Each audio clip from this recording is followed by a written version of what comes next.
Not every murder ends with an answer. Some leave behind only silence, a body in a locked room, a skull inside a tree, a family slaughtered on a farm where the killer stayed for days, feeding the animals, sleeping in the beds, as though the house were now theirs. These are the cases that were never closed, the names that belong not to the killers, but to the dead, because the killers were never found, never charged, never held to account. They did what they did and disappeared back into ordinary life. Tonight, we walk through 50 of them, 50 murders, 50 open cases. Some are infamous, some have been nearly forgotten, some are so strange they barely seem real, but every one of them happened, and every one of them remains unsolved. Welcome to the Sleeping Through History channel, a place where the past unfolds, guiding you into the depths of time as you drift into sleep. Get comfortable.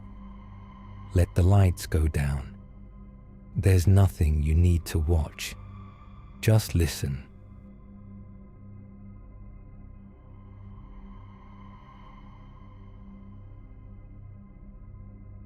The Hinterkaifeck Murders.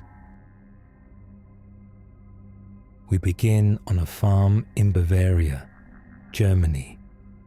The year is 1922.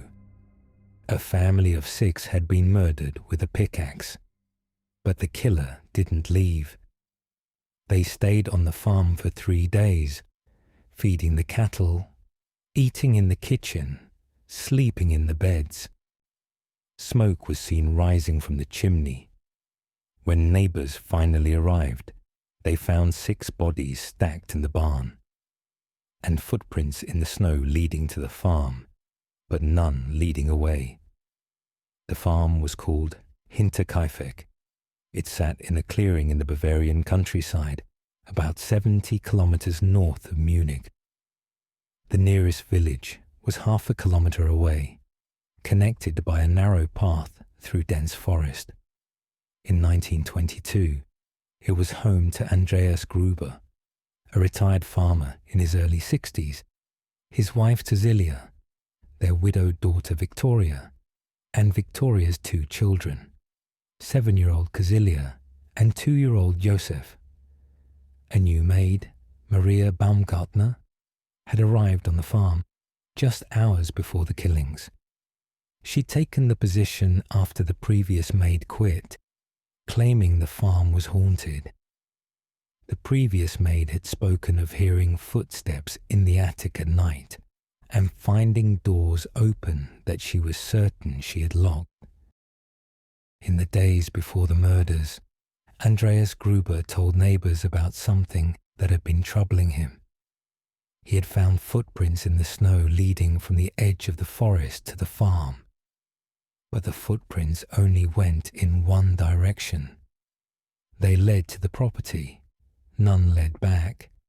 He also mentioned finding a strange newspaper on the farm that no one in the family had purchased, a newspaper from Munich that none of them subscribed to, and he said that the keys to the house had gone missing several days earlier and had never turned up. Despite all of this, Andreas did not contact the police. He mentioned it in passing, as a curiosity, not a threat. On the evening of March 31st, 1922, it appears that someone, or something, lured the family members out to the barn one by one. Andreas was the first, then Cecilia, his wife, then Victoria, then young Cecilia. Each was struck repeatedly with a mattock, a heavy farm tool similar to a pickaxe. The blows were delivered with considerable force. The bodies were found stacked on top of one another in a small storage area within the barn, covered with hay. Young Cecilia, the 7-year-old, had been alive for some time after the initial attack. Clumps of her own hair were found clutched in her hands, torn out as she lay in the dark beside the bodies of her family, waiting for help that would not come. 2 more victims were found inside the house. The maid, Maria Baumgartner, had been killed in her bedroom. She had only arrived at the farm that afternoon and had barely had time to unpack her belongings. 2-year-old Joseph was killed in his crib in the same room. The matuk was found on the property, cleaned but not hidden. Whoever wielded it had taken the time to wipe it down afterward. What made Hinterkaifeck singular among murder cases was not the violence itself. It was what happened afterward. For at least 3 days following the murders, someone remained on the farm. The cattle had been fed and watered. Food had been eaten in the kitchen. The fire in the hearth had been kept burning. A neighbor passing the property noticed smoke from the chimney days after the family was last seen alive. Whoever killed the Gruber family did not flee. They stayed. They lived among the dead as though it were the most natural thing in the world. It was not until April 4th, 4 days after the estimated date of the murders, that neighbors grew concerned enough to enter the property. The family had not been seen at church. The children had not appeared at school. Mail was piling up at the gate. The scene the neighbors found was grotesque and baffling in equal measure. The bodies in the barn had been carefully arranged and covered. The animals were hungry but alive. The house showed signs of continued occupation. Dishes had been used. Bread had been cut. The ashes in the fireplace were relatively fresh. Whoever had done this had not been in a hurry. They had not panicked. They had settled in. The investigation that followed was extensive but deeply flawed by modern standards. Over 100 suspects were interviewed in the following weeks and months. The crime scene was not properly preserved. Neighbors and curious onlookers trampled through the property before police could secure it. In a decision that still baffles historians and forensic scientists, the heads of all 6 victims were removed from their bodies and sent to Munich for analysis by clairvoyants, a practice that was not entirely uncommon in rural Bavaria at the time, but rendered the remains largely useless for future forensic work. The heads were subsequently lost during the Second World War and have never been recovered. Several suspects emerged over the years. Carl Gabriel, Victoria's husband, who was believed to have died in the First World War, was considered as a possibility. There were rumors that Gabriel had in fact survived and returned in secret, enraged by what he found at home. His wife had given birth during his absence, and strong evidence suggested the father of the child was her own father, Andreas Gruber. The incestuous relationship between Andreas and Victoria was widely known in the surrounding villages and had even resulted in a criminal investigation years earlier, though charges were ultimately dropped due to insufficient evidence and reluctant witnesses. Other suspects included Lorenz Schlittenbauer, a neighboring farmer who had been romantically involved with Victoria and who may have fathered one of her children. Schlittenbauer was among the first to enter the property after the murders were discovered. He behaved strangely at the scene, entering rooms alone before others arrived, handling objects, and showing an unusual familiarity with the layout of the house that some found suspicious. but no charges were ever brought against him or anyone else. Over the decades, the case has been reopened and reinvestigated multiple times, most notably in 2007, when students at the Fürstenfeldbruck Police Academy conducted a modern forensic review using the surviving evidence and witness statements. Their analysis pointed to a single perpetrator, likely someone known to the family, who had hidden on the property before the attack and remained afterward.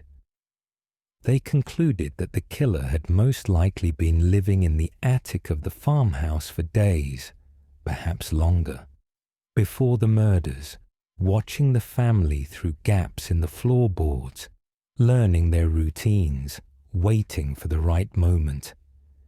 This theory aligned with what Andreas Gruber had reported to his neighbors. The footprints leading only to the farm, the missing keys, the strange newspaper, the sounds the former maid had heard above her head at night. The identity of the killer has never been established.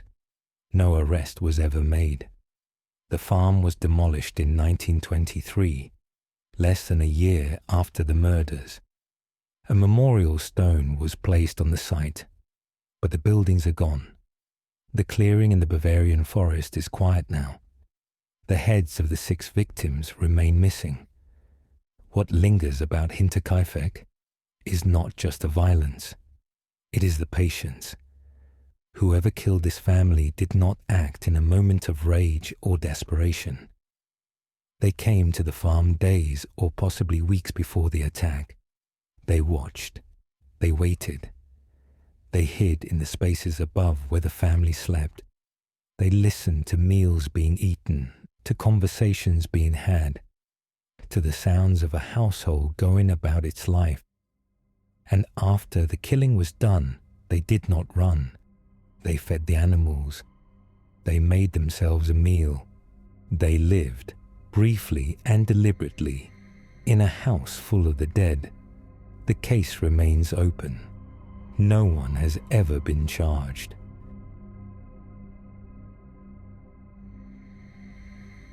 The Axeman of New Orleans. The letter was published in every newspaper in the city on March 13th, 1919. It was addressed to the people of New Orleans. It said that the writer was a demon from the hottest hell. It said that he would pass over the city on the night of Tuesday the 18th. It said that any household playing jazz music at the time would be spared.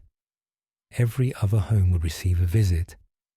That Tuesday night, every jazz club in New Orleans was packed. Bands played until dawn. People threw parties in their parlors with the windows open so the music could be heard from the street. Not a single person was attacked. New Orleans, in 1918, was a city of closed streets and wooden houses, of Italian immigrant families who had come to work the docks and run small grocery stores. Many had arrived a generation earlier from Sicily and Calabria. They lived tightly together in the same neighborhoods, spoke Italian at home, attended the same churches. They had built small, stable lives in a city that had not always welcomed them. It was a city that had already lived through yellow fever and flood, and the kind of racial violence that rarely appeared in newspapers. It was Catholic and superstitious and proud. It believed in the evil eye. It kept saints' cards above doorways. It was also, in the summer of that year, in the grip of genuine terror. The attacks had begun the previous May. The victims were almost exclusively Italian-American families asleep in the small hours. The method was always the same. A panel was chiseled from the back door. The killer entered through the gap. Then the axe. The attacks were not quick. They were sustained. And when it was over, the killer left. No ransacking, No theft, or almost none. Just the bodies, and the axe, and the door with the panel missing. People began adding extra locks. They nailed boards across the back panels. They slept with weapons beside the bed. None of it appeared to matter. The first confirmed attack came on the night of May 22nd, 1918. Joseph Maggio was a grocer. He lived with his wife Catherine above their store on Upperline Street. In the early hours, his brothers Andrew and Jake, who lived next door, heard sounds through the wall. Andrew went to investigate. He found Joseph and Catherine in their bed, both struck with an axe, Catherine's throat cut with a razor. Catherine was already dead. Joseph died shortly after. A neighbour's axe was found in the yard, blood-stained. The back door panel had been chiselled out. Police arrested Andrew and Jake Maggio on the basis that they had been heard arguing with Joseph recently. Both were released without charge within days. No one else was ever arrested for the killing.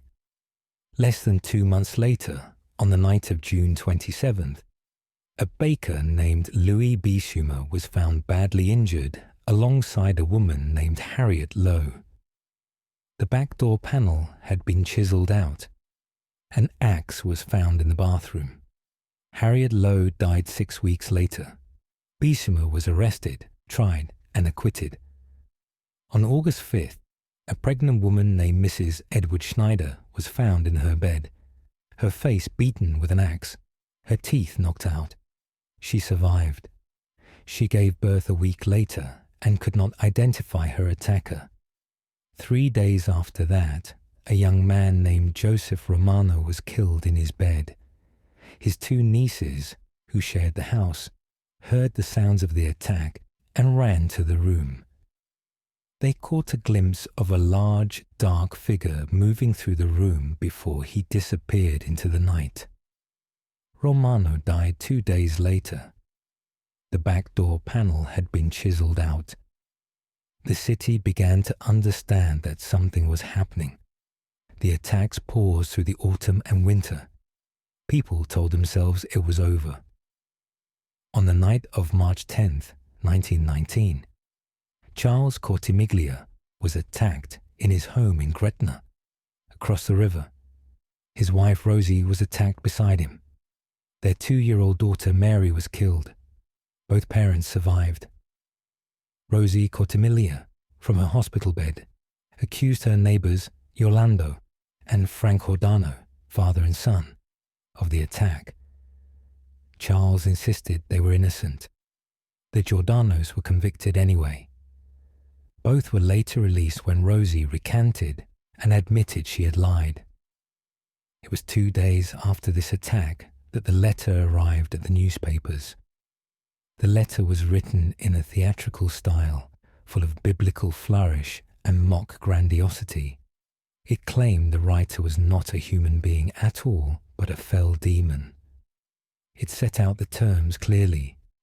Jazz music would mean safety. The absence of jazz music would mean a visit. The Times-Picayune printed it.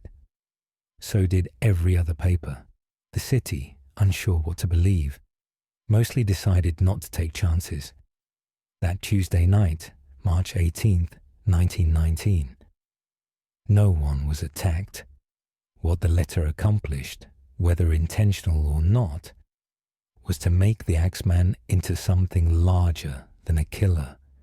It made him a presence, an event, something the city had to negotiate with. The attacks resumed in August. On August 10th, a grocer named Steve Boker was struck with an axe in his bedroom. He survived, staggered to a neighbour's house, and could not remember the attack when he recovered. The back door panel had been chiselled out. On September 3rd, a young woman named Sarah Lauman was found unconscious in her bed, struck in the head, several teeth knocked out. She survived and remembered nothing. On October 27th, a grocer named Mike Pepitone was killed in his bedroom. His wife heard the attack from another room, rushed to the door, and saw a large figure fleeing through the house. She could not describe him beyond his size. Then the attack stopped. They never resumed. In December 1920, a man named Joseph Mumfre was shot dead on a street in Los Angeles. The woman who shot him was Mrs. Esther Pepitone, the widow of Mike Pepitone, the last victim. Esther Pepitone told police that Mumfre was the Axeman. She had recognized him, she said, as the figure she had seen fleeing through her house on the night her husband was killed. Mumfre had a significant criminal history. He had been in prison for burglary during the periods between some of the attacks, which roughly corresponded to the pauses in the killings, though the match was not precise. He had been released in 1918, shortly before the attacks resumed. Esther Pepitone was convicted of manslaughter. She served 3 years. She never elaborated on how she had identified Mumfre, or why she had waited over a year and followed him to California. Joseph Mumfre had no known connection to any of the victims. No evidence placed him at any of the crime scenes. No physical evidence of any kind linked him to the attacks. Investigators at the time considered him a credible suspect. Later researchers have been more skeptical. The police never officially closed the case. They simply stopped investigating. The identity of the Axeman of New Orleans has never been established. Some investigators have pointed to Mumfre and considered the case circumstantially solved. He was imprisoned during certain quiet periods and free during the active ones. He had a record of burglary, which would explain the skill with the chiseled door panels. And a surviving victim identified him as her husband's killer. Others have noted that the attacks targeted a specific community, Italian-American grocers and their families, and suggested the killer may have had ties to organized crime, using the theatrical presentation to obscure a more calculated motive. Extortion rackets operated in the Italian community at the time. Several of the victims were known to have received prior threats. Under this theory, the axe killings were warnings that went too far, or deliberate murders made to look like the work of a random predator. A third theory holds that there may have been more than one attacker, and that some incidents were copycat crimes capitalizing on the panic. The city was in a state of terror. Anyone with a grudge and a chiseled door panel could have operated under the Axeman's shadow. The famous letter has been analyzed repeatedly. Its authorship has never been confirmed. Some criminologists believe it was written by the killer. Others have suggested it was a hoax by a journalist or a piece of theatre by someone unconnected to the murders who wanted to cause a stir. The theatrical tone, the claims of demonic origin, the careful spelling out of conditions reads differently depending on which theory you accept. What is known is this. Between May 1918 and October 1919, at least 8 people were attacked in their beds in New Orleans with an axe. 6 died. The back door panels were chiseled out in nearly every case. The killer was never seen clearly by anyone who survived. The case was never solved. No one was ever charged. The Axeman of New Orleans remains unidentified.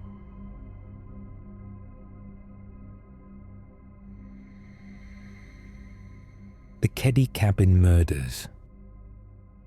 4 people were murdered in a cabin in the Sierra Nevada mountains on the night of April 11th, 1981.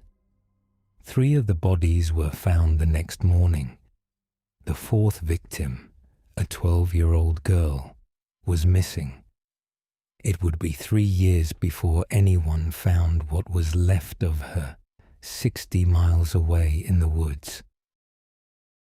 The cabin was number 28 at the Keddie Resort, a small collection of rustic houses along a creek in Plumas County, California.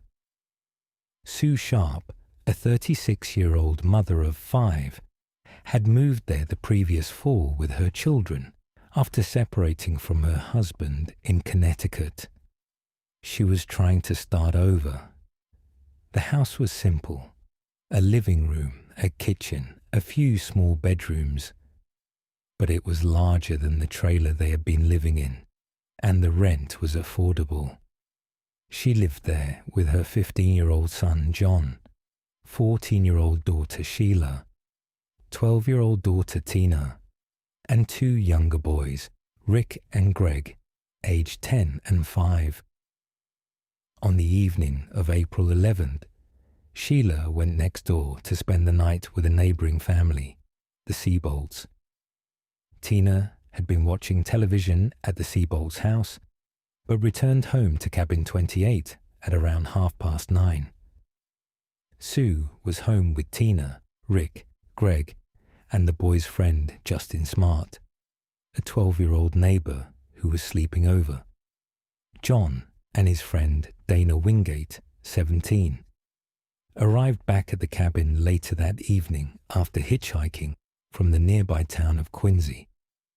At some point during the night, someone entered the cabin. What happened inside was savage. 2 knives and a hammer were used. Blood spatter evidence indicated that the violence took place entirely in the living room.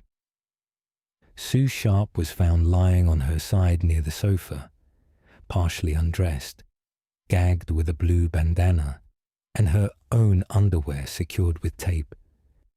She had been stabbed in the chest and through the throat. The blade had passed through her larynx and nicked her spine. An imprint on the side of her head matched the butt of a pellet rifle. John Sharp's throat had been slashed, and he had suffered blunt force trauma to his skull from a hammer. Dana Wingate had been beaten in the head with the hammer and manually strangled to death. All 3 had been bound with medical tape and electrical cords. Tina was gone. Her bed was empty. There was no trace of her in the cabin or anywhere on the resort grounds.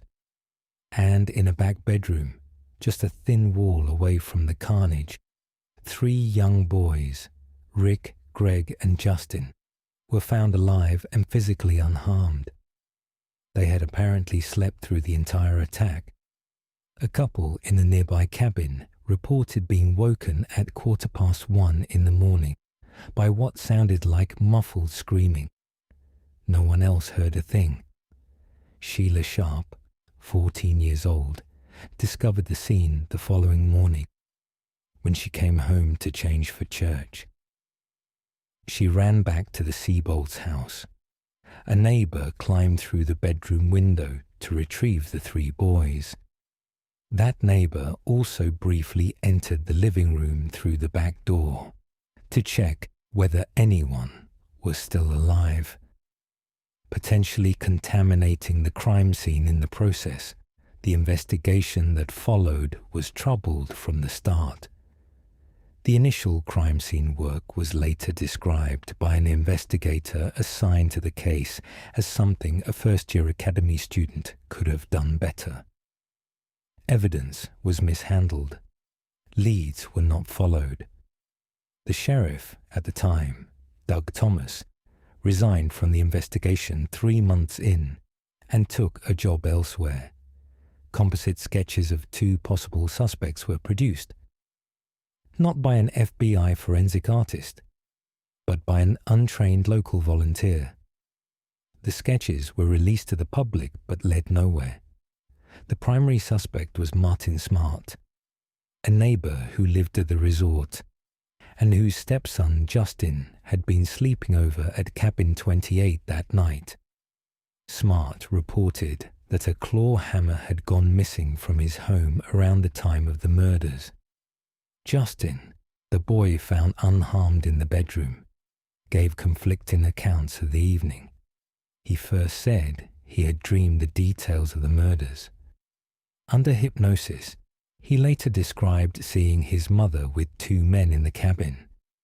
Whether he was an eyewitness or a traumatized child, reconstructing fragments in his sleep was never resolved. Shortly after the killings, Smart drove to Reno, Nevada. While there, he wrote a letter to his wife. In it, he said, "I've paid the price of your love, and now I've bought it with 4 people's lives." The letter was found in the case files, but had been overlooked by investigators. It was never admitted as evidence. A counselor whom Smart visited regularly later alleged that he had confessed to the murders of Sue and Tina. He reportedly told the counselor that Tina had been killed because she had witnessed the whole thing. Smart was never charged. He died without ever being formally accused. His associate, John Bubaid, another suspect with alleged ties to organized crime in Chicago, died in 1988, also never charged. For 3 years after the murders, Tina Sharp was listed as a missing person. Then, on April 11th, 1984, the 3rd anniversary of the killings to the day, a man collecting bottles in the woods near Feather Falls in Butte County, roughly 60 miles from Keddie, discovered a human skull. Nearby were fragments of bone, a child's blanket, a blue nylon jacket, a pair of jeans with a missing back pocket, and an empty roll of surgical tape. The remains were confirmed as Tina's. Her cause of death could not be determined due to the advanced decomposition, but the circumstances left no doubt that she had been taken from the cabin alive and killed separately. Shortly after the discovery was announced, the Butte County Sheriff's Office received an anonymous phone call. The caller said, "I was wondering if they thought of the murder up in Keddie, in Plumas County, a couple years ago, where a 12-year-old girl was never found." The call was not documented at the time. A recording of it was found years later at the bottom of an evidence box. In 2016, a hammer was recovered from a pond near the Keddie resort. It matched the description of the one Smart had reported missing. In 2018, DNA from a piece of tape found at the original crime scene was matched to a known living suspect. No arrest followed. Cabin 28 was demolished in 2004. The Keddie resort is largely abandoned now. The town itself is little more than a roadside marker on the way to somewhere else. Visitors still come, occasionally, drawn by what happened there. They stand in the clearing where the cabin used to be and look at the empty ground. Whatever answer the case still holds is somewhere in the files and the anonymous phone calls that no one followed up on at the time. 4 people were killed. A 12-year-old girl was carried into the woods and left there, and whoever did it walked away.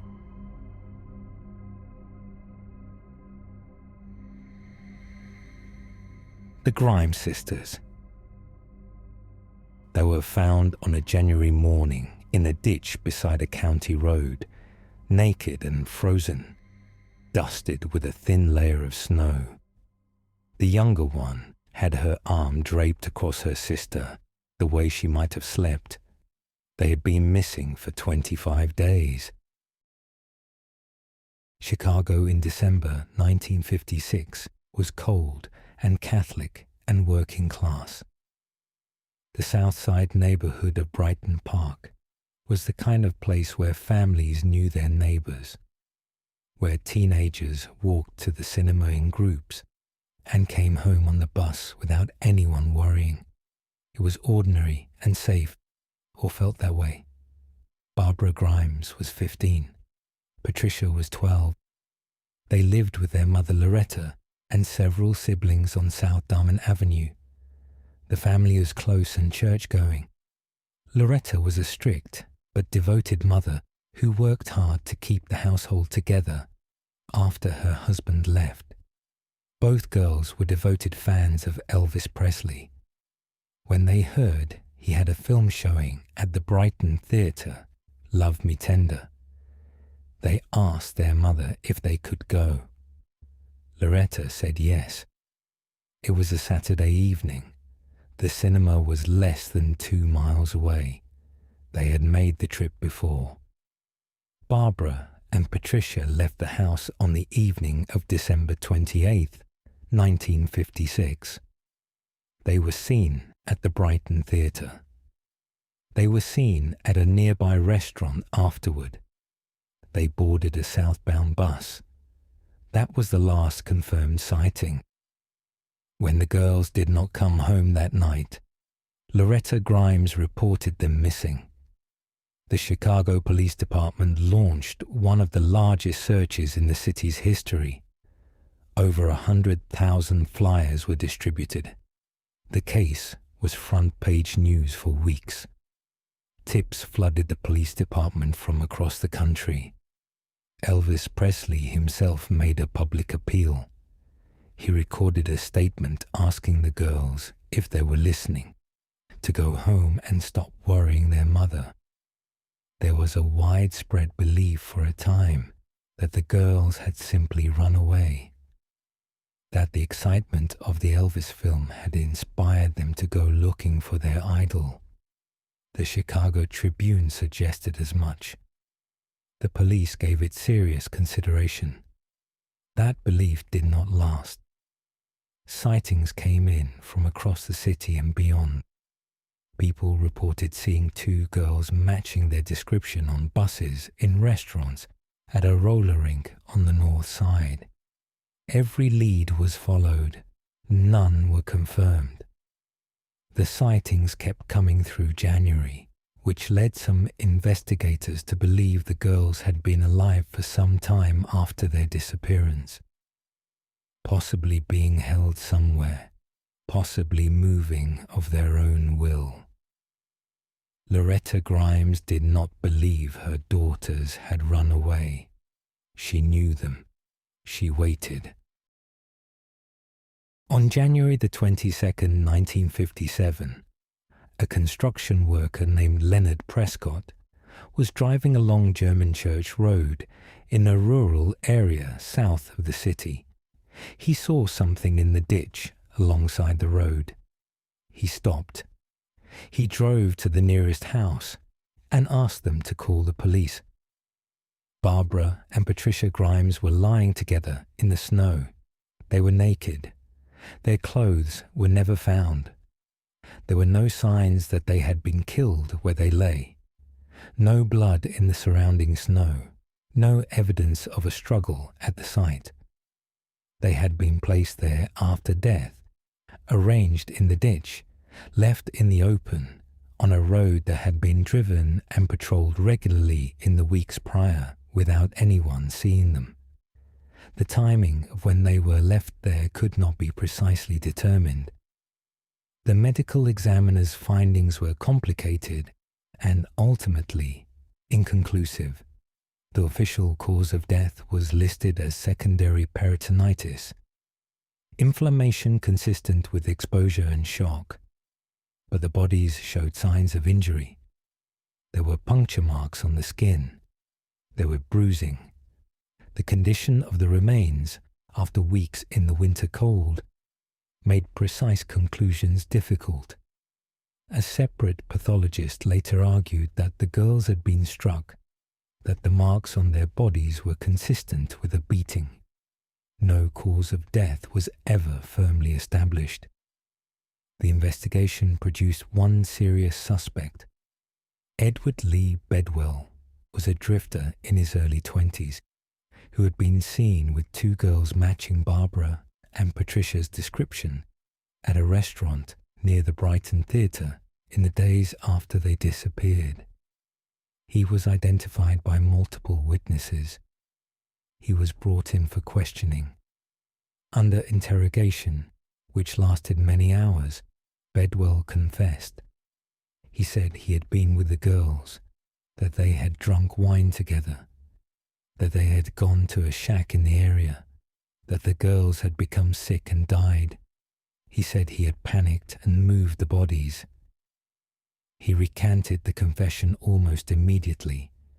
He said it had been beaten out of him.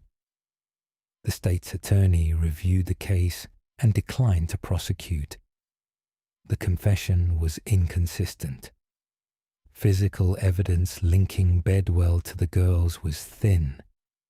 The theory of events he described did not match the condition of the bodies or the location where they were found. Bedwell was released.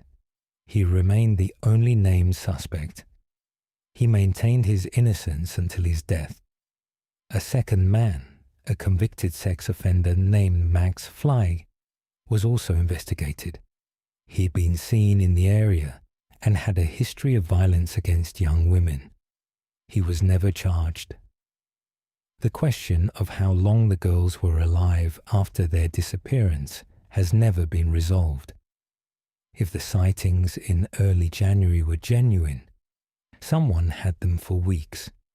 If those sightings were mistaken, if Barbara and Patricia died shortly after December 28th, then the body disposal site and the preservation of the remains in the winter cold becomes harder to explain. The removal of their clothing and the deliberate placement of the bodies suggested planning. This was not a killing that ended in panic and abandonment.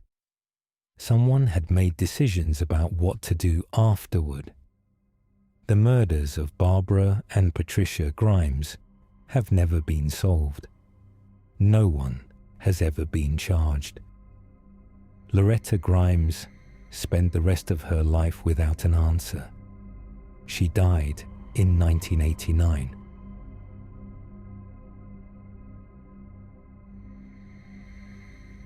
The Black Dahlia. She had been cut in half at the waist. The two sections of her body had been placed in a vacant lot in Los Angeles, several inches apart, positioned carefully, as though arranged. She had been completely drained of blood. There was not a drop at the scene. Whoever had done this had done it somewhere else, then brought her here. Los Angeles in January 1947 was a city still digesting the war. Men had come home. The film industry was booming. The city was growing fast and bright and loud, and underneath that brightness ran the usual currents: poverty, transience, addiction, violence against women that rarely made the papers. Elizabeth Short was 22 years old. She had been born in Massachusetts and had drifted west, as many young women did in those years, drawn by the idea of California and the film industry, and a life larger than the one she had left behind. She was striking. Dark hair, pale skin, a face that people remembered. She worked waitressing and small jobs. She moved between rooming houses and the homes of acquaintances, never staying long in one place. She was sociable and warm, and had a habit of slightly reinventing herself for each new person she met, giving different versions of her past, different details about her ambitions, different stories about the men she had known. She had been engaged, or said she had been. She had connections to men in the film industry, or said she did. She was 22 and trying to find a foothold in a city that offered the possibility of transformation to anyone willing to believe in it hard enough. She was not unusual in any of this. Los Angeles in 1947 was full of young women trying to become something. Most of them were invisible to the city until something happened to them. The last confirmed sighting of Elizabeth Short alive was on January 9th, 1947. A hotel manager named Robert Manley drove her to the Biltmore Hotel in downtown Los Angeles. She told him she was meeting her sister. He watched her walk into the lobby. No one who admitted to seeing her after that was ever believed. 6 days later, she was found in a vacant lot on the other side of the city, cut in two. A woman named Betty Bersinger was walking through a vacant lot on South Norton Avenue in the Limert Park neighborhood that morning, her young daughter beside her. She noticed what she initially took to be a department store mannequin lying in the grass near the sidewalk. She looked more carefully. She went to the nearest house and called the police. Elizabeth Short had been dead for approximately 10 days when she was found. She had been bisected surgically at the waist, the cut made between the second and third lumbar vertebrae with precision that suggested anatomical knowledge. She'd been completely drained of blood. The body was alabaster white, almost impossibly clean. The skin had been scrubbed. There were rope marks on her wrists and ankles, indicating she had been bound during the ordeal. Her face had been slashed from the corners of her mouth toward her ears, what investigators called a Glasgow smile, widening her mouth into something grotesque. Her body had been posed. She had been washed. Her hair had been shampooed. The killer had spent a significant amount of time with her after her death. There was absolutely nothing at the scene to indicate where she had been killed, where she had been held, or how she had arrived there. The investigation that followed was one of the largest in Los Angeles Police Department history, and also, by most assessments, one of the most chaotic. The press descended immediately. The Los Angeles Examiner ran the story on the front page within hours. A reporter at the paper contacted Elizabeth Short's mother, told her that her daughter had won a beauty contest, and then, once Phoebe Short had confirmed her daughter's identity in her excitement, informed her that Elizabeth was dead. The story ran before the family had been formally notified by police. The nickname Black Dahlia appeared in print within days, a reference variously attributed to her dark hair and a film noir of the period called The Blue Dahlia. The name stuck. It gave the case a glamour that the reality did not have. A week after the body was found, the Los Angeles Examiner received a package in the post. Inside was Elizabeth Short's birth certificate, her social security card, her address book, and several photographs. A note assembled from cut newspaper letters read, "Here is Dahlia's belongings. Letter to follow." The letter never came. The package had been wiped clean of fingerprints. The sender was never identified. Thousands of tips flooded the Los Angeles Police Department. Investigators followed leads across the country. The case attracted enormous public attention, and with it, an extraordinary phenomenon. Over 60 people confessed to the murder of Elizabeth Short. Men and women walked into police stations across the United States and said they had done it. Each confession was investigated. Each was eventually discarded. None matched the physical evidence. None could provide details that only the actual killer would have known. The sheer volume of false confessions overwhelmed the investigation and may have buried genuine leads beneath an avalanche of noise. Among the actual suspects, several emerged as serious candidates over the decades. Dr. George Hoddle was a physician with a history of violent behavior toward women and a documented connection to Los Angeles at the time of the murder. He was cultured, well-read, and had worked in public health. His own son, a retired detective named Steve Hoddle, spent years investigating him and concluded in a book published in 2003 that his father was the killer. Steve Hoddle pointed to his father's surgical skill, his known sadism, his proximity to the case, and a photograph he believed showed Elizabeth Short at his father's Hollywood home. The police had George Hoddle on its suspect list at the time of the original investigation, but never charged him. He died in 1999. Walter Bailey was a doctor who lived 1 block from the disposal site on South Norton Avenue.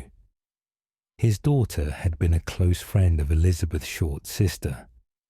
He was dying of a degenerative brain disease at the time of the murder, which some investigators have suggested could explain behavior that might otherwise have seemed impossible to conceal. He was never charged. He died in 1948. Mark Hansen was a nightclub owner with whom Elizabeth Short had lived for a period in the months before her death. His name was found written in her address book, which was among the items mailed to the Examiner. He was interviewed multiple times by police. He was never charged. The investigation generated hundreds of suspect files. No one was ever prosecuted. What the physical evidence established, and what has never been disputed, is that Elizabeth Short was held captive for several days before her death. She was killed elsewhere, almost certainly indoors, in a space large enough and private enough for the killer to work without interruption and without leaving a trace.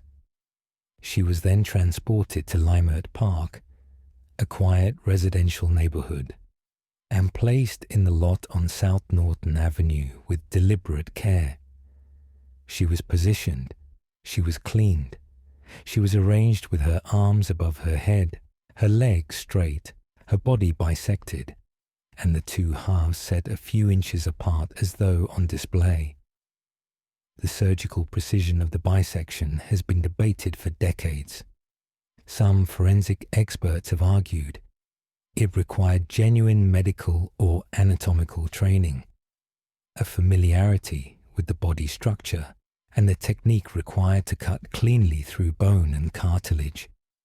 Others have suggested a knowledgeable layman with the right tools and enough composure could have achieved the same result. The draining of blood from the body required time and specific positioning. The cleaning of the skin and the hair required intention and patience. The transport required a vehicle and a willingness to move a bisected body through a city at night. None of this happened quickly. None of it happened in panic. None of it happened by accident. Whoever killed Elizabeth Short was composed, methodical, and entirely confident that he would not be caught. He was right. The murder of Elizabeth Short has never been solved. Of the more than 60 people who confessed, none were the killer. Of the hundreds of suspects investigated, none were charged. The Los Angeles Police Department officially closed the active investigation decades ago, though the case was never formally marked as solved. Elizabeth Short was buried in Mountain View Cemetery in Oakland. She was 22 years old. Her mother lived until 1992. No one was ever held responsible. The case remains open.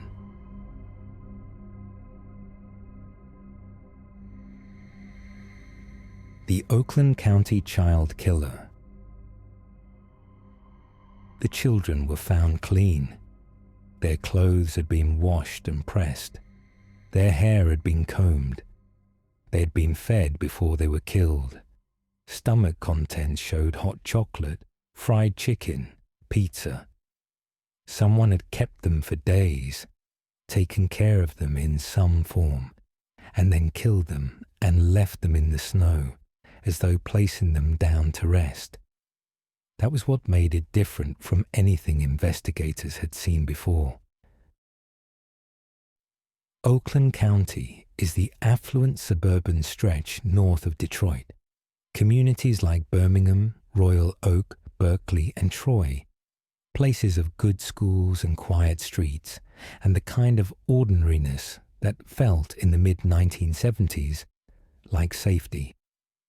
These were not wealthy enclaves in the old sense. They were solidly middle class, the places where Detroit's auto workers and managers and small business owners had settled after the war to raise families away from the city. People knew their neighbors. Children walked to school. It was the kind of place where a missing child felt impossible, because nothing like that happened here. That changed in the winter of 1976. The killings began in February of that year and continued into March of 1977. 4 children were abducted, held for between 4 and 19 days, and then killed. They were found in public places, roadsides, parking lots, open ground, laid out with a care that was its own kind of horror.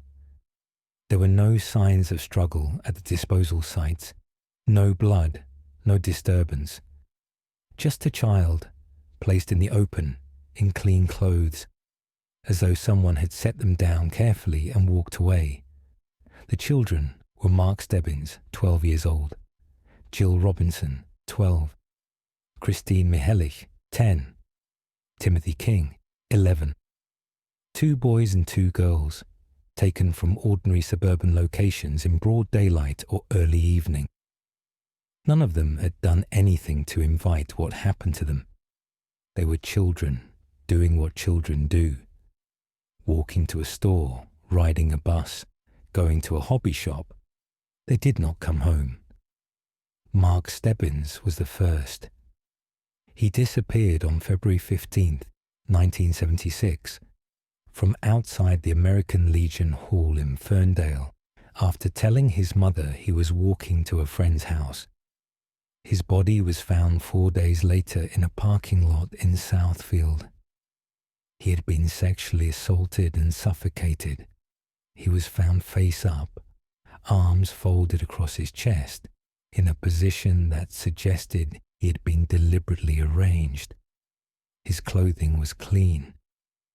Jill Robinson disappeared on December 22nd, 1976, from a hobby shop in Royal Oak after an argument with her mother.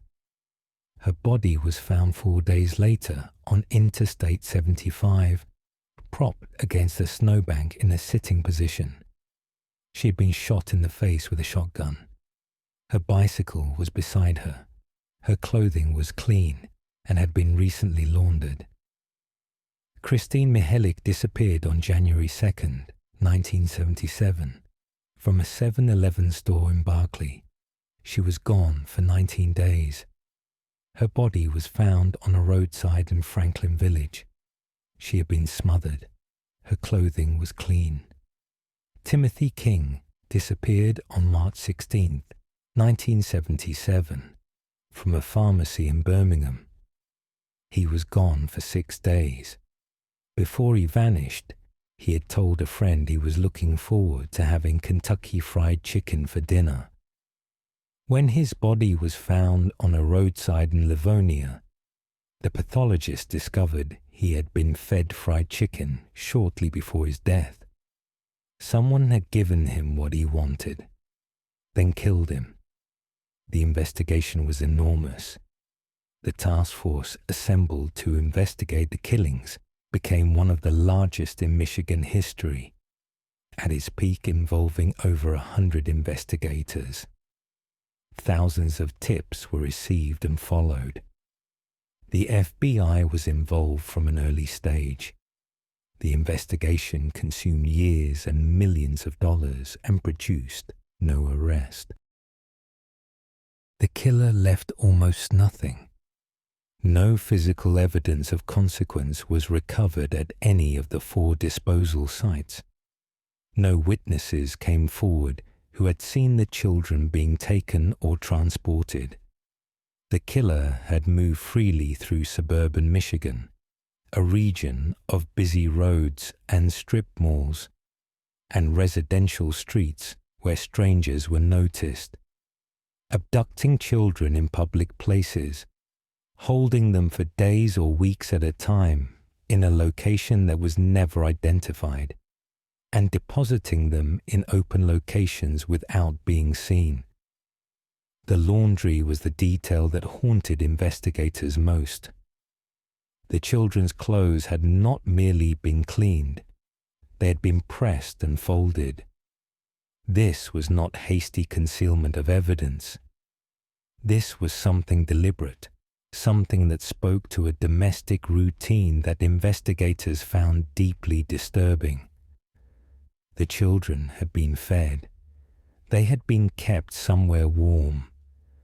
What had happened to them during those days was never fully established, and the task force was cautious in what they stated publicly about the nature of the abuse. A child psychiatrist who consulted on the case suggested the killer may have been attempting to create a simulacrum of family life, holding the children in a domestic setting, caring for them in a distorted way, before killing them when whatever compulsion had driven the abduction had run its course. The feeding, the clean clothes, the careful placement of the bodies, each of these spoke to a killer who had a specific internal logic, however incomprehensible from the outside. The investigation produced several serious suspects over the decades, though none were ever charged. A man named John Hastings was named publicly by a task force investigator years after the killings. He had been a person of interest at the time and had connections to the area. A woman came forward claiming he had confessed to her in detail, describing elements of the crimes that had not been made public. Investigators found his behavior at the time of the murders suspicious, and his explanations inconsistent. Polygraph results were said to be inconclusive. He died in 2016 without being charged. Christopher Bush, the son of a wealthy General Motors executive, became another focus of sustained investigation. He was a convicted pedophile who had been interviewed by the task force during the original investigation and released, a decision that later investigators found difficult to justify. He had a network of associates with similar histories operating across Michigan at the time. In 2009, during a search of his father's home, a pencil sketch was found that bore a striking resemblance to Timothy King. Bush had died by apparent suicide in November 1978, roughly a year after the killing stopped. Some investigators have argued that his death explains why the abduction ceased, that the killer died and the case died with him. A third theory connected the killings to a wider pedophile network operating in Michigan at the time, a loose association of men who may have passed the children between them, or who knew who was responsible and said nothing. This theory was investigated seriously, generated significant evidence of the network's existence, but never produced charges in connection with the 4 murders. The task force was officially disbanded after years of investigation. The case was transferred to the Michigan State Police Cold Case Unit, where it has remained. In 2012, investigators announced they had identified DNA from one of the victims that did not belong to the victim or any known suspect. It was described as a potentially significant development. Genealogical DNA techniques that have solved other cold cases in subsequent years have been applied to the Oakland County material. No arrest has followed. The families of the 4 children have spent decades pushing for answers. Timothy King's siblings, in particular, have been vocal and sustained advocates for keeping the case active. They have maintained a website, worked with investigators and journalists, and written publicly about what they believe happened and why it was never prosecuted. They have named Christopher Bush as the most credible suspect and have argued that the original investigation failed to pursue him. Aggressively enough because of his family's wealth and social connections, that money and influence created a gap in the investigation that the killer, or those who protected him, walked through. The Michigan State Police have stated that the case remains active and that new leads continue to be pursued. They have made no arrests. The Oakland County child killer has never been identified. 4 children were abducted from safe suburban streets, held for days in an unknown location, fed and clothed and kept alive, and then killed and left carefully in the open.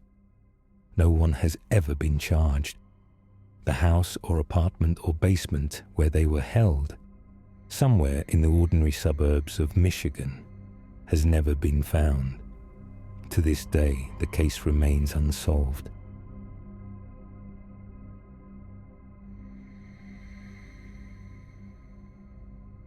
The Burger Chef Murders.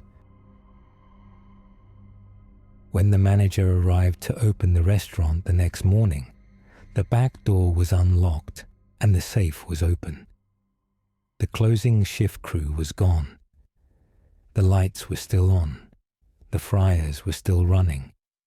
The mop bucket sat in the middle of the floor where someone had left it mid-task. 4 young people had vanished in the night, and the restaurant looked like they had simply stepped out for a moment and not come back. Speedway, Indiana, in 1978, was a small town folded into the western suburbs of Indianapolis, best known for the racetrack that gave it its name. It had the feel of a place where not much happened. Residential streets, small businesses, the particular quietness of a community that existed largely in the shadow of a larger city nearby. The Burger Chef on Crawfordsville Road was an ordinary fast food restaurant, one of thousands the chain operated across the country at the time. It was the kind of place that employed teenagers and young adults for evening shifts, paying minimum wage for closing duties that ran until around midnight. Unremarkable work in an unremarkable location. On the night of Friday, November 17th, 1978, 4 employees were closing the restaurant together. Jane Freet was 20 years old, the shift manager on duty, responsible for locking up and securing the safe. Daniel Davis was 16. Mark Flemons was 16. Ruth Ellen Shelton was 17. They had a routine to follow: cleaning, restocking, counting the till, setting the alarm. They were expected to finish, lock up, and go home. None of them went home. The manager who arrived Saturday morning found the restaurant in the state that would haunt the investigation for years, The back door was unsecured. The safe had been opened and approximately $580 was missing. But the scene inside was wrong in ways that went beyond a simple robbery. The mop bucket suggested someone had been cleaning when the shift was interrupted. Food had been prepared and left. Personal belongings, including a purse, had been left behind. The friars had been running through the night unattended, a fire risk that by some margin of chance had not become a catastrophe. Everything about the scene suggested the 4 employees had been present, had been in the middle of ordinary closing tasks, and had then been taken from the building very quickly and very much against their will. There was no sign of a prolonged struggle inside the restaurant. No blood. Whatever had happened fast. The 4 were reported missing. A search began. The bodies were found the following day, Sunday, November 19th, in a wooded area off Moonlight Road in Johnson County, roughly 30 miles south of the restaurant. They had been killed separately by different methods. Jane Freet and Ruth Ellen Shelton had been stabbed. Daniel Davis had been beaten. Mark Flemons had been stabbed and beaten. The variation in method was unusual. It suggested either multiple perpetrators acting simultaneously, or a sustained and escalating sequence of violence in which each person was dealt with in turn. The cause of death for each victim was consistent with a prolonged and deliberate attack. This had not been quick. Someone had spent time in those woods. They had been driven 30 miles from where they were taken, into rural countryside, and killed in the darkness. The distance and the location suggested planning, or at least the presence of a vehicle and a destination already in mind before they left the restaurant. This was not improvised disposal. Someone had known or decided where they were going. The crime scene inside the restaurant had been wiped. Surfaces had been cleaned. Whatever physical evidence might have existed had been partially or fully removed before the manager arrived that morning. The killer or killers had taken time, after removing 4 people from the building at gunpoint or under some other form of coercion, to clean up behind themselves before leaving. That combination, the abduction, the drive, the killings, and then the return to clean the scene, pointed to more than one person, or to a single person of unusual composure. The investigation ran for years and produced no arrest. Hundreds of tips were followed. Police canvassed the area around the restaurant and the disposal site extensively. Investigators developed multiple theories about the motive and the perpetrators. The most straightforward reading was that the restaurant had been targeted for robbery, that the employees had been taken as witnesses or hostages, and that the situation had escalated irreversibly in the woods. The $580 taken from the safe supported a robbery motive, though the amount was small enough that some investigators questioned whether money had been the primary motivation at all, or whether the robbery had been a cover for something else. A second theory held that one or more of the employees had been specifically targeted, and that the robbery was staged or incidental. Investigators looked carefully at whether any of the 4 had connections, however indirect, to people capable of organized violence. Nothing conclusive emerged from those lines of inquiry. A third theory involved the broader criminal environment of the time. Speedway in 1978 was not as quiet as it appeared. The town had been the site of a series of pipe bomb attacks the previous year, carried out by a convicted drug dealer named Brett Kimberlin, which had injured several residents and created a climate of fear. Some investigators and journalists have speculated over the years about possible connections between the criminal networks operating in the area at the time and the burger chef killings. No direct link was ever established.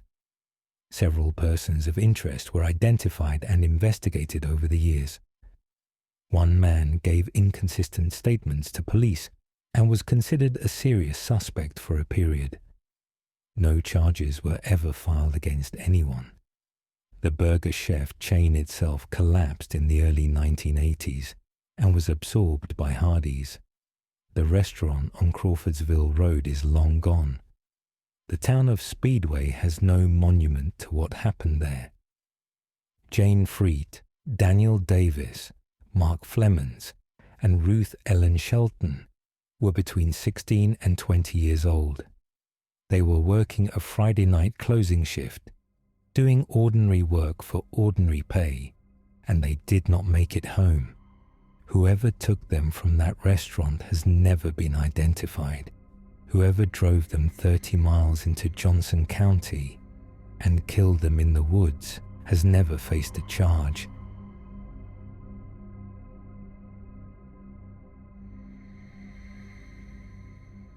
The Witchcraft murder of Charles Walton.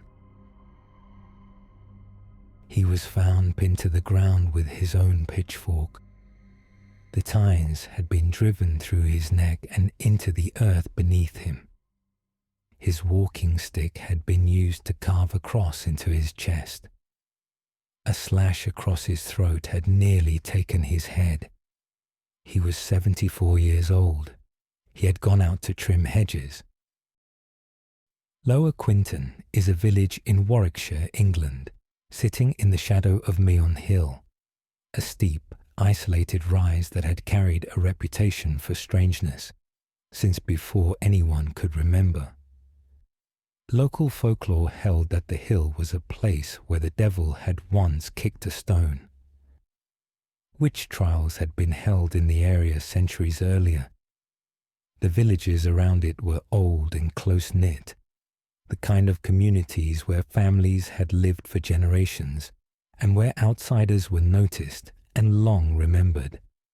Charles Walton had lived in Lower Quinton his entire life.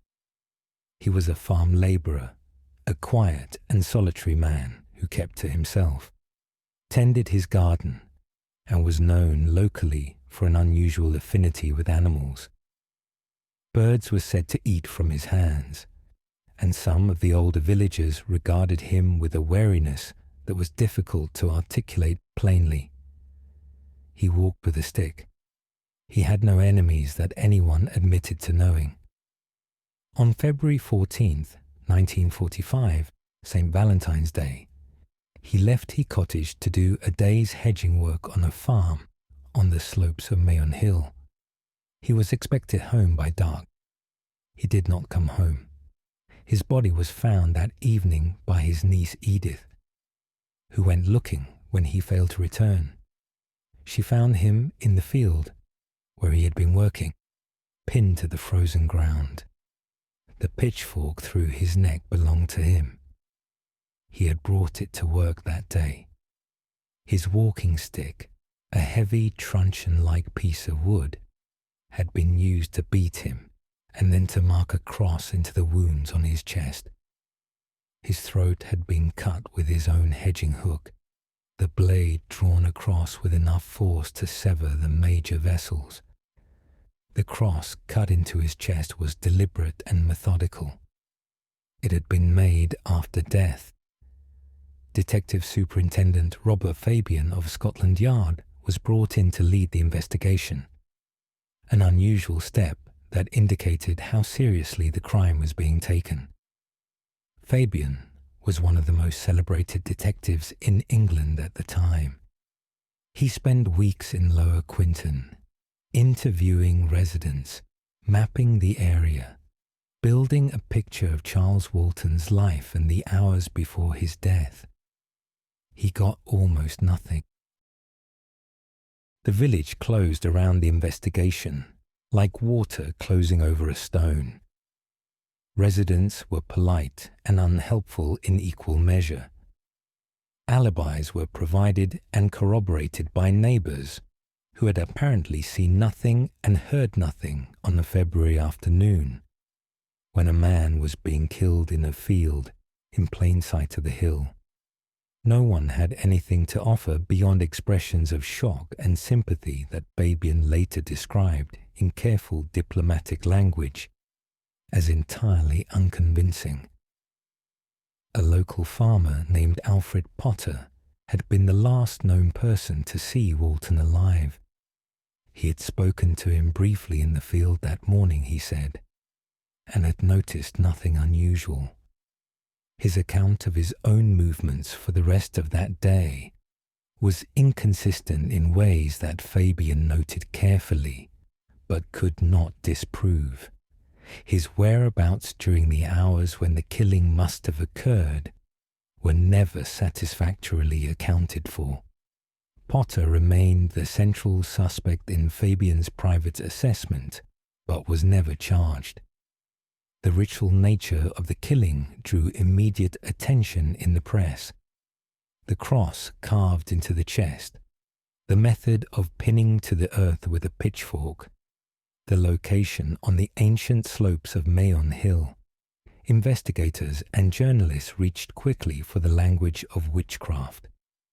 Fabian himself, in his later memoir, described discovering a black dog that had apparently hanged itself near the scene, and reported that when he mentioned it to a local elder, the man turned and walked away without a word. Whether the killing was genuinely connected to folk belief, or whether the staging was deliberately designed to intimidate the village into silence, was never established. Both possibilities pointed to someone with intimate knowledge of the local landscape of superstition and a willingness to use it. The case was never solved. Fabian returned to London, having made no arrest. He later said it was the one case that haunted him above all others, not because of the violence, but because of the wall of silence he had encountered in a small English village in the middle of the 20th century. Charles Walton was buried in the churchyard of St. Swithin's in Lower Quinton. Alfred Potter died in 1971, never having been charged.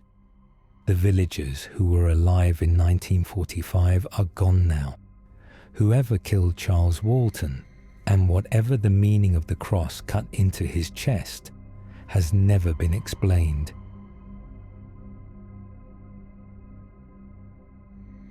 The Villisca Axe Murders. When the neighbours finally opened the door, every mirror in the house had been covered with cloth. A bowl of bloody water sat on a table in the downstairs bedroom. The axe had been left leaning against the wall, wiped but not clean. 8 people were dead in their beds, a family of 6 and 2 children who had stayed the night. Whoever had done it had taken their time. Then they had covered the mirrors and walked out and vanished. Villisca was a prosperous small town in Montgomery County, Iowa, a place of wide streets and white houses, and the particular confidence of a community that believed itself to be exactly what it appeared. In June 1912, it had a population of around 2,000. People left their doors unlocked. Children walked freely after dark. The town had a grain elevator, a bank, several churches, and the kind of social fabric that comes from generations of families knowing each other's business. It was by every available measure safe. Josiah Moore was a successful implement dealer. He sold farming machinery. well-liked and active as a local Presbyterian church. His wife Sarah was 39.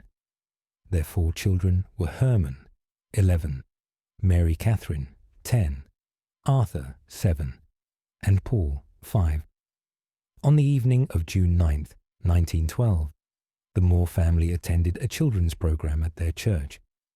2 sisters from the neighborhood, Lena Stillinger, 12, and Ina Stillinger, 8, were given permission to stay overnight at the Moore house rather than walk home late. The 8 of them went to bed sometime after 10 o'clock. The house was locked. In the small hours of the morning, someone entered. The bodies were discovered the following day by a neighbor named Mary Peckham, who grew concerned when the Moore house showed no signs of life by mid-morning.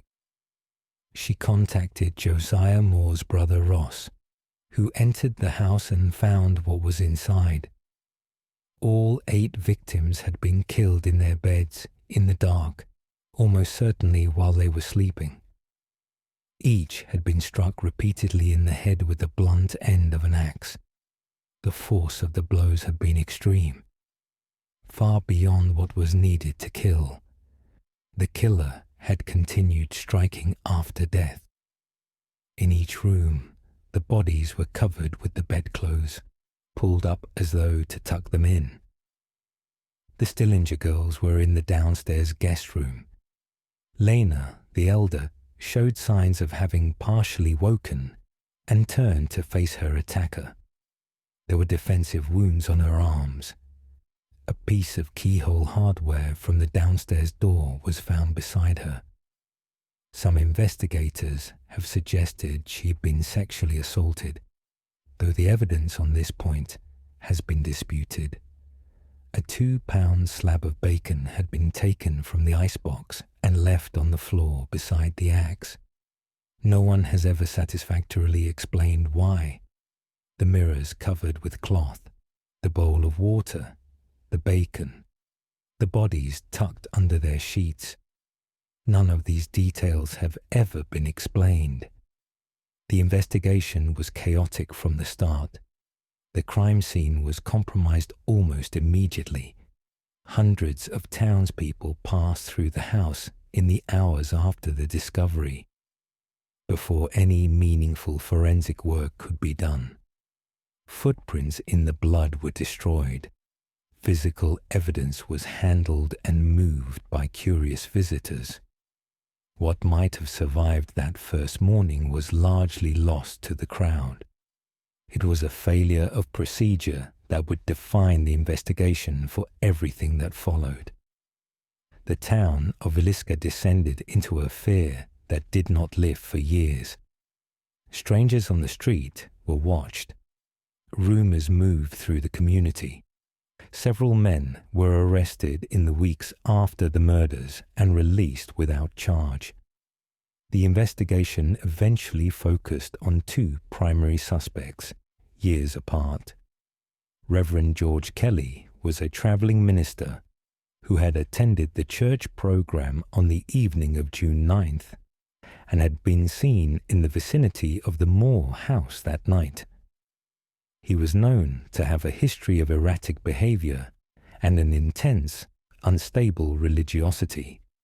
He was arrested in 1917, 5 years after the killings, and under prolonged interrogation, gave what appeared to be a partial confession, a statement in which he described details of the crime in terms that suggested he had been present. He then recanted entirely. He was tried twice for the murder of Lena Stillinger. The first trial ended in a hung jury. He was acquitted at the second trial. He maintained his innocence until his death. A second suspect was a man named William Mansfield, a drifter with a violent history, who was linked by investigators to a series of similar axe murders committed in other states during the same period. A pattern that suggested a single killer moving across the Midwest. The prosecution theory was that Mansfield had been hired by associates connected to a Black Hand extortion network, and that Josiah Moore had been targeted over a business dispute that had turned dangerous. Mansfield was never charged in connection with Villisca. His alleged co-conspirators were indicted and acquitted. The Villisca case attracted attention from investigators and true crime writers for decades after the murders, in part because of the strange details left behind. The cloth over the mirrors, the prepared water, the positioned axe, the slab of bacon, and in part because the brutality of the crime against 6 sleeping children in a locked house in a small town seemed to demand an explanation that was never provided. The inexplicable details have generated theories ranging from ritual killing to the private superstitions of a disturbed mind, to deliberate misdirection by someone who understood how small communities think and wanted the killing to feel otherworldly. Forensic reinvestigation in more recent years has produced no new conclusions. The house itself still stands in Villisca and is open to the public as a heritage site. People travel considerable distances to walk through the rooms where 8 people were killed in their sleep on a June night in 1912. The room where the Stillinger girls were found. The children's bedroom upstairs where Herman and Mary Catherine and Arthur and Paul Moore were killed before they were old enough to understand what was happening to them. The Moore family and the Stillinger girls were buried in the local cemetery. Josiah and Sarah Moore's youngest child, Paul, was 5 years old. No one was ever convicted. The killer has never been identified. What the cloth over the mirrors meant, or the water in the bowl, or the bacon on the floor, none of it has ever been explained.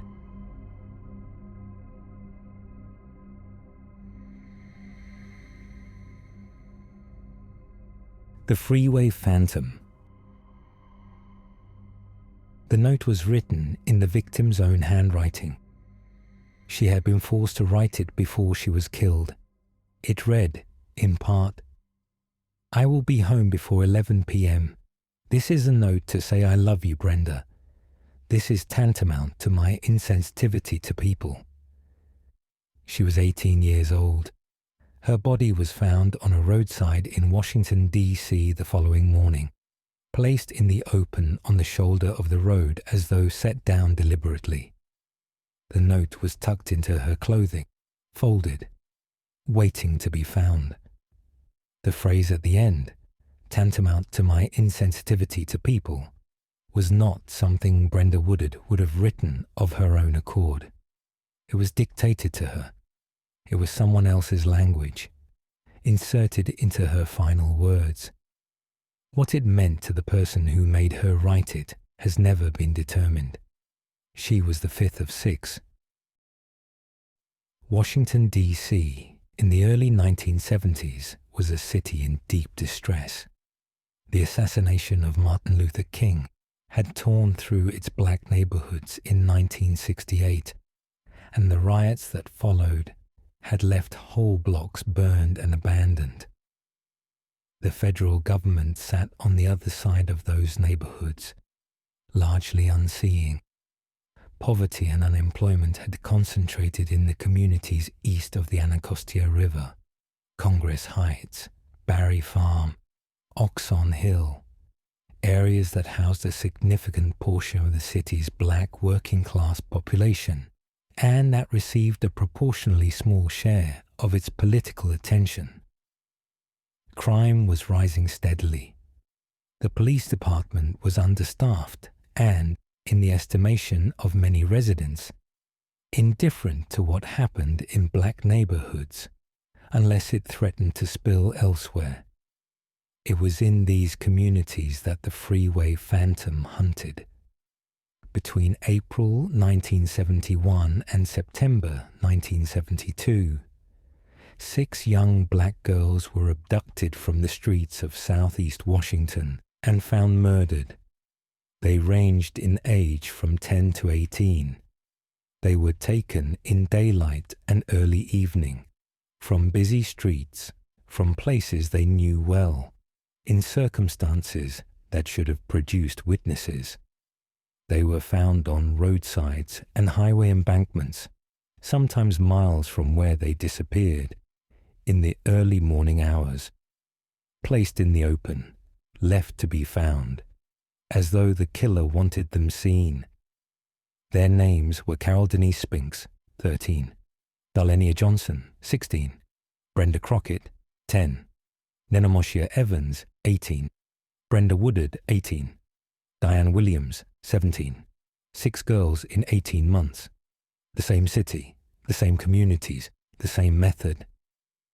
Carol Denise Spinks was the first. She disappeared on April 25th, 1971, while walking to a nearby store in the Congress Heights neighborhood to buy a snack for her siblings. She was found the following morning on the shoulder of Interstate 295, the freeway that ran through southeast Washington. Strangled, her body placed deliberately on the roadside in a position that made her visible from passing cars. Darlenia Johnson disappeared 2 months later, in June 1971. She was 16. Her body was found on a roadside in similar circumstances, strangled, left in the open. Brenda Crockett disappeared on July 12, 1971. She was 10 years old, the youngest of the 6. After she vanished, someone called her family's home, and a family member answered. The caller was Brenda herself. She said that a white man had given her a ride, and that she was going to be brought home soon. She asked her family not to worry. She was not brought home. Her body was found the following morning on a roadside in Virginia. She had been strangled. The phone call has never been explained, whether Brenda made it of her own volition, or whether she was instructed to make it, and what it indicates about the killer's state of mind remains an open question. Nenomoshia Evans disappeared in October 1971. She was 18. Her body was found on a highway embankment, strangled. Brenda Woodard disappeared in September 1972. She was 18. She'd been traveling on a bus. Her body was found on a roadside. Tucked into her clothing was the note, written in her own hand, dictated word by whoever had her. The strange final sentence about insensitivity to people, a phrase that meant something to the killer and nothing to anyone else. Diane Williams disappeared 6 days after Brenda Woodard. She was 17 and had been on her way to visit her boyfriend. Her body was found on a roadside the following morning. She was the last victim. The investigation was substantial, but produced nothing that held. The FBI was brought in alongside the Washington Metropolitan Police Department. Investigators worked the case for years, developing leads, following suspects, building profiles of who the killer might be, based on his knowledge of the area, his apparent ability to approach young girls without triggering alarm, and his access to a vehicle. The consistent method: abduction from public spaces in daylight, bodies left on or near freeways. All victims young black girls from the same tight cluster of neighborhoods, pointed to a single killer with specific local knowledge and the freedom to move through the city at any hour without drawing attention. Several suspects emerged over the years. A man named Robert Elwood Askins was considered a serious suspect for a period. He'd been convicted of other violent offences and had connections to the area and to some of the victims' communities. He was investigated extensively. He was never charged in connection with the Freeway Phantom killings. A group of men known as the Green Vega Gang, named for the car they drove, were investigated with particular intensity. Members of the group had been convicted of other murders in the Washington area during the same period, operating in the same neighborhoods. Several investigators, including FBI agents who worked the case, believed one or more members of the gang were responsible for some or all of the Phantom killings. The theory had internal support for years. Several members of the gang died in prison on unrelated murder charges. None were ever charged with the 6 abductions. The note found on Brenda Woodard's body was forensically analysed in detail over many years. The handwriting was confirmed as hers. She had written it herself under duress. The unusual phrase at the end, "This is tantamount to my insensitivity to people," was studied by linguists and criminal profilers. It suggested an educated killer, someone with a specific and somewhat formal vocabulary, someone who had chosen the phrase deliberately, whether it's on a message, a taunt, or simply a fragment of the killer's internal monologue forced onto a 13-year-old girl. No one could say. It led nowhere. What the case also represented, and what has been written about at length in subsequent decades, was a failure of institutional attention. 6 girls were taken from Washington, D.C. streets over the course of 18 months.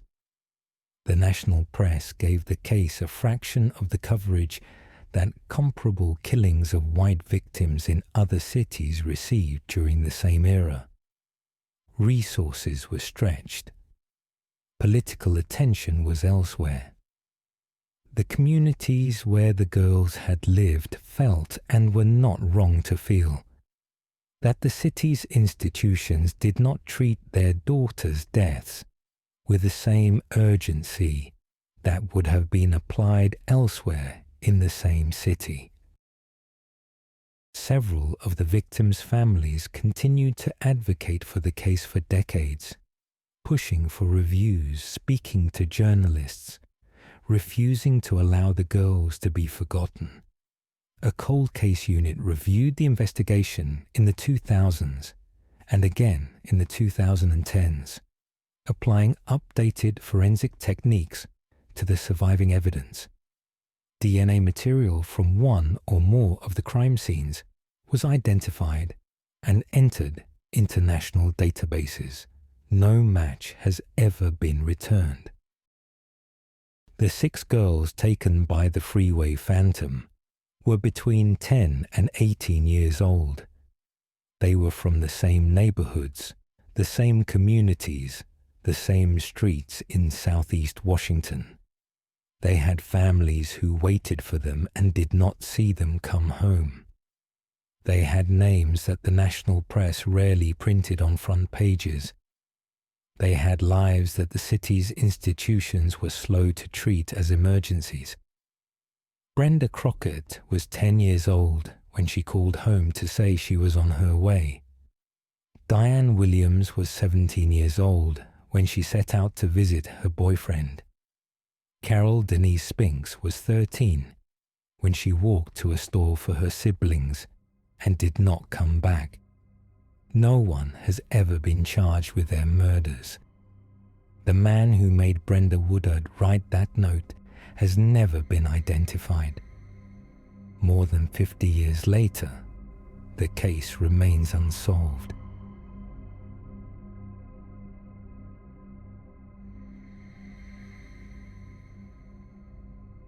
The servant girl Annihilator. They were killed in their beds in the small hours, dragged outside into the dark, and left in the yards and alleyways behind the houses where they worked. Some were found with axes, some with long iron spikes driven through their heads. All of them were women. All of them were servants. And it happened in Austin, Texas, 3 years before Jack the Ripper made the world afraid of the dark. Austin, in 1884, was a small, ambitious city of around 10,000 people, the capital of a state that still thought of itself as a frontier. It had a university, a growing downtown, and aspirations toward respectability that sat uneasily alongside the realities of its social structure. That structure rested heavily on domestic labor, mostly provided by black women who lived in the homes of their employers or in small outbuildings on the property, cooking and cleaning and caring for children in exchange for room, board, and wages that left almost no margin. They had little legal protection. Their complaints carried little weight. When they were killed, the investigations tended to be slow. The newspapers were not always sympathetic, and the city's attention moved on relatively quickly. Between December 1884 and December 1885, 8 women were murdered in Austin. 7 were black. 1 was white. They were killed at night in or near their beds, with extraordinary and sustained violence. Several were sexually assaulted. Several were dragged from inside buildings to the yards outside, which required the killer to be strong enough to move a body quickly and composed enough to do it without rousing the rest of the household. The killings came at intervals of roughly 6 to 8 weeks, which gave the city just enough time between each one to begin to feel that it might be over before the next killing made clear that it was not. The first victim was Molly Smith, a cook who worked in the home of William Hall on West Pecan Street. On the night of December 30th, 1884, she was dragged from the servants' quarters behind the house and found in the yard the following morning, her skull fractured by repeated blows.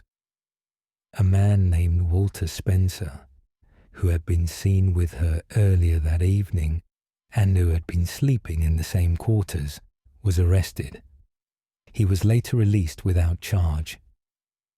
In the months that followed, the killings continued with a regularity that felt, to the city living through it, like something deliberate and unhurried. Eliza Shelley, a cook, was killed in May. Irene Cross was killed in June. Rebecca Ramey and her 11-year-old daughter Mary were both attacked in the same night in August, Mary fatally. Gracie Vance and her companion Orange Washington were found in an outhouse behind the home where Gracie worked. Each time, the violence was severe and the physical evidence was thin. Each time, men were arrested and released. The city's fear intensified in late December 1885, when the killer struck twice in a single night, and both victims were white women from established households. Sue Hancock was found in her yard with a severe axe wound to the head. Eula Phillips was found in similar condition nearby. Their respective husbands were arrested on suspicion, held for a period, and eventually released. Shortly after those 2 attacks, the killing stopped. The city waited for the next one. It never came. The investigation produced dozens of arrests over the course of the year and no convictions. The Austin Police Department was small and its methods were limited. Suspects were arrested, questioned, and released with a regularity that suggested investigators were working from very little. A Malay cook employed in the city was arrested and held for a period on the theory that his cooking implements matched the wounds, before being released without charge. numerous black men in the city were arrested on little more than proximity or suspicion. Several theories have structured the investigation in the years since. The most persistent holds that the killer was a single individual with specific knowledge of the servant class, their routines, their quarters, and their movements after dark. The consistent targeting of women in outbuildings and servants' rooms across different households and different parts of the city required either extraordinary local knowledge or a person who moved freely between households, perhaps in a service or trade capacity. A second theory, which gained traction in the 1970s, when a researcher compared the Austin killings to those attributed to Jack the Ripper in London in 1888, suggested the same person may have been responsible for both series of murders.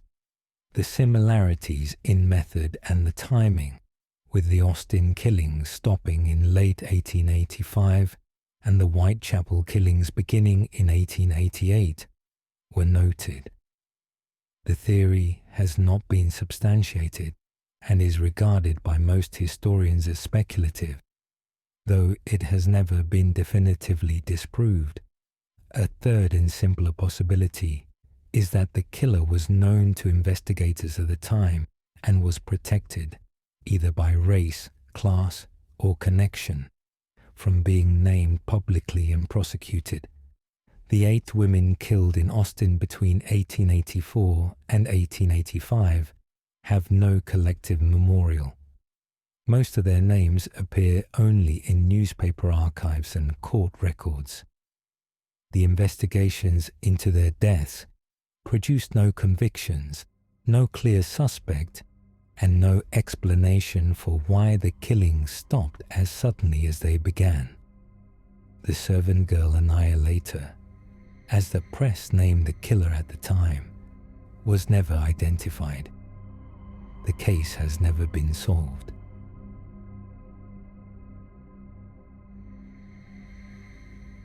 The murder of Elizabeth Barraza.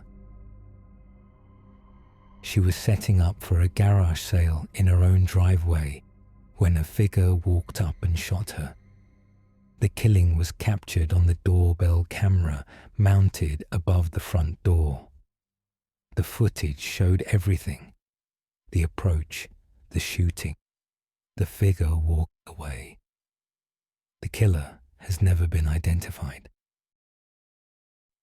Spring City, Texas, is a suburb north of Houston, the kind of place of wide residential streets and brick houses and 2-car garages, where nothing much happens and people move specifically because nothing much happens. In January 2019, it was an ordinary Saturday morning in an ordinary neighborhood. Elizabeth Barraza was 34 years old. She and her husband Sergio had lived on Emerald Mist Drive for several years. They were a young couple with a close circle of friends, active in their community. Elizabeth ran a craft blog. She was known by neighbors as warm and cheerful, the kind of person who organized street gatherings and remembered birthdays. On the morning of January 25th, 2019, she was outside early, arranging items for a garage sale she had been planning for days. At approximately 7:50 in the morning, a figure appeared on the street. The figure wore dark clothing, a black jacket, dark pants, a baseball cap, and a scarf or gaiter pulled up over the lower half of the face. The disguise was deliberate but not elaborate. The figure walked up the driveway toward Elizabeth Barraza with purpose, without hesitation, and shot her multiple times at close range. The doorbell camera recorded it all. The footage was clear enough to show the approach, the shooting, and the figure walking back down the driveway and out of frame. It was not clear enough to show a face. A neighbor heard the shots and came outside to find Elizabeth collapsed in the driveway. She was transported to hospital and died from her wounds shortly after. Her husband, Sergio, was not at home when the shooting occurred.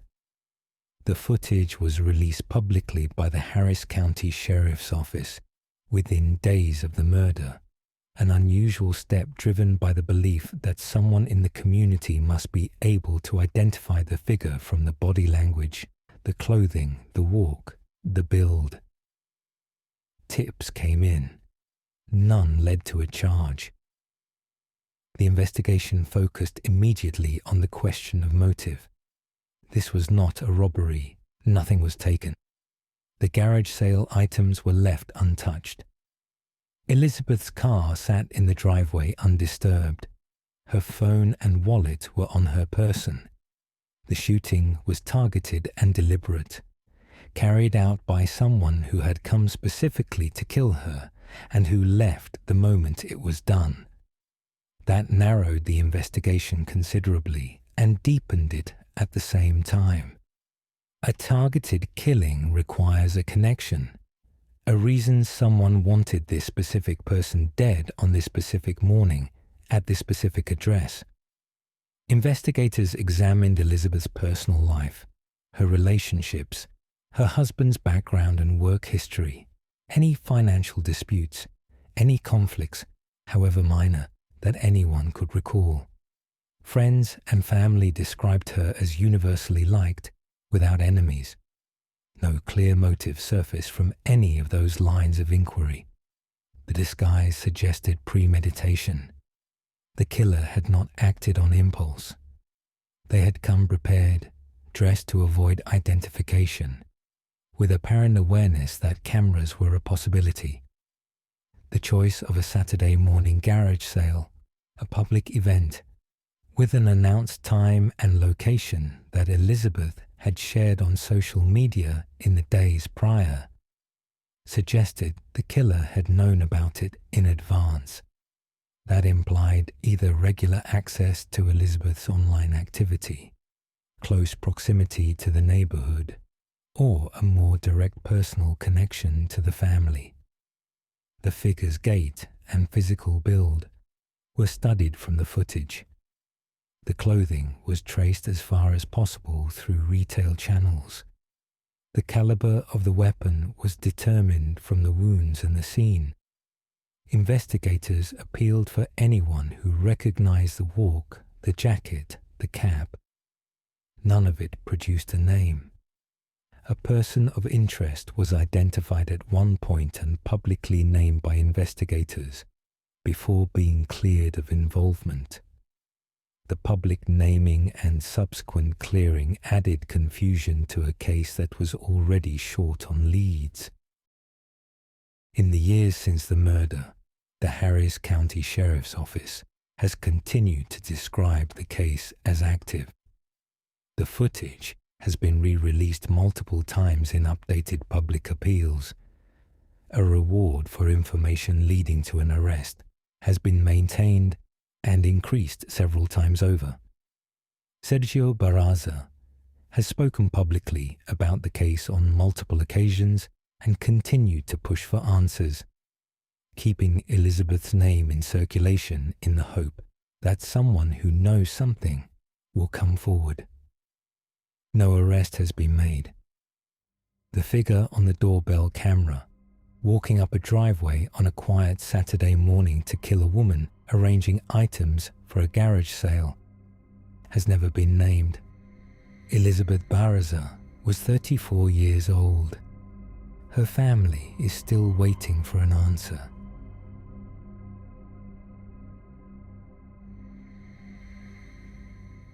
The spy in the bag. A man was found naked, dead and decomposing inside a padlocked North Face sports bag in his own bathtub in London. The key to the padlock was inside the bag with him. There were no fingerprints on the padlock, none on the bath, none anywhere in the flat that should not have been there. His phone and computer had been wiped.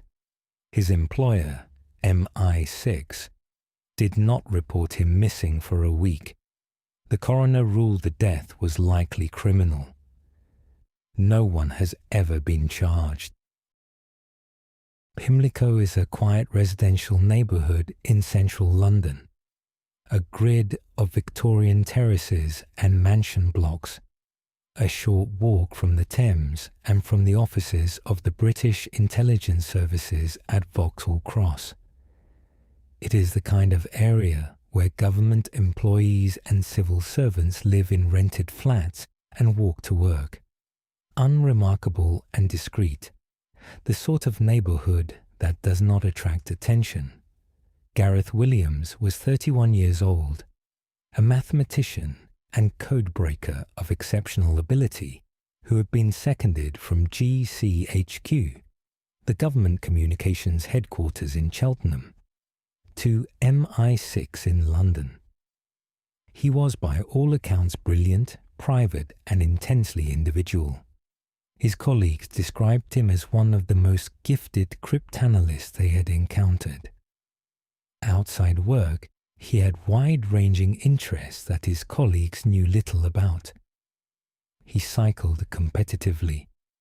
He had an interest in fashion and had spent significant amounts of money on women's clothing. He was intensely private about his personal life. He had been living in a rented MI6 safe house flat on Alderney Street in Pimlico. In late August 2010, he had returned to the flat after a trip to the United States. He was due back at work. He did not appear. On August 23, 2010, colleagues at MI6, who had been unable to reach Williams by phone, contacted the landlord of the flat. When the flat was entered, a smell was immediately apparent. It led to the bathroom. In the bathtub was a red North Face sports bag, approximately 62 by 43 centimeters, a bag designed for carrying gym equipment. It was padlocked shut. When investigators opened it, they found Gareth Williams inside, naked, his body folded into the bag, in an advanced state of decomposition that indicated he had been dead for approximately a week to 10 days. The key to the padlock was inside the bag with him. The forensic examination of the flat produced results that were, in the view of the investigators who reviewed them, deeply strange. There were no fingerprints on the padlock. There were no fingerprints on the rim of the bathtub. There were no fingerprints anywhere in the flat that could not be accounted for by Williams himself or by known visitors. Someone had cleaned with extraordinary thoroughness. The flat had been wiped. Williams's mobile phone had been wiped of its data. His laptop had been wiped. The precise and systematic removal of digital information from two devices, combined with the physical cleaning of the flat, pointed towards someone who had spent significant time in the space after Williams died, working methodically through every surface and every device.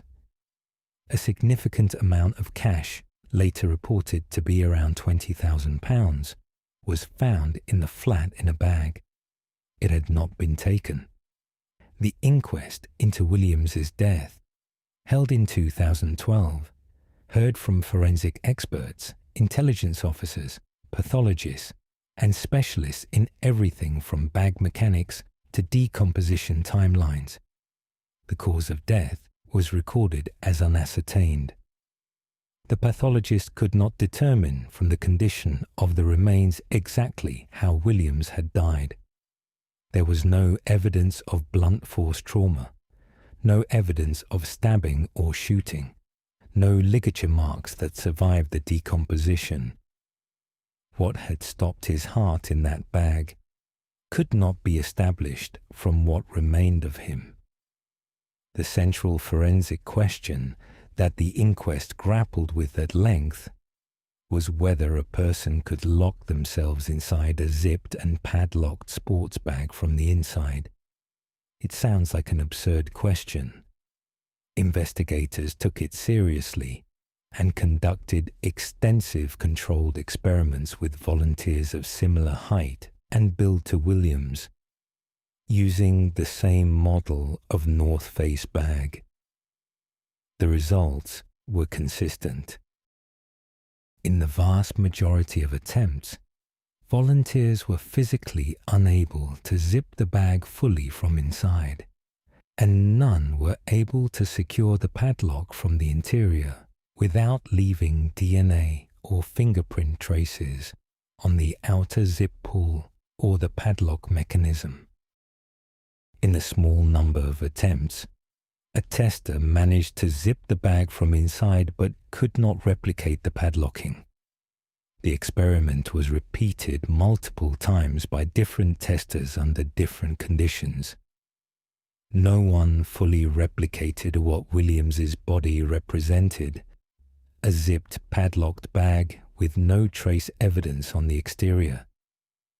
The Metropolitan Police's initial public findings in 2010 described the death as probably accidental, a conclusion that drew immediate and sustained criticism from Williams's family, from independent forensic experts, and eventually from the coroner herself. The coroner ruled in 2012 that the death was likely the result of a criminal act by a third party.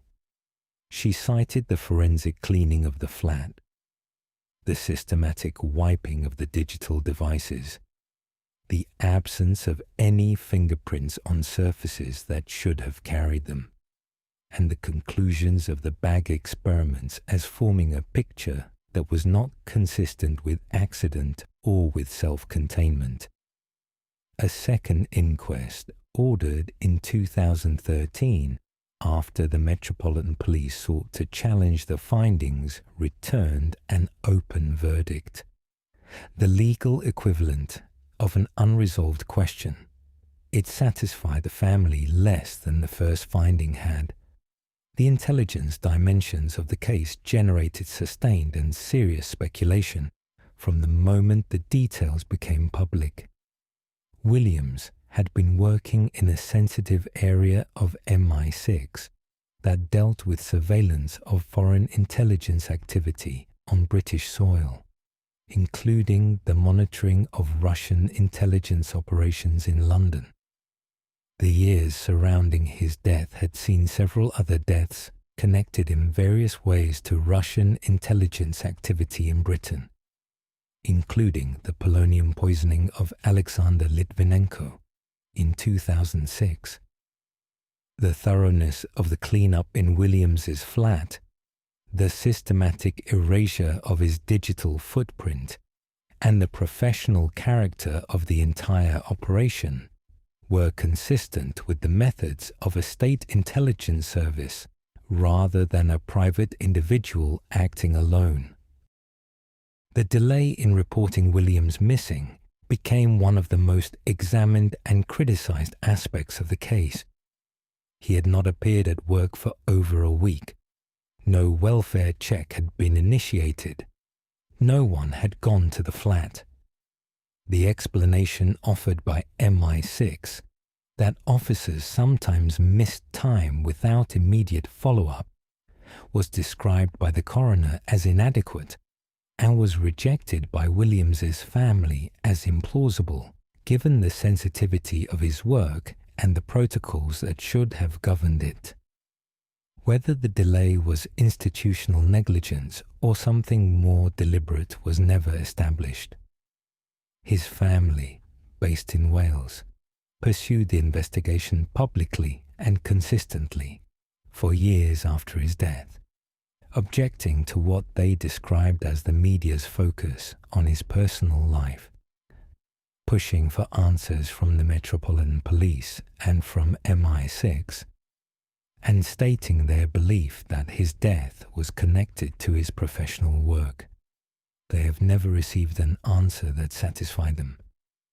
The Metropolitan Police confirmed in 2015 that the investigation remained active. No arrests have followed. No charges have been filed.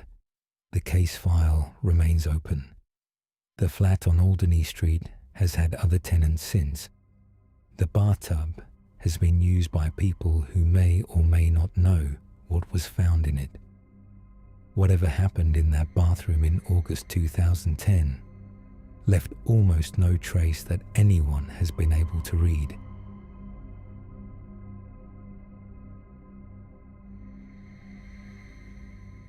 The torso in the Thames.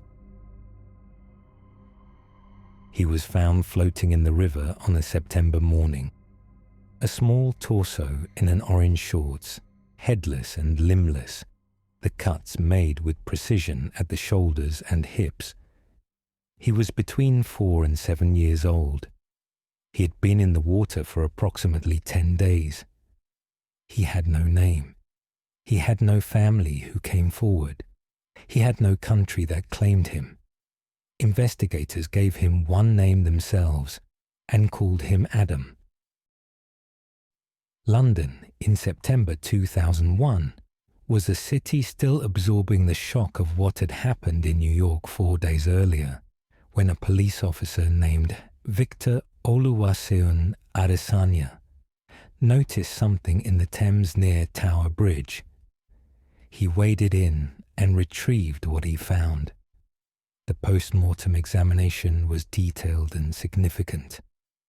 Adam, as he came to be known, had been well nourished before his death, suggesting he had not been living in poverty or deprivation in the period immediately before he was killed. His bone development and the condition of his teeth indicated he was between 4 and 7 years old, most likely toward the older end of that range. Analysis of the stump of his neck and his limbs showed the dismemberment had been carried out with skill, using a sharp implement, with knowledge of the body's structure at the joints. He had been alive recently. The precision of the cuts, the condition of the remains, and the absence of any injury to the torso other than the dismemberment itself raised immediate questions about the nature and purpose of the killing. Forensic investigation of Adam's remains produced findings that pointed investigators in a specific and troubling direction, and that made this case unlike almost anything the Metropolitan Police had encountered before. Analysis of the pollen and mineral content in Adam's bones and intestinal matter indicated he had spent most of his short life in West Africa, most likely in an area corresponding to southwestern Nigeria. In the Yoruba-speaking region, specific plant materials and trace elements in his body were consistent with that geography and could not have been acquired in Britain. He had arrived in the country relatively recently before his death, and had not been in England long enough for the British environment to have left any significant trace in his remains. A rare poisonous substance was found in his system, derived from a plant called the Calabar bean, which grows in West Africa and has known ceremonial uses in certain traditional practices. It had been administered to him shortly before he died. Its presence was considered highly significant by investigators and by the forensic specialists they consulted.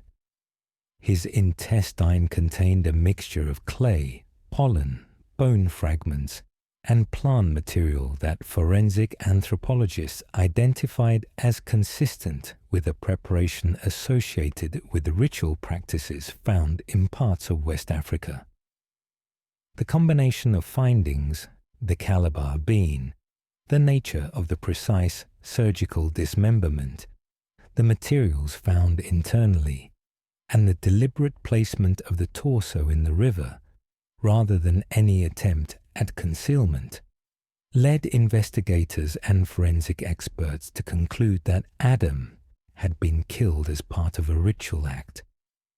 The practice is sometimes described in the context of muti, a form of traditional medicine found in parts of sub-Saharan Africa in which human body parts are believed, by some practitioners, to confer power or protection on those who commission the act. This was not a conclusion reached quickly or without significant consultation. Scotland Yard brought in anthropologists, forensic specialists, and experts in African cultural and religious practices before reaching any formal assessment. A dedicated team was formed to pursue the investigation internationally, working across multiple countries and jurisdictions. The investigation that followed was long, expensive, and ultimately produced no conviction. A woman named Joyce Osagede was arrested in Germany in connection with the case. She was a Nigerian national who had been in London around the time of Adam's death and who had connections to the West African community in the city. She was investigated over a sustained period, questioned on multiple occasions, and eventually released. She has consistently maintained she had no involvement. Investigators traveled to Nigeria, to South Africa, and to other countries in pursuit of Adam's identity and those responsible for his death. They work with Interpol and with local police forces across several jurisdictions. They distributed photographs of the distinctive orange shorts, which had been traced to a specific retail chain in Germany, in the hope that someone would recognize where they had been purchased or who had bought them. Witnesses came forward in stages with fragments of information. None of it resolved into a complete picture.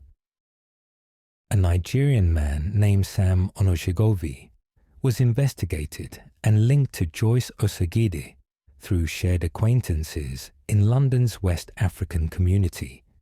He was arrested in Glasgow in 2004 and subsequently deported to Germany on an unrelated immigration matter. He was never charged in connection with Adam's death. The effort to identify Adam himself, to give him back his real name and return him to a family or a community that might grieve for him properly, continued for many years and has never fully stopped. DNA samples were taken and preserved. A forensic reconstruction of his face was produced and distributed internationally through police channels and the media. His approximate age and his geographic origin were established with reasonable confidence. His real name and his family were never found. He was never identified. No family came forward. No community claimed him. In 2019, using advances in DNA genealogy that had not been available in 2001, investigators announced new testing of Adam's remains. The work identified genetic markers consistent with origins in a specific region of Nigeria, refining earlier geographic conclusions. It was described as a step forward. No identification followed. Adam's remains are held by the Metropolitan Police. The case remains formally open. The orange shorts he was found in are kept as evidence. His name is still not known.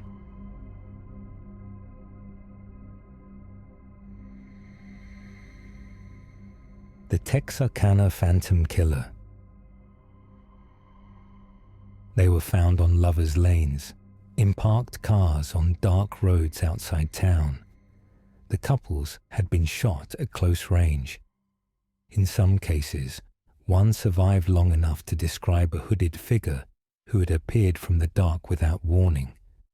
The attacks came on weekends, roughly 3 weeks apart, as though the killer were working to a schedule. The town of Texarkana locked its doors and waited for the next one. Texarkana sits on the border between Texas and Arkansas, a twin city divided by a state line that runs down the middle of its main street, giving it 2 city governments, 2 police departments, and a complicated jurisdictional geography that would matter when the killings began. In 1946, it was a city of about 50,000 people, a railroad hub with a modest downtown and the surrounding rural communities that fed into it on weekends. The war had just ended. Men had come home.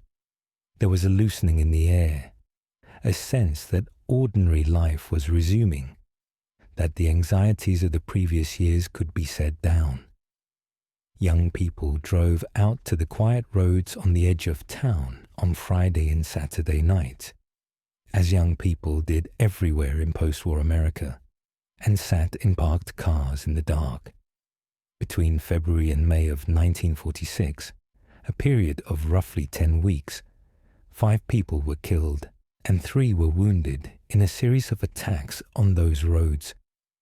The victims were young. They were couples. They were attacked in darkness, at close range, by a figure who appeared without warning, committed violence of extraordinary speed and efficiency, and disappeared back into the surrounding countryside without leaving anything behind that investigators could use. The local press named him the Phantom Killer. The name was in every paper within days. The first attack came on February 22nd, 1946.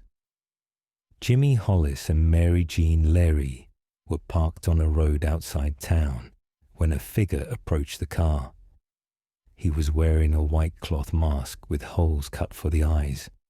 He forced Jimmy out of the car, beat him severely with a blunt instrument, and sexually assaulted Mary Jean before fleeing. Both survived.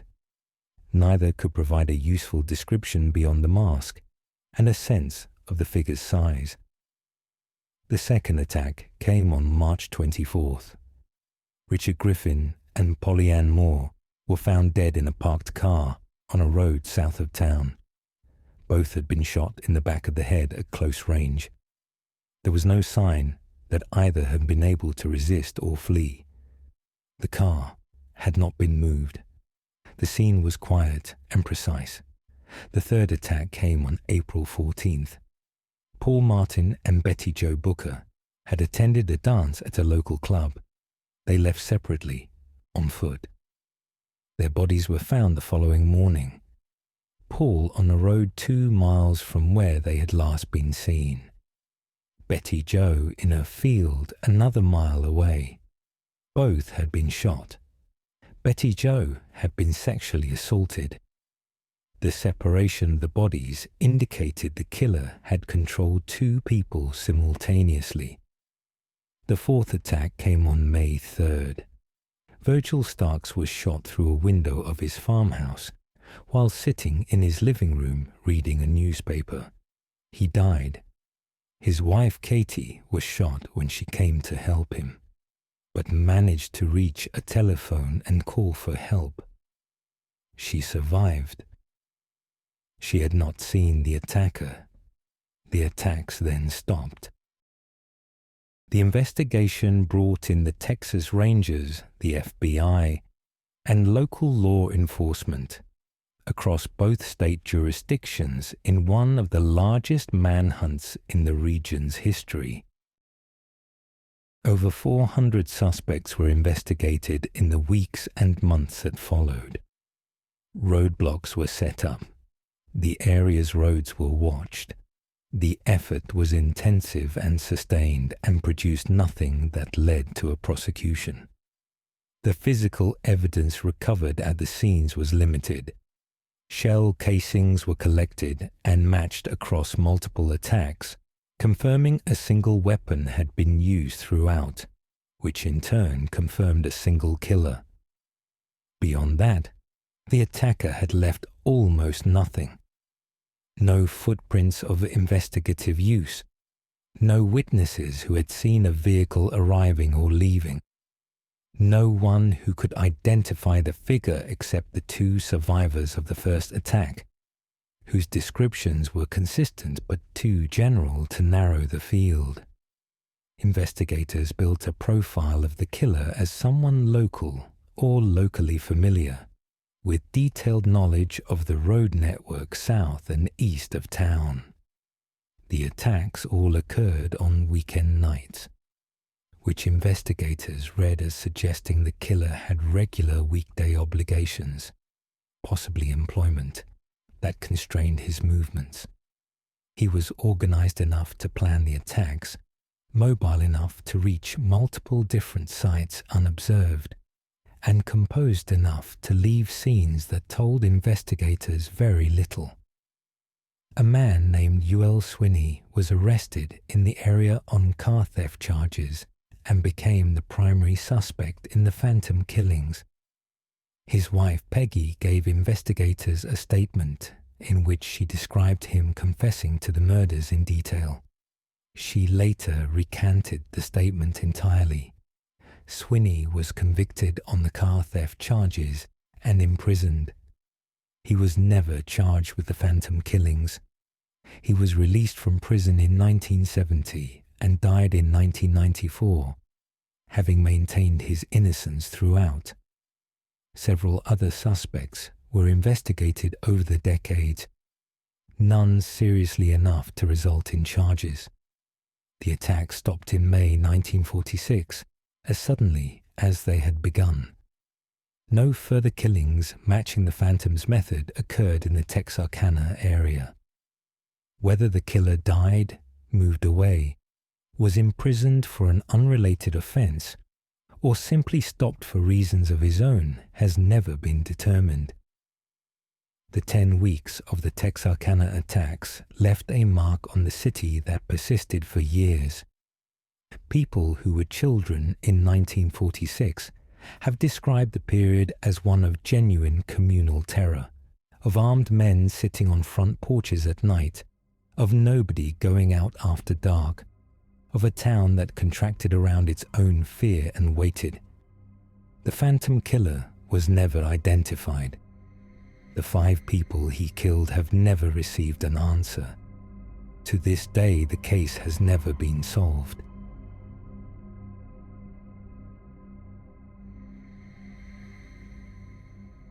The Amber Hagerman case.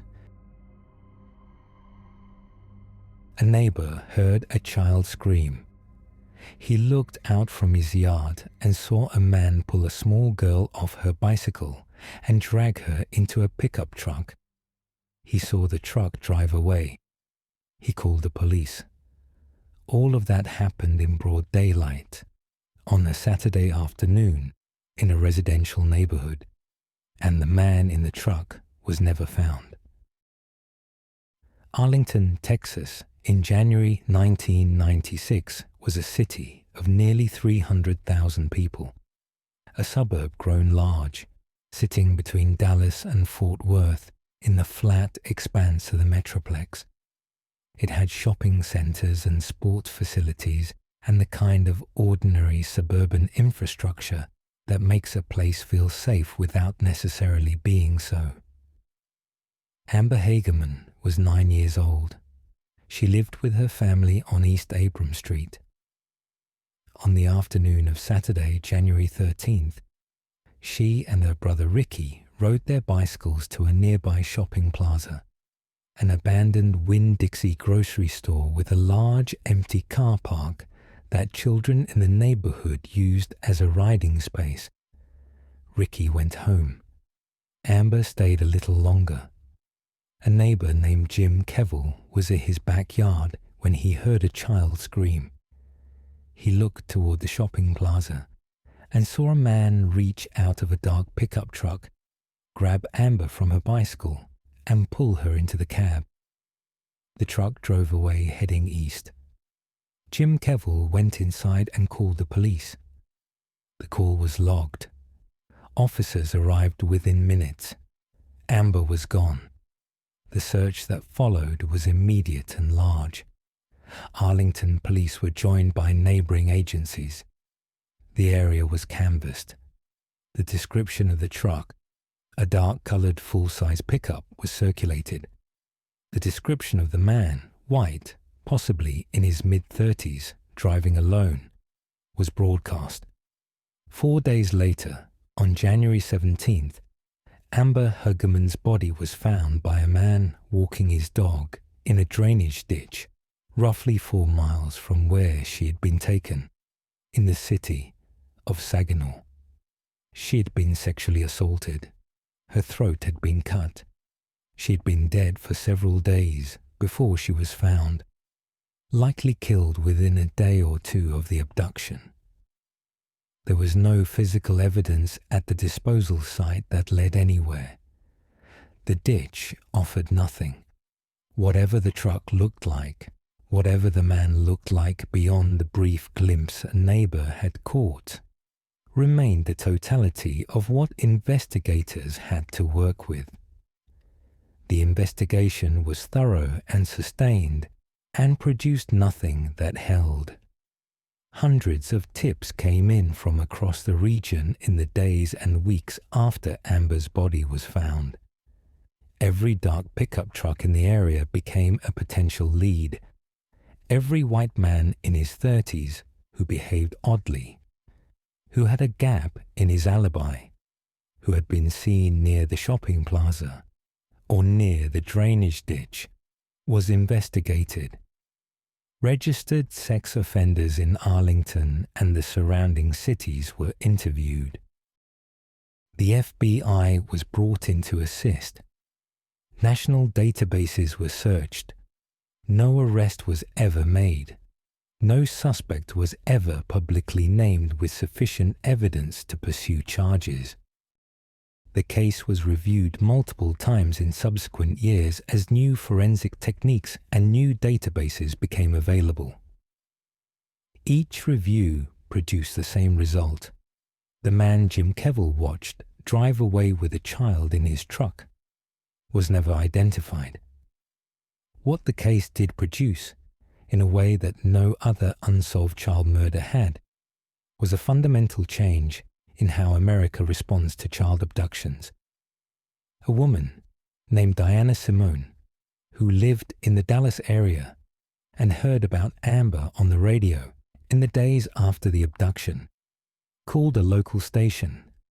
She suggested that radio stations could broadcast descriptions of abducted children and suspect vehicles in real time, using the same emergency alert infrastructure that carried weather warnings, to turn ordinary drivers and pedestrians into a distributed network of witnesses. The station adopted the idea. It spread to other stations. Local law enforcement began formalizing the protocols. Within a few years, the system had been codified, named after Amber Hagerman, and adopted nationally as the Amber Alert. The system operates across the United States, Canada, and a growing number of other countries. It uses radio, television, highway signs, and mobile phone alerts. It has been credited with the safe recovery of hundreds of abducted children in the decades since it was introduced. The child it was named for was not among them. Amber Hagerman's case has been reviewed several times by the Arlington Police Department. Most recently, in the years after advances in genealogical DNA technology opened new possibilities for cold cases. Investigators have been careful not to characterize the review's status publicly in ways that might compromise an ongoing investigation. Jim Kevill, the neighbor who witnessed the abduction and made the call that put the investigation in motion within minutes of the crime, has been interviewed many times over the years by journalists and investigators. He has described what he saw with consistency. He saw a man take a child. He called, and it still was not enough. Amber Hagerman's mother, Donna Williams, continued for many years to advocate for her daughter's case and for the Amber Alert system her daughter's death helped create. She has spoken publicly about the weight of having a child's name become a national institution, while the person who killed her remains unknown. Whoever took her from that bicycle has never been found.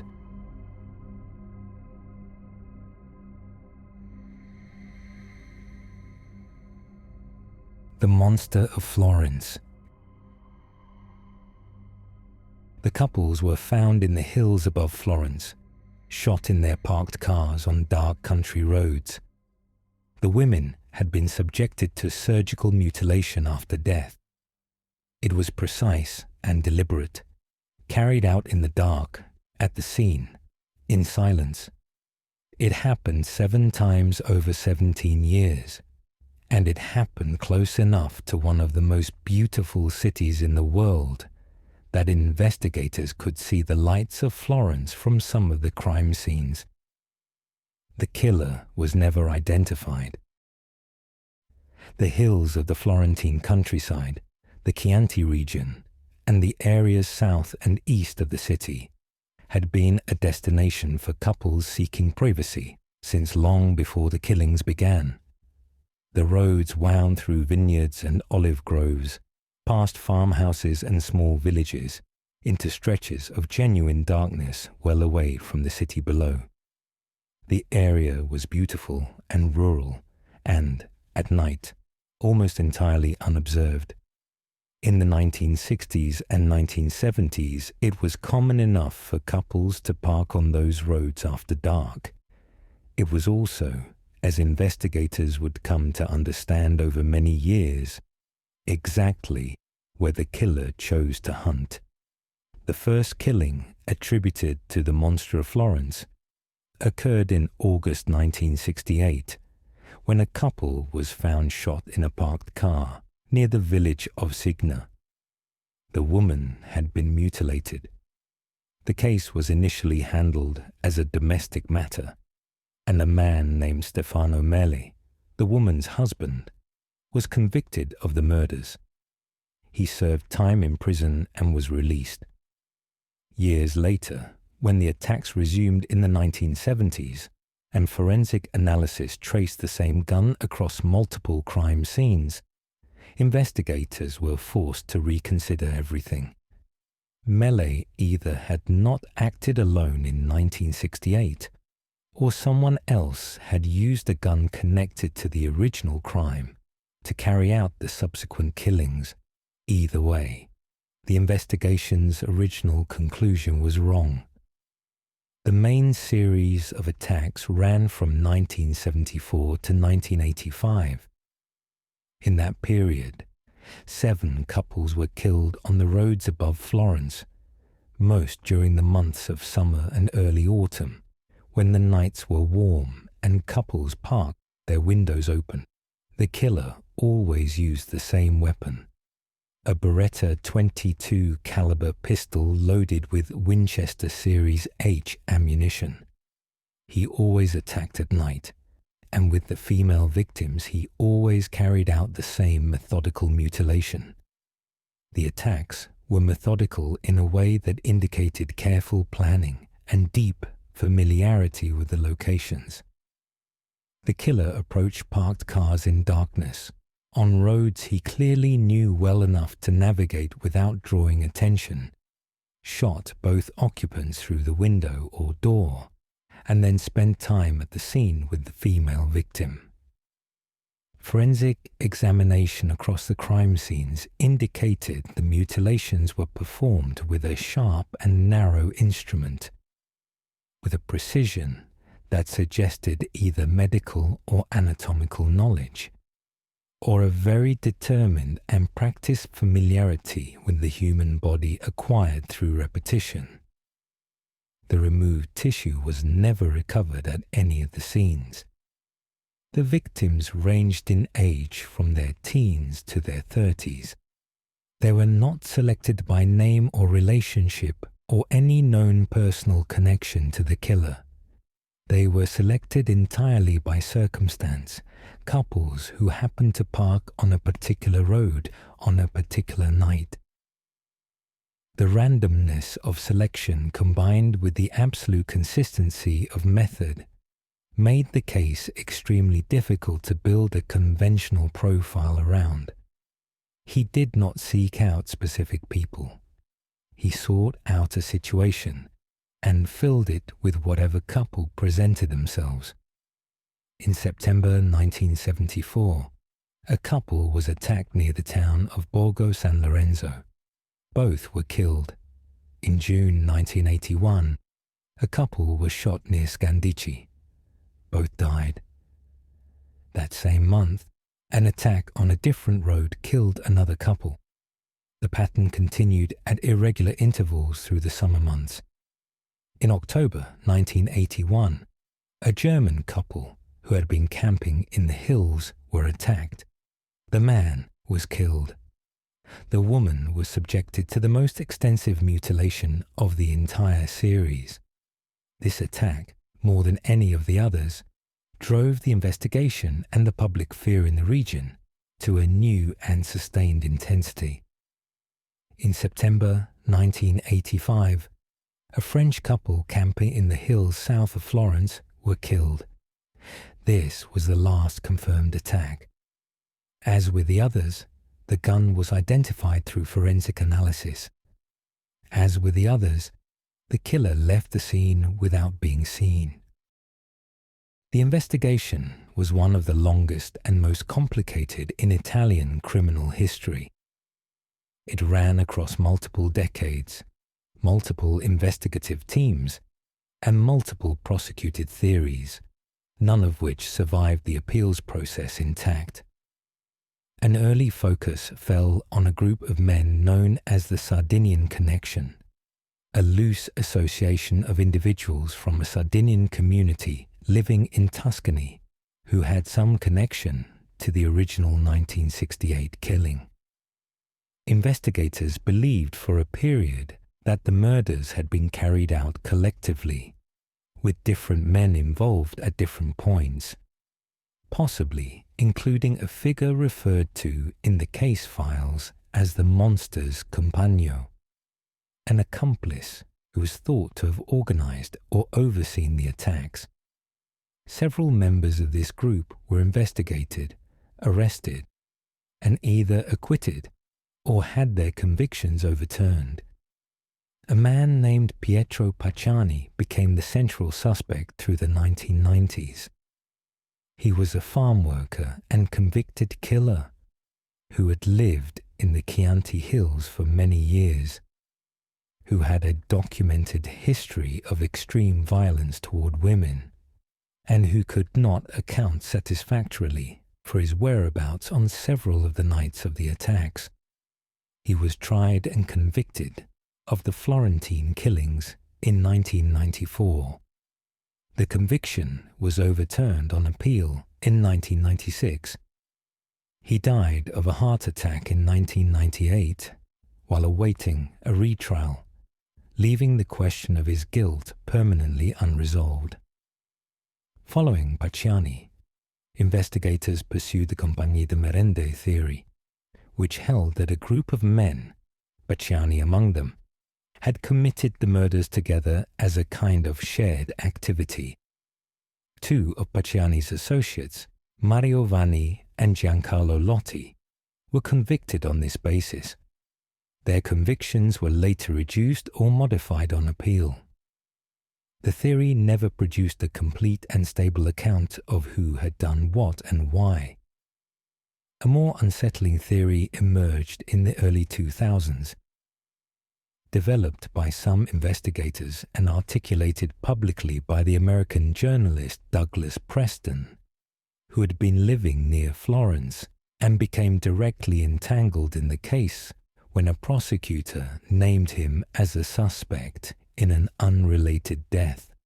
This theory proposed that the tissue removed from the female victims had not been kept by the killer, but sent to someone else, a figure of wealth or social standing, who had commissioned or encouraged the killings to satisfy a specific compulsion.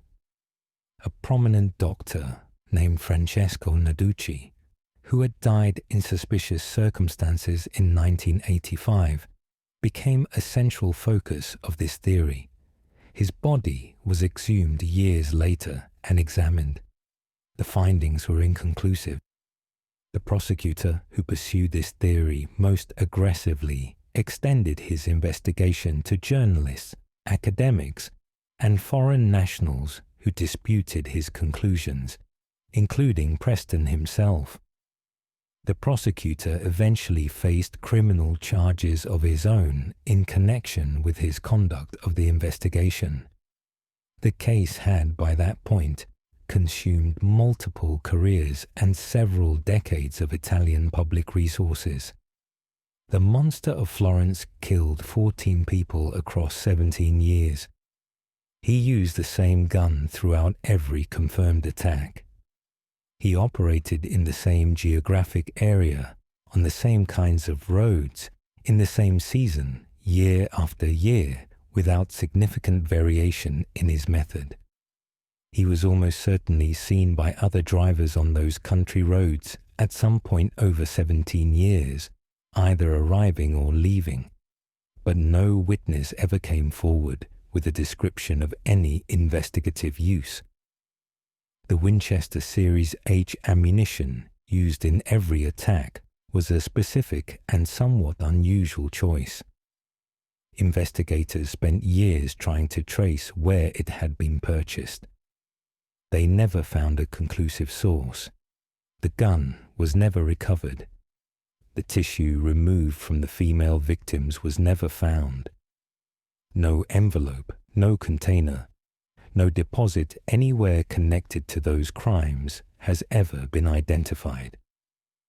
The identity of the person who stood in the dark above Florence and carried out those attacks 7 times over 17 years has never been established to the satisfaction of any court that has examined the evidence.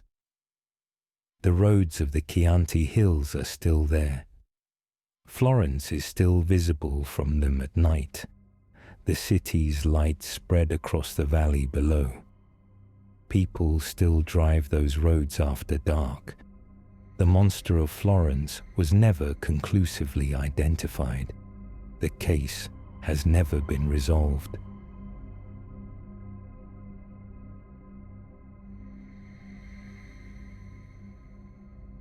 The murder of Sister Cathy Cesnik. She was found in a field 2 months after she disappeared. She had been a young nun and a beloved teacher at a Catholic girls' school in Baltimore.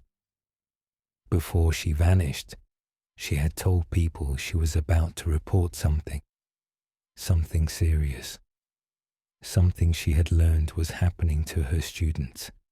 She never made that report, and whoever stopped her has never been identified.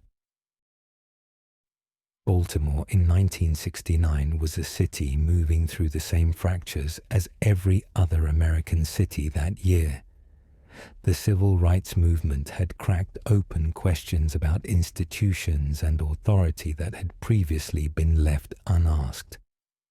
The Catholic Church in particular, which ran schools and hospitals and social services across much of the country's urban landscape, was not immune from scrutiny, though that scrutiny had not yet found the focus it would later acquire. Catherine Ann Cesnik was 26 years old, a member of the School Sisters of Notre Dame, and a teacher of English and drama at Archbishop Keough High School in Baltimore. She was warm and approachable in a way that made her unusual among the faculty, the kind of teacher students went to with things they could not say to anyone else. She was not yet 30, and she took her students' lives seriously. They trusted her. In the autumn of 1969, some of those students told her what a priest at the school was doing to them. The priest was Father Joseph Maskell, the school chaplain. He was charismatic, socially polished, and extraordinarily well connected. He had cultivated relationships with local law enforcement, with figures in the archdiocese, and with others in positions of authority across Baltimore in a way that, investigators would later describe, appeared deliberate and specifically designed to make himself difficult to challenge. What the students told Sister Cathy was that Maskell was sexually abusing them, that the abuse was serious and sustained, and that it involved other men who came to the school under Maskell's facilitation. What Sister Cathy decided to do with that information was to report it. She told people she trusted that she was going to come forward. She was working up to making a formal disclosure. On the evening of November 7th, 1969, she went out to run some errands. She left her apartment on Terrace Road, drove to a nearby bakery, and was seen there by a witness who remembered her. She did not return home. Her car was found the following day parked near her apartment building, a bag of groceries still on the seat. Her keys were gone. There was no sign of a struggle. She had simply vanished between the bakery and her front door, on a short, familiar route she had driven many times. The search that followed was managed primarily through channels that, investigators would later note, overlapped significantly with the social network around Father Maskell. It included law enforcement contacts he had cultivated over years. The search, in the assessment of many who have examined it since, was not conducted with the urgency or independence the situation demanded. 2 months after her disappearance, in January 1970, Sister Cathy's body was found in an open field in the Lansdowne area of Baltimore County by a man out walking.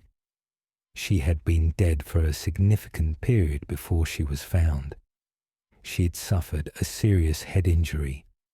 The investigation into her death was handled quickly and produced nothing of substance. No suspect was named. No charge was filed.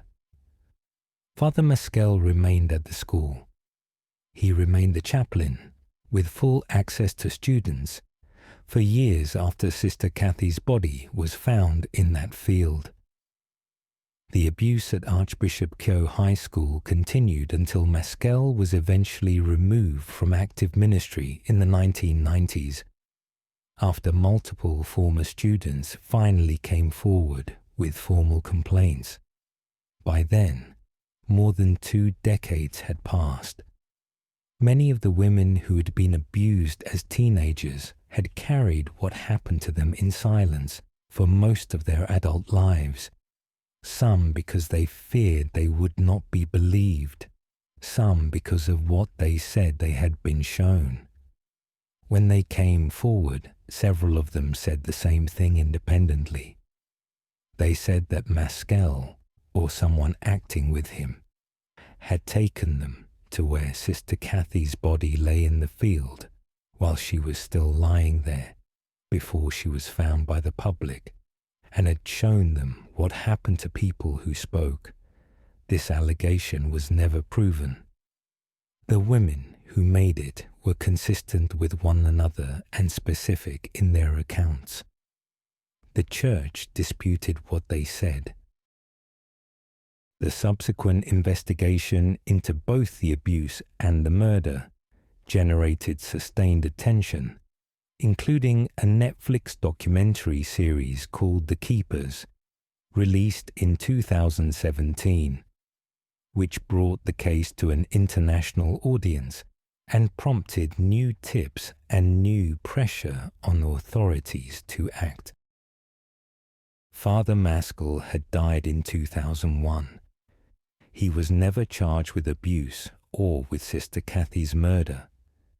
His remains were exhumed in 2017 to obtain a DNA sample that could be compared with evidence from Sister Cathy's case.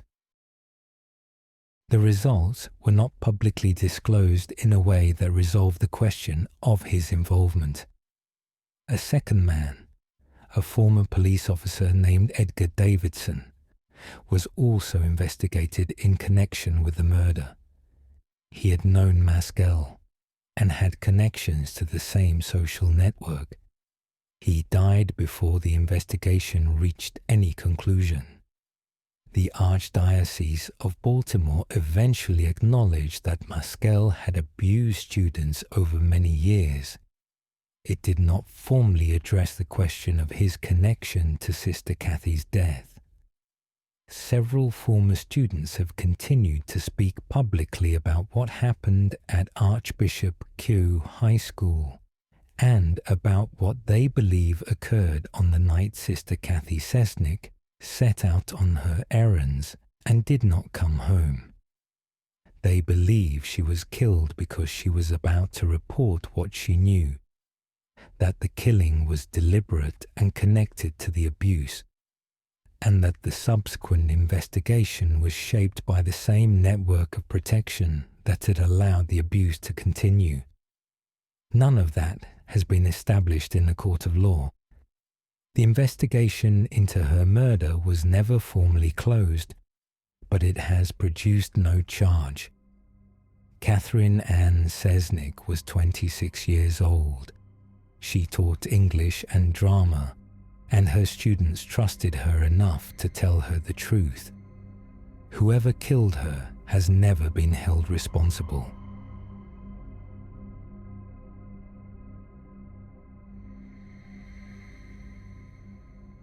The Cleveland Torso Murderer. The bodies were found in pieces, heads separated from torsos, limbs removed at the joints, the cuts made with precision.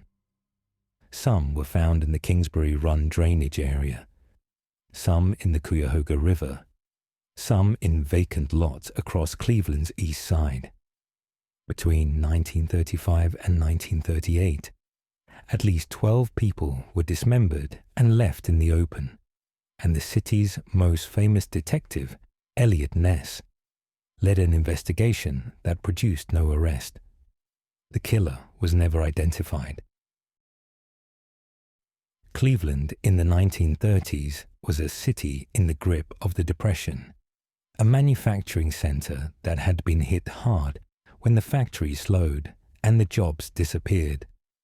The east side of the city, particularly along Kingsbury Run, a steep ravine that carried rail lines and industrial drainage through a district of rooming houses and soup kitchens and shanty settlements, was home to people who lived on the absolute margins of survival. They had no stable addresses, no employment, no families nearby who would notice if they vanished. Some were alcoholics, some were mentally ill. Some were simply poor in a time when being poor meant invisibility. It was from this population that the killer drew his victims. The first confirmed case came in September 1935, when 2 male torsos were discovered in Kingsbury Run, both headless, both showing signs that they had been treated with some kind of chemical preservative. The heads were found nearby. The bodies were never identified. In the months that followed, more remains were found in the same general area, all showing the same careful pattern of dismemberment, the same precision in the cuts. The victims were both men and women. Ages range from teenagers to middle-aged adults. Some were identified through fingerprints or dental records that matched missing persons reports. Most were not. The dismemberment was carried out with a sharp blade in the steady hand, at joints rather than through bone, which indicated either formal anatomical knowledge or at least careful and repeated practice. Some of the bodies had been drained of blood before they were cut apart, which meant the killing and the dismemberment had taken place somewhere private, somewhere with running water and enough space to work methodically without being interrupted or seen. The bodies were then transported and dumped in public locations, sometimes in the run itself, sometimes along the riverbank, sometimes in empty lots. The killer wanted them found. Elliot Ness was the Cleveland safety director at the time, the former Prohibition agent who had become nationally famous for his work against Al Capone in Chicago. He took personal control of the Torso Murders investigation. He brought in every resource the city had. He brought in federal agents. He organized systematic raids on the shanty towns and hobo camps of Kingsbury Run in August 1938, burning them out in an effort to force movement in the transient population and shake loose anyone who might have information or who might be the killer himself living among them. The raids displaced hundreds of people, destroyed their makeshift homes, and scattered the population across the city. They produced nothing useful. They did not find the killer. They did not generate a single lead that held. Ness was criticized at the time for the harshness of the action and for its failure to produce results. The investigation developed several serious suspects over the course of the years. A doctor named Francis Sweeney became the central focus. He had formal medical training, which would explain the anatomical precision of the dismemberments and the draining of blood. He had a documented history of violent and erratic behavior when he drank, which was often. He lived and worked in areas near where many of the bodies were found. He had no stable alibi for the periods when several of the murders were believed to have occurred. Ness himself believed Sweeney was the killer. According to some accounts, Ness interrogated him personally in a hotel room for several days in 1938, without charges, without a lawyer present, in an attempt to extract a confession. Sweeney never confessed. Shortly after the interrogation, he committed himself voluntarily to a veterans' hospital and remained institutionalized, with occasional releases, for the rest of his life. He was never charged. He died in 1964. A second suspect, a man named Frank Dolezal, was arrested in 1939 and confessed to one of the murders while in police custody. He later recanted the confession entirely. He died in his cell, under circumstances that were officially ruled a suicide, but that his family and some investigators considered deeply suspicious. The confession was widely regarded as having been coerced through physical intimidation. After 1938, the killings stopped, or at least no more bodies matching the specific pattern were found in Cleveland. Whether the killer died, was institutionalized like Sweeney, moved to another city, or simply stopped dismembering bodies for reasons known only to himself, was never determined. The Cleveland Torso Murders have been analyzed and re-examined many times in the decades since. The victims, who were never identified, remain nameless. Their remains are held by the Cuyahoga County Medical Examiner's Office. Some were buried in unmarked graves in Potter's Fields. Some were cremated when no one claimed them.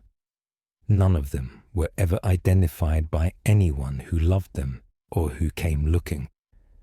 The investigation produced theories about connections to similar dismemberment murders in other cities during the same period, including cases in Pennsylvania and New York.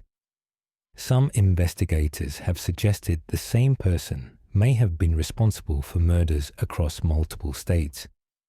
None of those theories have been substantiated. Elliot Ness never spoke publicly in detail about the Sweeney interrogation. He believed he had found the killer and believed that institutionalization had stopped the murders. He could not prove it. He lived until 1957, and the case remained unsolved when he died. Whoever killed at least 12 people in Cleveland, whoever spent hours dismembering them with methodical care, has never been brought to account.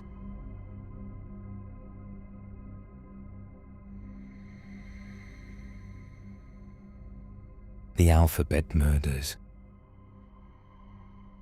3 young girls were abducted, sexually assaulted, and strangled in Rochester, New York, between 1971 and 1973.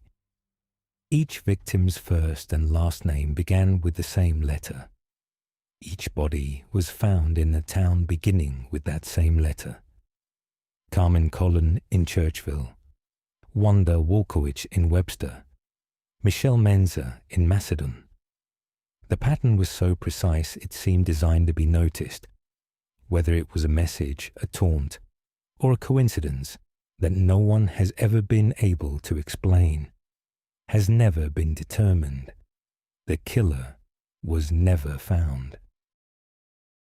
Rochester in the early 1970s was a mid-sized industrial city in upstate New York, home to Kodak and Xerox, a working city of neighborhoods and parishes where children walked to school and played outside in the way that still felt ordinary in that era.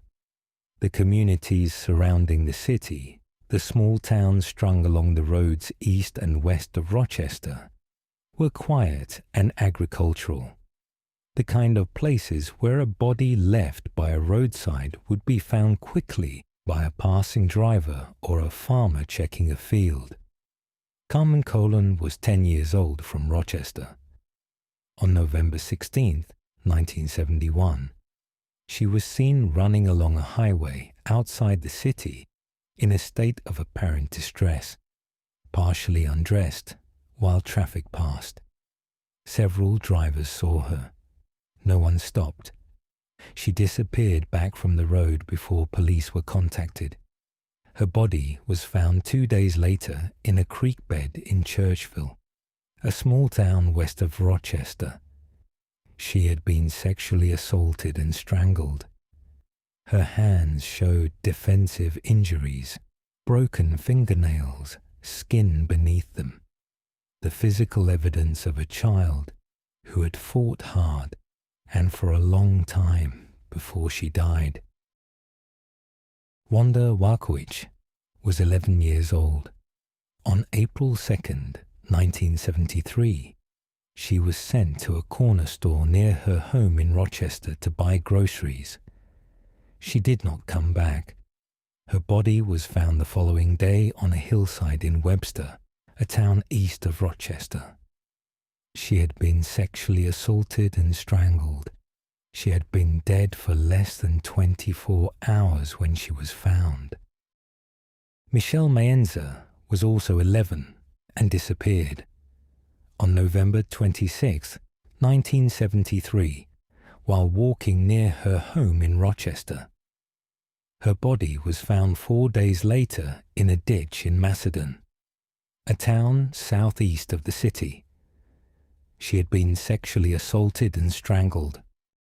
She had been fed before she was killed, food found in her stomach during the post-mortem that she had not eaten at home, which meant she had been alive and in the killer's company for long enough that he had given her something to eat.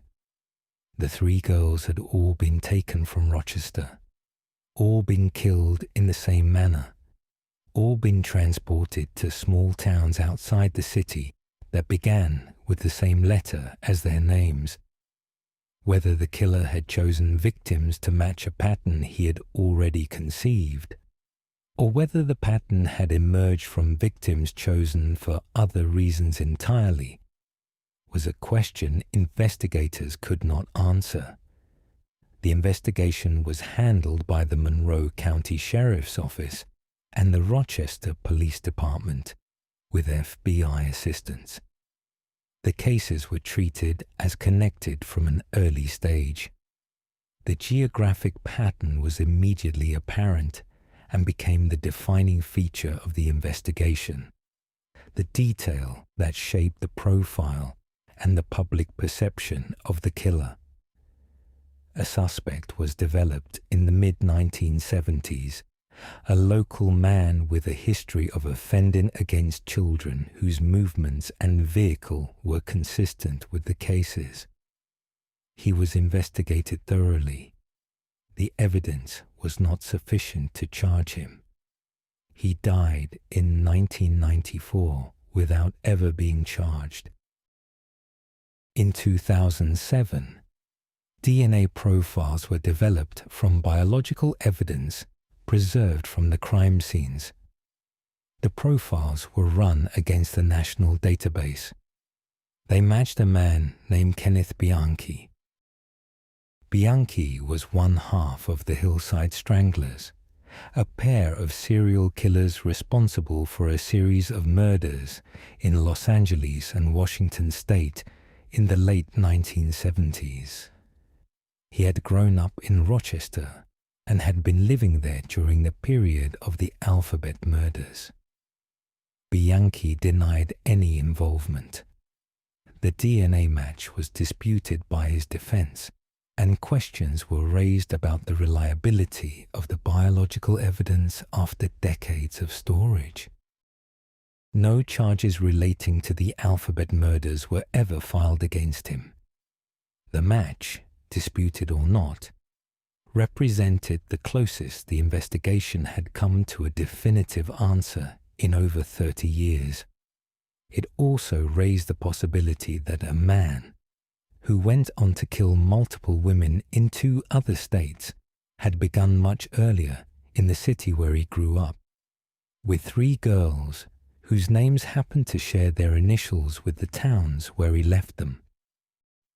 The 3 towns, Churchville, Webster, and Macedon, are still there, quiet communities outside Rochester, where the names of 3 girls are attached to roadside locations that have long since been absorbed back into the ordinary landscape of upstate New York.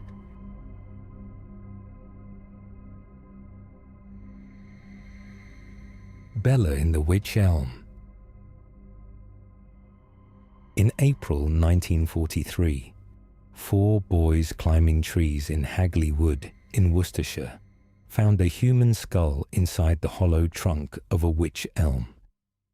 When they pushed further into the cavity, they found more bones, a shoe, a gold wedding ring, and a piece of rolled taffeta fabric that had been stuffed into the skull's mouth.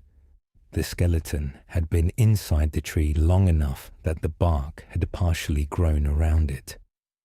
Within 2 years, graffiti began appearing on walls across the West Midlands. Who put Bella in the wych elm? It has been appearing in different handwriting, in different locations, for over 80 years. No one knows who writes it. No one knows who Bella was. No one knows who put her there. Hagley Wood sits on the edge of the Clent Hills in Worcestershire, a few miles from the industrial towns of the Black Country. In 1943, it was part of the Hagley Hall estate, privately owned, and not a place the public was supposed to be. The 4 boys who went into the wood that April afternoon were trespassing, which is why, when they found the skull, their first instinct was to put it back and say nothing. One of them could not keep the secret. Within days, the police had been told. The remains were those of a woman. She was estimated to have been between 30 and 40 years old at the time of death, of slight build, with irregular teeth that might have made her identifiable if anyone had been looking for her. The taffeta stuffed into her mouth had been placed there either at or around the time of death. The position of the body inside the tree, wedged into the hollow trunk in a way that required the body to have been placed there while it was still fresh, before rigor and decomposition made manipulation impossible, established that she had been dead no more than a few hours when she was hidden. The tree itself was not large. Getting a body inside it would have required effort and a degree of physical strength. It was not something one person could easily have done alone. The investigation was conducted by the Worcestershire Constabulary in the middle of wartime, with the limited resources and the particular difficulties that wartime imposed. Missing persons records were checked. Dental records were circulated. The wedding ring was examined for hallmarks that might trace it to a specific jeweler or region. No identification was made. No missing person report matched the description. No one came forward to say they recognized the teeth, the ring, or the shoe. The cause of death was determined to be asphyxiation. The taffeta in the mouth may have been the instrument of suffocation, or it may have been placed there after death. The distinction mattered to investigators and has been debated in the decades since without resolution. The graffiti first appeared in 1944, roughly a year after the discovery. Who put Bella in the Wych Elm? It was painted on a wall in Upper Dean Street in Birmingham. Then it appeared elsewhere. The name Bella, or sometimes Le Bella, was used consistently across the different instances. Whether the person or people writing it knew something about the identity of the dead woman, were taunting investigators, or were simply responding to the story that had circulated in the region, was never established. The graffiti has continued appearing across the West Midlands for decades, most consistently on the obelisk at Hagley Hall, which has been repainted and regraffitied so many times that the cycle has become part of the local landscape. Several theories about Bella's identity have been developed and investigated over the years. The most persistent connects her to wartime espionage. A journalist and researcher named Donald McCormick proposed in the 1950s and 1960s that the dead woman had been a Dutch or Flemish spy working for German intelligence in Britain, that she had been killed by her handlers when she became a liability, and that the choice of the tree as a hiding place had been deliberately theatrical. A warning to others. McCormick named a specific woman, Clarabella Dronkers, the wife of a Dutch spy who had been executed by the British. The identification has never been confirmed and has been disputed by subsequent researchers who questioned McCormick's methods and sources. A second theory, developed by a local historian named Alex Merrill, suggested Bella had been a victim of a black magic ritual, connecting the taffeta in the mouth and the placement inside the tree to folk magic practices associated with containing the spirits of the dead.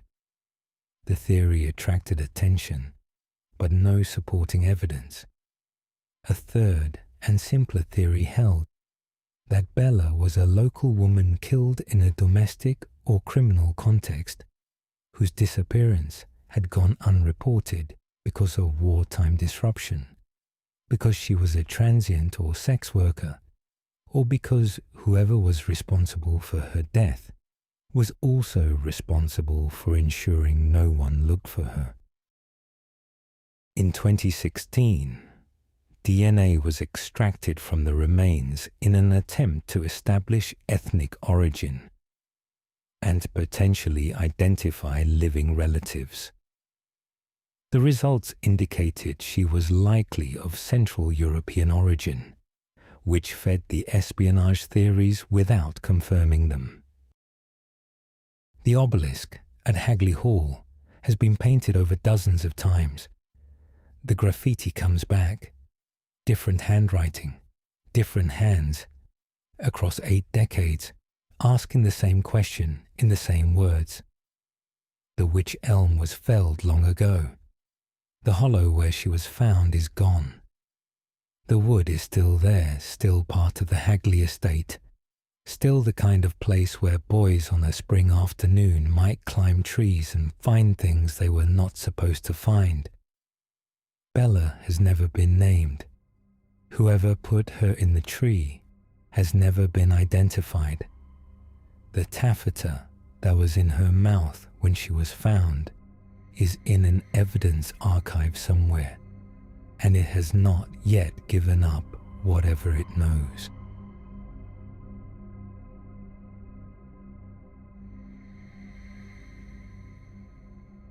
The Brabant Killers. They walked into supermarkets with military precision and killed everyone in their way. They shot customers, cashiers, bystanders. They took relatively small amounts of money and left. Between 1982 and 1985, a gang carried out a series of violent raids across Belgium that killed 28 people and wounded dozens more. The attacks seemed designed to create terror, as much as to generate profit. The killers were never identified. Belgium, in the early 1980s, was a stable, prosperous country, with one of the lowest violent crime rates in Western Europe, and a population that had not experienced domestic armed conflict since the Second World War. The province of Brabant, which included Brussels and the surrounding suburban and rural areas to the north and south, was particularly quiet. It was a landscape of small towns, shopping districts, residential streets, where people knew their neighbors. Supermarkets stayed open late. People shopped without fear. The idea of a coordinated armed gang operating with military-level organization and a willingness to kill indiscriminately was not part of the national consciousness. That changed in September 1982, when 3 men walked into a Delhaize supermarket in Oudegem, a suburb of Brussels, and opened fire. The pattern was established in that first attack and refined across subsequent raids. The gang operated in teams of 3 or 4 men. They wore masks or balaclavas that concealed their faces entirely.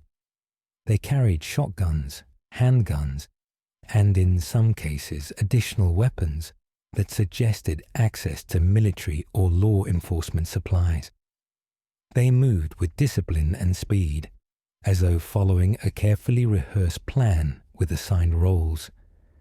They shot without hesitation or warning, killing people who posed no physical threat, people who were simply standing in an aisle or waiting at a register when the doors opened. The targets were always commercial locations open to the public, supermarkets and restaurants, places with cash registers and customers. The amounts stolen were never large, certainly not large enough to justify the extraordinary level of violence used to obtain them. Some attacks netted only a few thousand Belgian francs, barely enough to cover the operational costs of a coordinated gang. The impression left on investigators and on the Belgian public was that money was a secondary motive at best, that the primary purpose of the attacks was terror itself. The first confirmed attack came on September 18, 1982, at a Delhaize supermarket in Oudegem. 3 masked men entered with weapons drawn, fired shots into the ceiling and at staff, and fled with cash from the registers. One person was injured. It was treated initially as a serious armed robbery, shocking but not unprecedented, in a country with relatively low gun crime. The second attack came in October at a supermarket in Barraza. This time people were killed. The gang shot a customer and a cashier execution style at close range, without provocation. The violence was extreme and appeared entirely unnecessary for the purposes of obtaining money from a cash register. The attacks continued over the next 3 years with an irregular but persistent rhythm that suggested the gang was planning carefully, selecting targets, waiting for the right conditions. In March 1983, a restaurant in Halle was raided. 3 people were killed. In September 1983, a supermarket in Thames. 2 more deaths. Each attack followed the same basic script. Armed men, masks, overwhelming firepower, indiscriminate shooting, a hasty exit with relatively small amounts of cash. In September 1985, the most deadly attack of the entire series occurred at a Delhaize supermarket in Aalst. The gang entered on a Saturday evening when the store was busy with weekend shoppers. They opened fire immediately. 8 people were killed, including shoppers, staff, and a 9-year-old girl who was shot while standing with her family. The gang took approximately 200,000 Belgian francs, the largest haul of any of the raids, and disappeared into the night.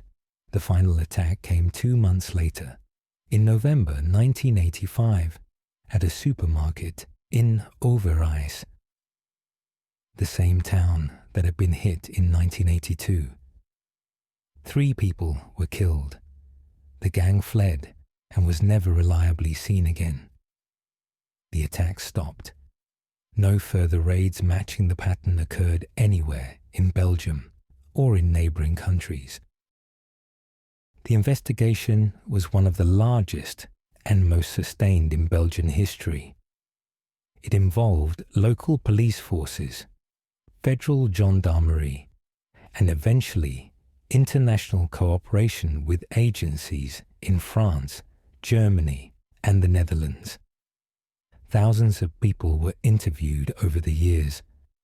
The crime scenes were examined in exhaustive detail. Ballistics analysis connected the same weapons across multiple attacks, confirming beyond doubt that a single coordinated gang was responsible for all the raids. Several theories emerged over the decades about who the Brabant killers were, what had motivated them, and why they had stopped. The most straightforward theory held that the gang was a purely criminal enterprise, motivated primarily by profit, but extraordinarily violent and reckless in their methods. Under this reading, the killings were the result of poor judgment, panic under pressure, or a calculated willingness to eliminate witnesses without hesitation in order to reduce the risk of identification. The theory struggled to explain why the gang had stopped so abruptly in late 1985, or why the amount stolen was so consistently modest relative to the enormous risks taken and the heat the attacks brought down on the criminal underworld. A second and far more disturbing theory suggested the attacks were politically motivated, connected to far-right networks within Belgium, possibly involving former or active members of law enforcement or the military. This theory pointed to the military precision of the attacks, the apparent tactical training of the gang members, and persistent rumors that circulated in Belgium in the years after the killings about connections between the gang and rogue elements of the Belgian gendarmerie or intelligence services. Some investigators and journalists believed the attacks had been designed deliberately to destabilize the country, to create a climate of fear and chaos that would justify increased state security powers or shift the political landscape in ways that favored authoritarian elements. This theory has never been proven, but has also never been fully disproven. A third possibility involved international organized crime networks operating across Western Europe in the 1980s, with the Belgian attacks being one part of a broader pattern of violent robberies carried out by gangs with access to military-grade weapons and training. This theory was explored in cooperation with authorities in neighboring countries, but was never substantiated with physical evidence conclusively linking the Brabant killers to known criminal organizations elsewhere. Several individuals were investigated seriously over the decades as potential members of the gang, or as people with knowledge of who the gang members were. A group of men with documented connections to far-right political movements in Belgium became a focus of investigation in the 1990s, and again in the 2000s when new information surfaced. Some had military or police backgrounds that would explain the tactical sophistication of the attacks. Some had been present in the geographic areas where the raids occurred. Some had access to weapons and vehicles that matched witness descriptions. None were ever charged with participation in the killings. Some died before the investigations reached conclusions. Some were cleared through alibi evidence or forensic analysis that excluded them. A former gendarme named Christian Bonkowski was investigated extensively over many years. He had documented the history of violent and erratic behavior. He had access to weapons through his law enforcement position. He had been stationed in areas relevant to the investigation. He died by suicide in 2015 before investigators were able to resolve the question of his involvement one way or the other. In 2017, Belgian federal authorities announced they were formally reopening the investigation with new forensic techniques, including advanced DNA analysis of biological evidence preserved from several of the crime scenes. They publicly named several individuals as persons of interest, including former members of the police and military. The announcement generated renewed media attention and brought forward new witnesses with information about the 1980s. The investigation, as of the mid-2020s, has not resulted in any charges being filed. The Brabant killers murdered 28 people across 3 years. They operated with discipline and apparent training. They chose targets that would maximize public fear. They stopped in 1985 and were never caught. Belgium passed laws in response to the attacks that tightened security in commercial spaces and increased police powers. The country's sense of safety, which had been a point of national pride, was permanently altered. The killings remain unsolved. The weapons used in the attacks were never recovered. The identities of the gang members have never been conclusively established.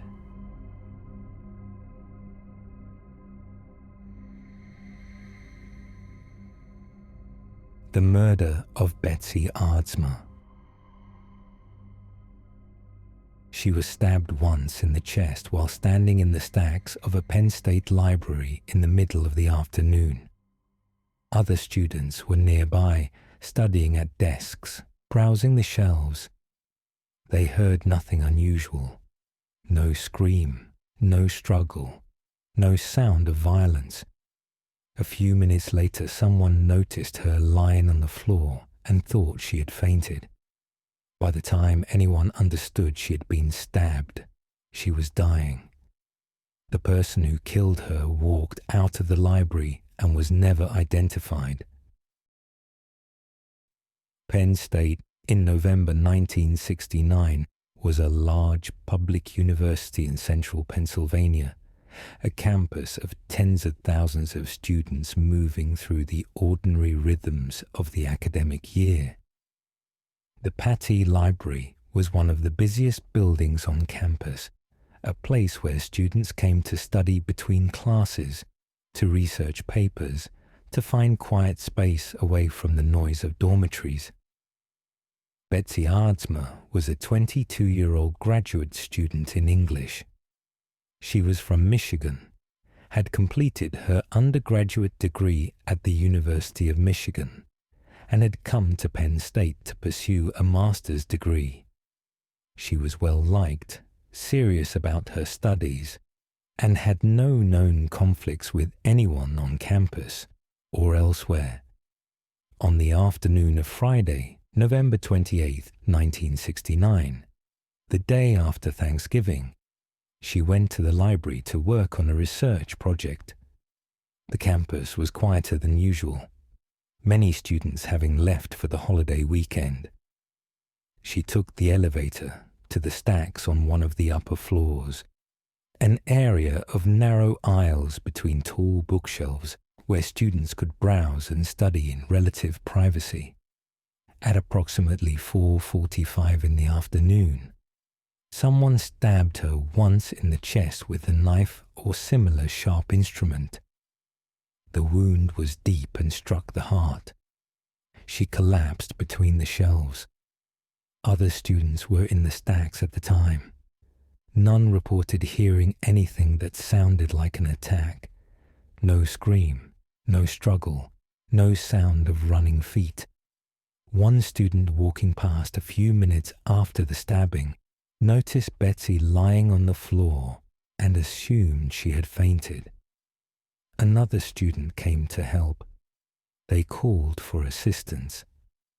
It was only when someone tried to move her that they saw the blood on her red dress and realized she had been injured. Campus police and medical personnel arrived quickly. Betsy was transported to the University Health Center and then to a hospital. She died within hours. The wound was a single stab to the chest, delivered with enough force to penetrate deeply. The investigation that followed was immediate and thorough. The library was searched. Students who had been in the building were interviewed. The stacks where Betsy had been attacked were examined for evidence. Investigators found very little. No weapon was recovered. No witnesses came forward who had seen anything suspicious. No clear motive emerged from any examination of Betsy's life or activities. The case became a mystery that confounded investigators for decades. The lack of noise, the lack of witnesses in a public building, the single precise wound, all suggested an attack that had been either extraordinarily quick or carried out by someone who knew how to kill efficiently and silently. Several theories were developed over the years.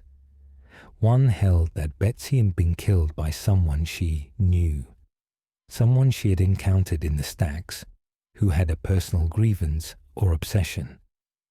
Another suggested a random attack by a stranger, someone who had followed her into the library or who had been waiting in the stacks. A third possibility involved a case of mistaken identity, that Betsy had not been the intended target. In 2009, investigators revisited the case and released new information. They stated they had identified a person of interest, a man who had been on campus at the time and who had since died. They did not name him publicly at that time, but indicated they believed they had identified the killer. In subsequent years, more details emerged. The man's name was eventually made public as Richard Hafner, a former graduate student who had been at Penn State in 1969 and who had known Betsy Aardsma. Hefner had died in 2002. The evidence connecting Hefner to the murder was circumstantial. He had been in the library that day. He had known Betsy casually through academic circles. He had exhibited troubling behavior in the years after the killing. But there was no physical evidence tying him to the crime scene, no confession, and no witness who had seen him near Betsy at the time of the attack. The case was never formally closed as solved. Hefner was never charged. The question of whether he was the killer remains a matter of investigative belief rather than proven fact. Betsy Aardsma was killed in the middle of the afternoon in a public library surrounded by other people. She made no sound loud enough to alert anyone nearby. The weapon was never found. The person who stabbed her walked out and disappeared into the ordinary flow of campus life.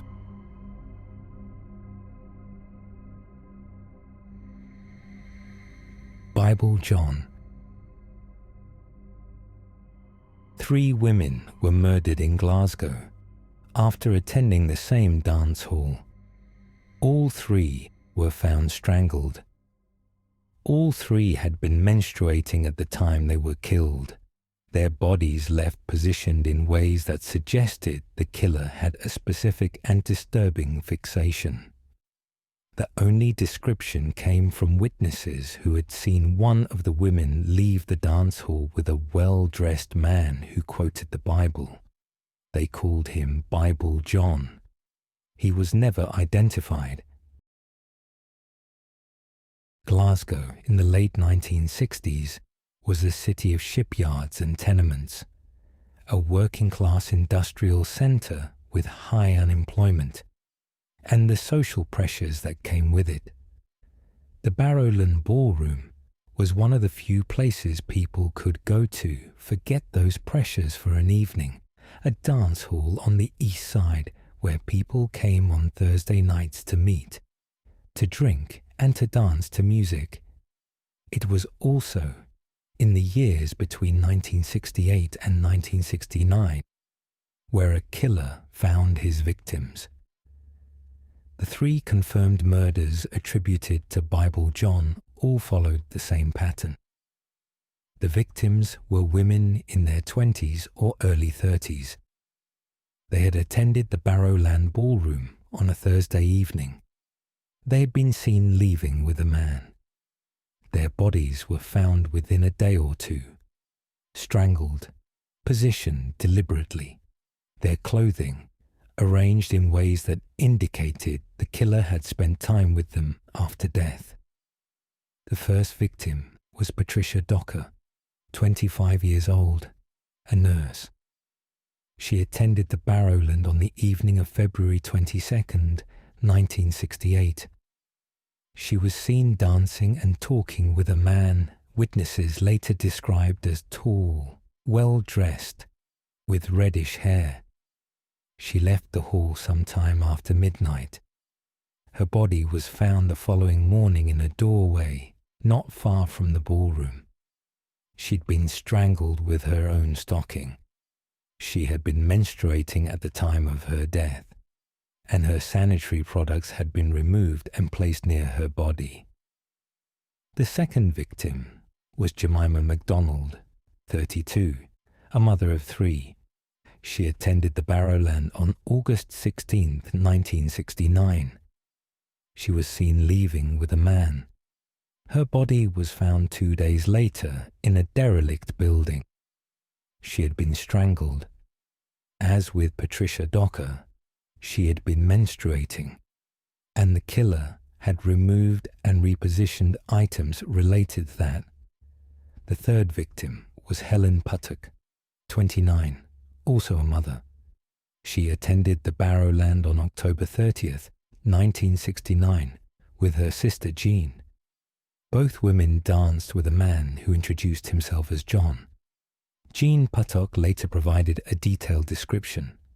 The man was tall, around 6 feet, with reddish-brown hair, well-spoken, smartly dressed in a suit. He had quoted the Bible during the taxi ride they shared, talking about adultery and sin and the Old Testament in a way that made both women uncomfortable. Jean was dropped off first. Helen continued in the taxi with the man. Her body was found the next morning. She had been strangled with her own tights. The pattern of positioning and the removal of sanitary items was consistent with the previous 2 murders. The investigation into Bible John was one of the largest manhunts in Scottish history. Tens of thousands of men were interviewed across Glasgow and beyond. A detailed composite sketch was created based on Jean Puttock's description and distributed across the United Kingdom.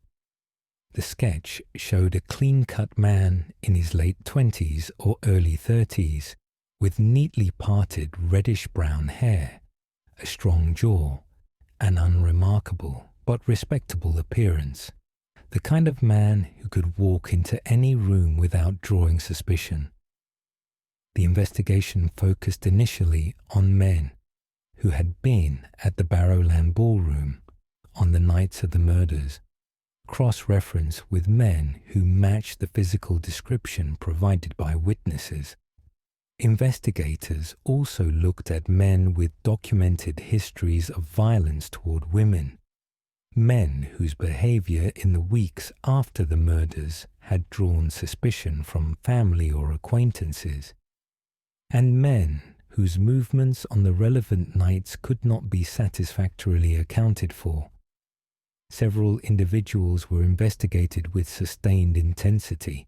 None were charged. The biblical references and the apparent fixation on menstruation suggested to investigators and to the psychologists who consulted on the case that the killer had a specific religious obsession, likely rooted in Old Testament prohibitions around ritual purity and women's menstrual cycles. The deliberate care taken in positioning the bodies, the time spent at each scene after death, and the apparent ease with which the killer moved through public spaces like dance halls suggested someone organized, confident, and capable of blending seamlessly into ordinary social environments without raising alarm.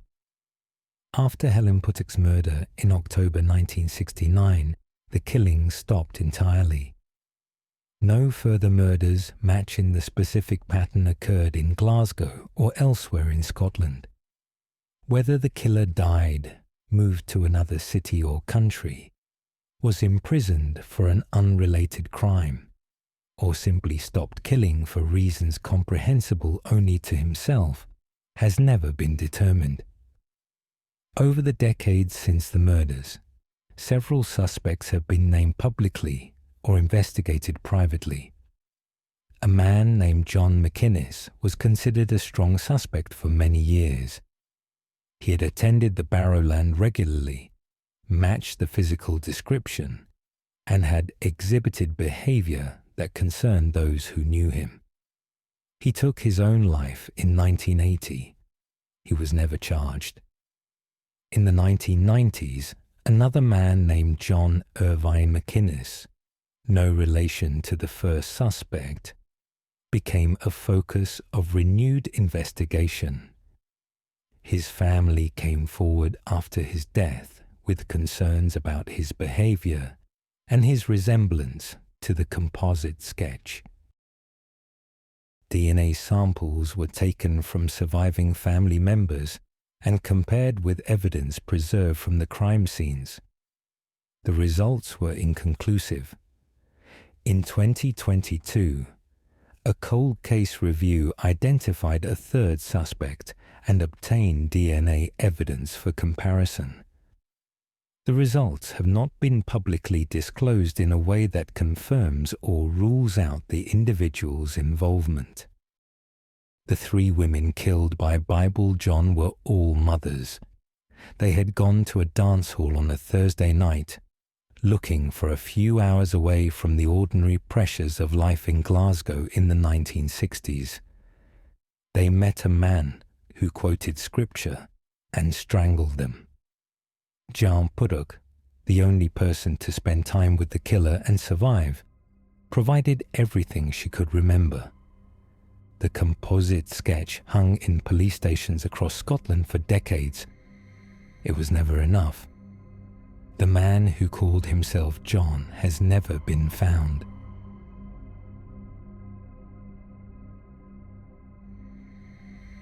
The Chicago Tylenol Murders.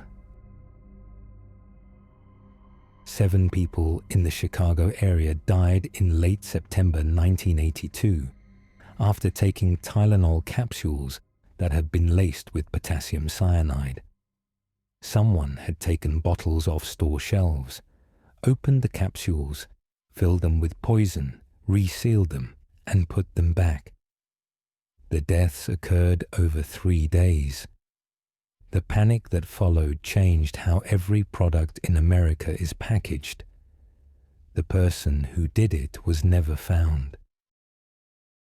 Chicago in the autumn of 1982 was a city of 3 million people, a sprawling metropolitan area with suburbs that stretched for miles in every direction.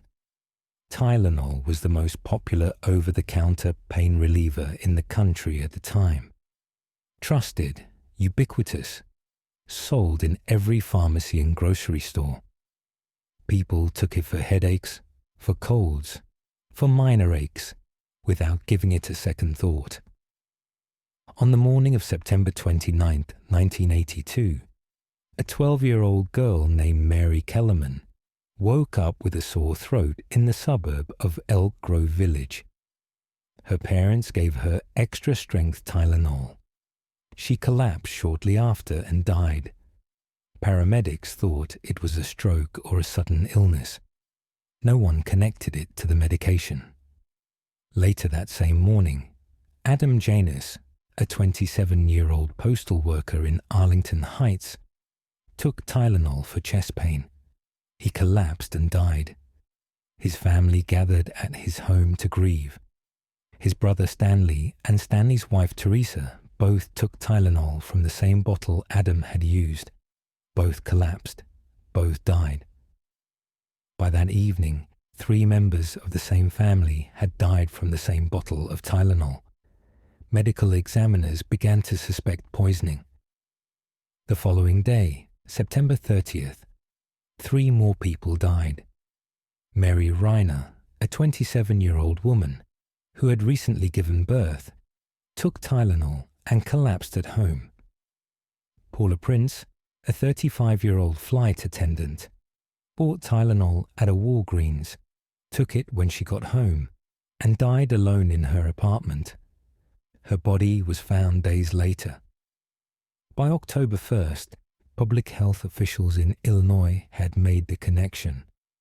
Bottles of extra-strength Tylenol capsules from different stores across the Chicago area were testing positive for potassium cyanide, a fast-acting poison that causes death within minutes. The contamination was not at the manufacturing level. It had happened after the bottles left the factory, on store shelves or in transit. Johnson & Johnson, the parent company of McNeil Consumer Products, which manufactured Tylenol, immediately issued a national recall of all Tylenol products. An estimated 31 million bottles were pulled from shelves across the country. The cost to the company was immense. The damage to public trust was larger. The investigation into the Tylenol murders became one of the largest criminal investigations in American history. The FBI, the FDA, the Illinois State Police, and the local police departments across the Chicago metropolitan area coordinated efforts in ways that had rarely been attempted before. Over 100 federal agents were assigned to the case full-time. thousands of tips came in from across the country. Every bottle of Tylenol in the greater Chicago area, whether opened or unopened, was treated as potential evidence and examined. Investigators determined through forensic analysis that the tampering had occurred at the retail level, in at least 5 different stores scattered across the northwest suburbs of Chicago.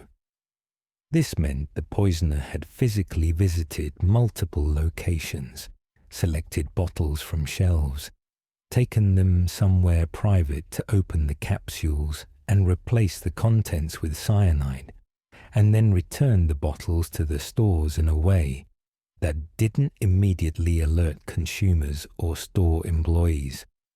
The process required planning, access to potassium cyanide in sufficient quantities, and the ability to reseal pharmaceutical packaging convincingly enough to pass casual inspection. The randomness of the victims was part of what made the crime so terrifying to the public. Mary Kellerman, Adam Janos, Stanley Janos, Teresa Janos, Mary Reiner, Paula Prince, and Mary McFarlane had nothing in common beyond geography and bad luck. They had been selected by chance, by the simple, terrible lottery of which bottle they picked up from which shelf on which day. Anyone in the Chicago area who took Tylenol in late September could have been a victim. Several suspects were investigated over the years with varying degrees of seriousness. A man named James William Lewis was arrested in December 1982 and convicted not for the murders themselves, but for attempting to extort money from Johnson & Johnson. He had sent a letter to the company demanding $1 million to stop the killings and providing an account number where the money should be sent. He was convicted of extortion and served 13 years in federal prison. Throughout his incarceration and after his release, he was investigated extensively as a suspect in the actual poisonings. He was never charged. He maintained consistently that he had not poisoned anyone and had only sent the extortion letter as a poorly conceived fraudulent scheme.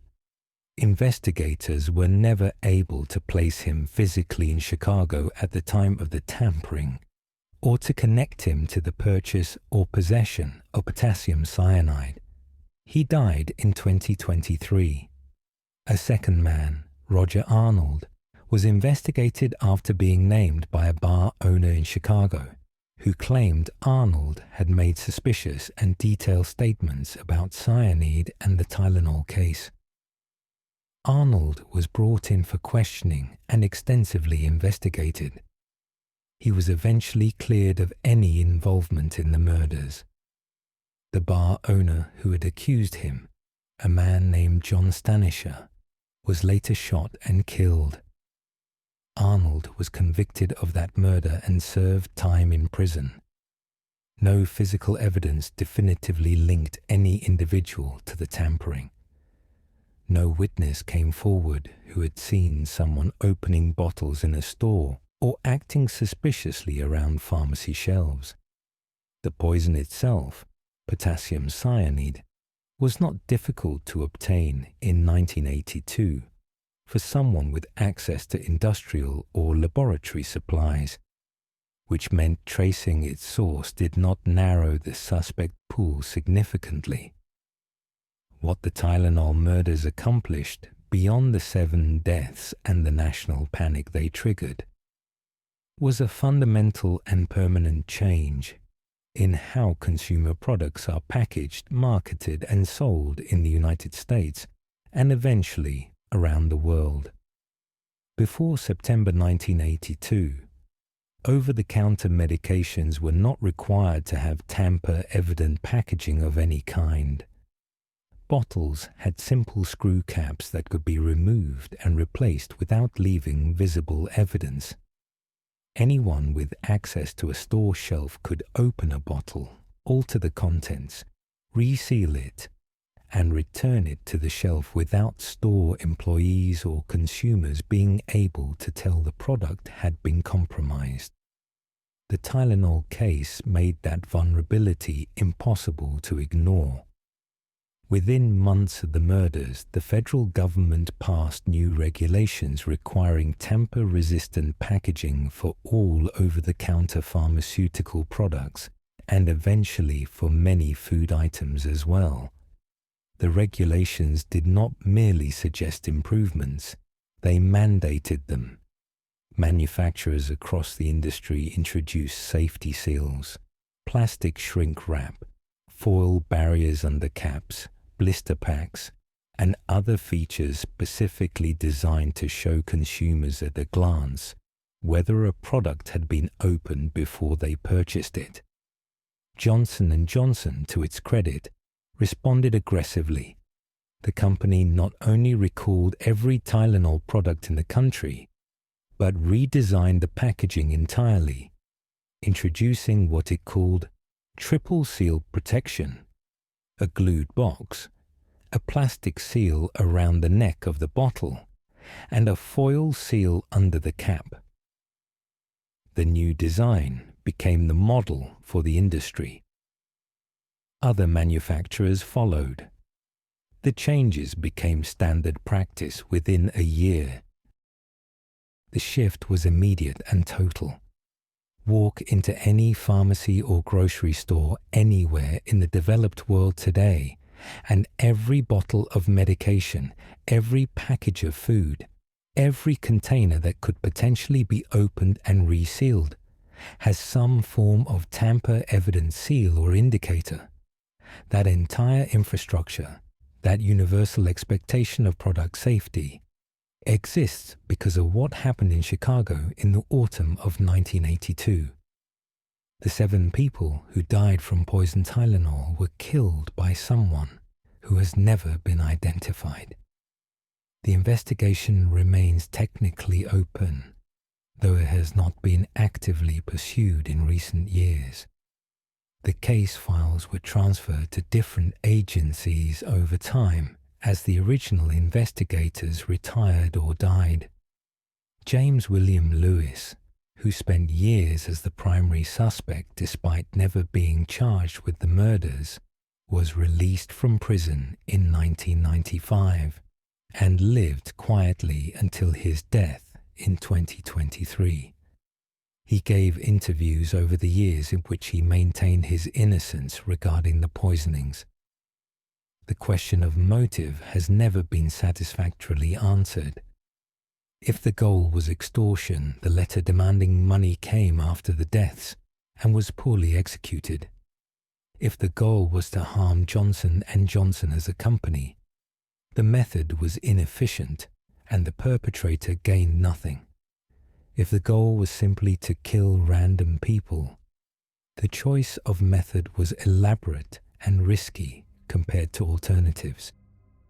Whoever opened those bottles and filled them with cyanide, whoever returned them to store shelves knowing they would be purchased and consumed by strangers, walked away and was never caught.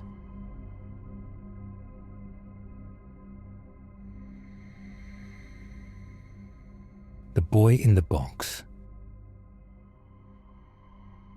A young boy was found dead inside a cardboard box on the side of a road in Philadelphia.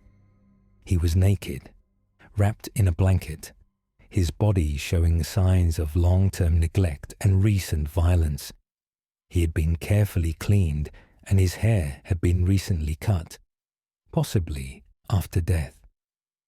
Despite extensive efforts, he was not identified for over 60 years.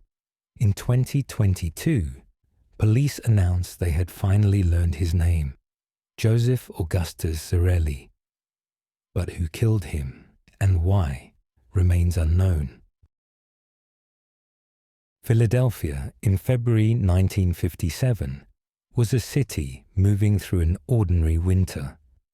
The northeast section of the city, near Fox Chase, was a mix of residential neighborhoods and undeveloped land, areas where people still came across wooded lots and empty fields between the houses.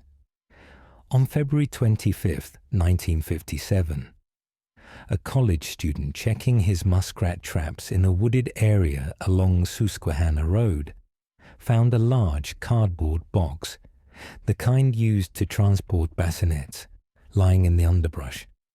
He looked inside, saw what appeared to be a doll or a mannequin, and left. He came back the next day with a friend, looked again, and realized it was a child. He reported it to police. The boy was estimated to be between 4 and 6 years old. He weighed about 30 pounds, significantly underweight for his age. He was naked, except for being wrapped in a cheap flannel blanket. His body showed signs of malnutrition and chronic neglect. There were fresh bruises on his body and evidence of a recent severe beating. The cause of death was determined to be blunt force trauma to the head. His hair had been crudely cut, possibly shortly before or after his death. His fingernails had been trimmed. His body had been washed. Someone had taken time to prepare him before placing him in the box. The investigation was immediate and exhaustive. Police canvassed the neighborhood surrounding Susquehanna Road. They distributed flyers with the boy's photograph and detailed physical description. They checked missing persons reports across Pennsylvania, New Jersey, Delaware, and New York. They contacted orphanages, foster care agencies, hospitals, pediatric clinics, and schools within a 100-mile radius. They reached out to the public through newspapers, radio, and later through television broadcasts. No one came forward to identify him. No one reported a missing boy who matched his age, appearance, or the circumstances of his death. No one claimed him as theirs. The boy's photograph, taken after his body was found and showing his face in a way meant to help with identification, was circulated nationally.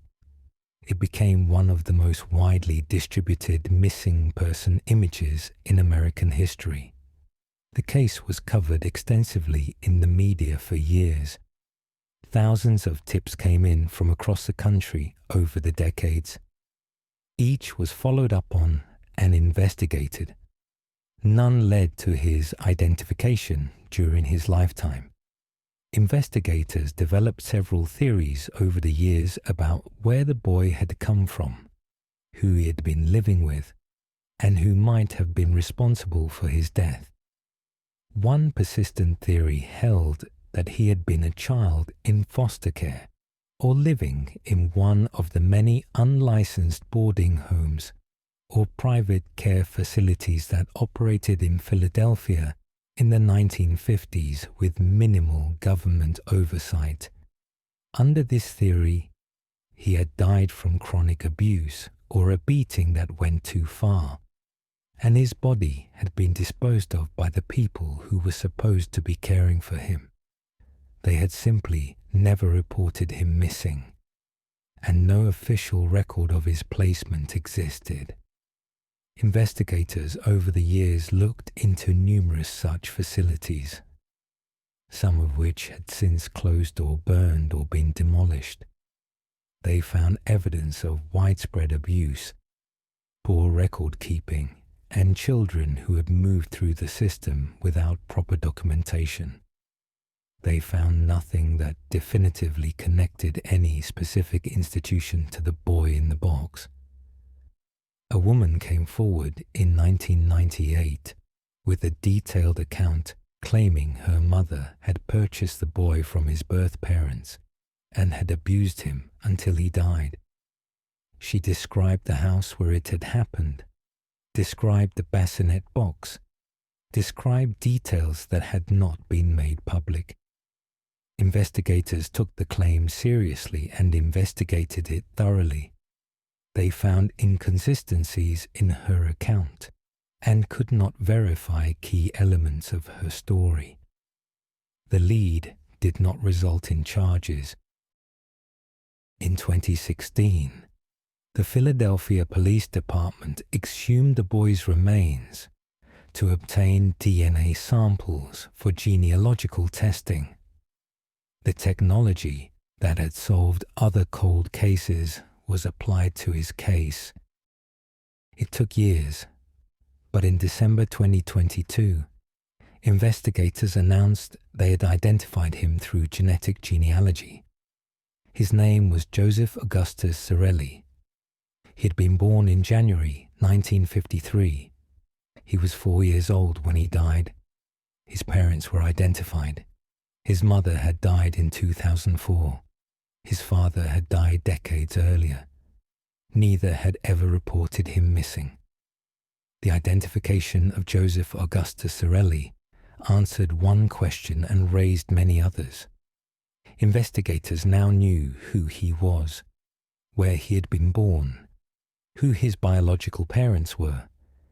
They did not know who had killed him, where he had been living in the months and years before his death, or why no one had ever come looking for him. The Philadelphia Police Department stated after the identification that the investigation into his death remained active, that they were pursuing leads based on the new information, and that they hoped to determine who had been responsible for his care at the time of his death and who had killed him. As of now, no one has been charged. The cardboard box he was found in, the blanket he was wrapped in, and other evidence from the scene have been preserved. His grave in Ivy Hill Cemetery, which had been marked for decades with a headstone reading America's Unknown Child, now bears his name. Joseph Augustus Sorelli was 4 years old when someone beat him, cleaned his body, cut his hair, wrapped him in a blanket, and left him in a box on the side of a road. For 65 years, no one knew his name. Now they do. Who killed him has not been determined.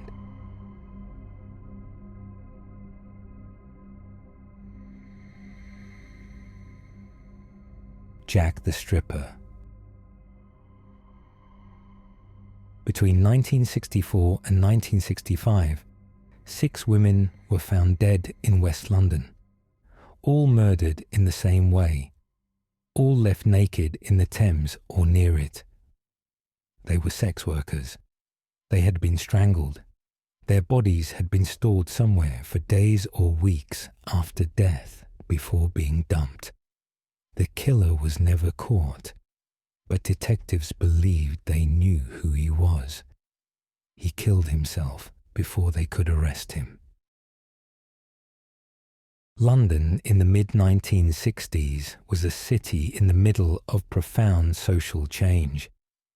The West End and the areas around Shepherd's Bush and Hammersmith had active street-level sex work, women who worked the pavements and back alleys in conditions that offered almost no protection and very little attention from authorities unless something went wrong. Between 1964 and 1965, something went very wrong. The first victim was Hannah Tailford, 30 years old, found in the Thames near Hammersmith Bridge in February 1964. She had been strangled. Her body showed signs of having been kept somewhere after death before being placed in the river. Her underwear had been stuffed into her mouth. The second was Irene Lockwood, 26, found in the Thames in April 1964, not far from where Hannah Tailford had been discovered. She had been strangled. She had been dead for several days before her body entered the water. At this point, investigators were not yet certain they were dealing with a serial killer. The victims were sex workers, a population that experienced violence frequently. The deaths could have been unconnected. The third victim made the pattern clear. Helen Bartholomew, 22, was found in an alley in Brentford in April 1964. She had been strangled. She had been stored somewhere after death. Forensic examination of her body found traces of paint particles in her skin and hair, suggesting she had been kept in a location where industrial paint had been recently sprayed. The fourth victim was Mary Fleming, 30, found in July 1964 in a similar location near the Thames. The fifth was Margaret McGowan, 21, found in November 1964. The sixth and final victim was Bridie O'Hara, 28, found in February 1965. All had been strangled. All had been stored after death. All showed the same paint traces. All were sex workers who had worked the same general area of West London. The investigation, led by Detective Chief Superintendent John Dewrose of Scotland Yard, became one of the most intensive and public manhunts in British criminal history.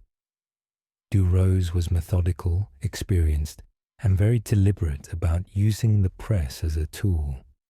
He announced regularly in newspapers and on television that the investigation was closing in, that the suspect pool was narrowing from thousands to hundreds to dozens, that an arrest was imminent. The strategy was designed to apply psychological pressure to the killer, to make him feel cornered, to force a mistake.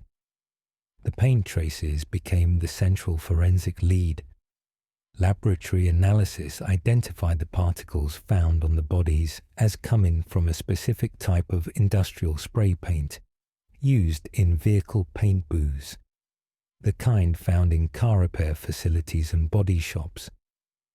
Investigators began the painstaking work of mapping every location in West London where cars were painted or repaired commercially, focusing particularly on places with spray booths that operated late at night or in the early morning hours when the women would have been working and vulnerable.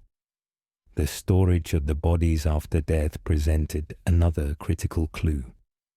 The killer was keeping the women somewhere private and secure, somewhere he could access regularly without arousing suspicion, for periods ranging from several days to potentially weeks before moving them to disposal sites.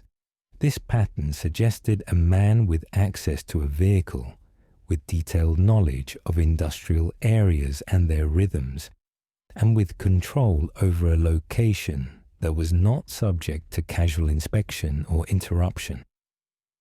Dewrose's public pressure campaign appeared to have a direct effect. After Bridie O'Hara's body was found in February 1965, the killings stopped completely. No further victims matching the established pattern were discovered in West London or anywhere else in Britain. In late 1965, a man committed suicide. He was a security guard who worked nights at a trading estate in South London, an industrial area with vehicle repair facilities and paint spray booths. He fit the profile investigators had developed. He had access to locations where the paint traces could have been transferred. He had worked night shifts that aligned with the times the women had disappeared. He had a history that raised concerns. Dewrose later stated publicly that he believed this man had been Jack the Stripper, that the investigation had been close to making an arrest, and that the public pressure had driven the suspect to kill himself before charges could be filed. The man was never named officially by police at the time. In subsequent decades, investigators and journalists have revisited the case multiple times. The man Dewrose believed was the killer has been named in various accounts as Mungo Island, though this identification has never been confirmed by official sources and remains disputed. other suspects have been proposed over the years. Some researchers have suggested the killer may have been someone with connections to organized crime in London, someone protected or overlooked during the original investigation. Others have pointed to men who were investigated at the time, but cleared based on alibi evidence that may have been incomplete. The case has also been compared to other unsolved murder series in Britain during the same period, with some investigators suggesting possible links. None of those connections have been substantiated. What remains undisputed is that 6 women were killed in West London between 1964 and 1965, that the murders stopped abruptly, and that no one was ever formally charged. The victims were Hannah Tailford, Irene Lockwood, Helen Barthélemy, Mary Fleming, Margaret McGowan, and Bridie O'Hara. They worked as sex workers in an area of London where violence was common and police attention was rare.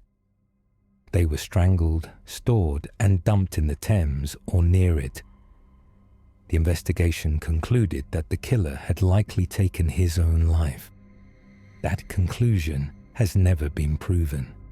The case has never been officially closed.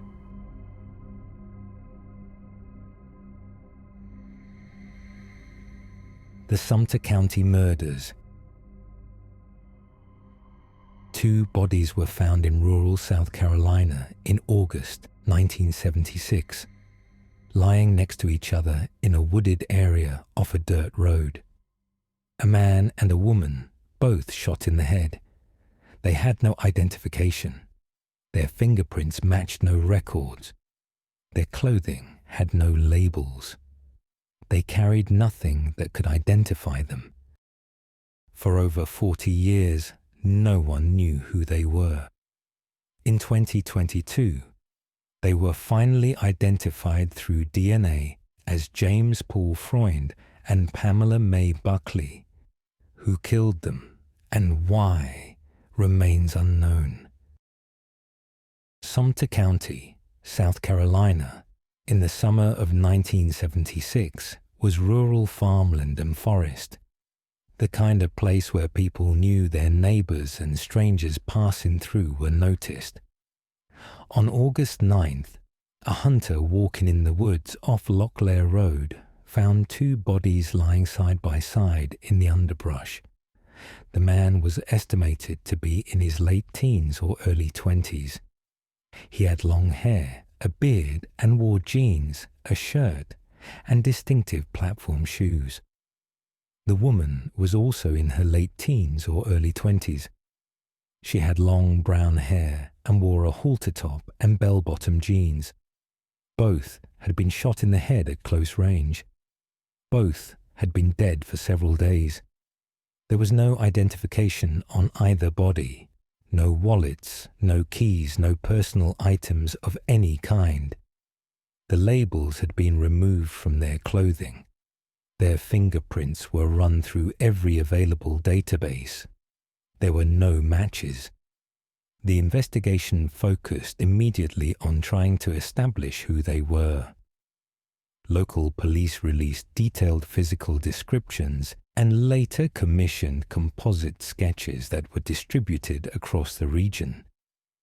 The distinctive platform shoes the man wore, which had thick cork heels and a unique zigzag pattern on the soles, were photographed from multiple angles and circulated widely in hopes that someone would recognize them as belonging to a specific person they knew.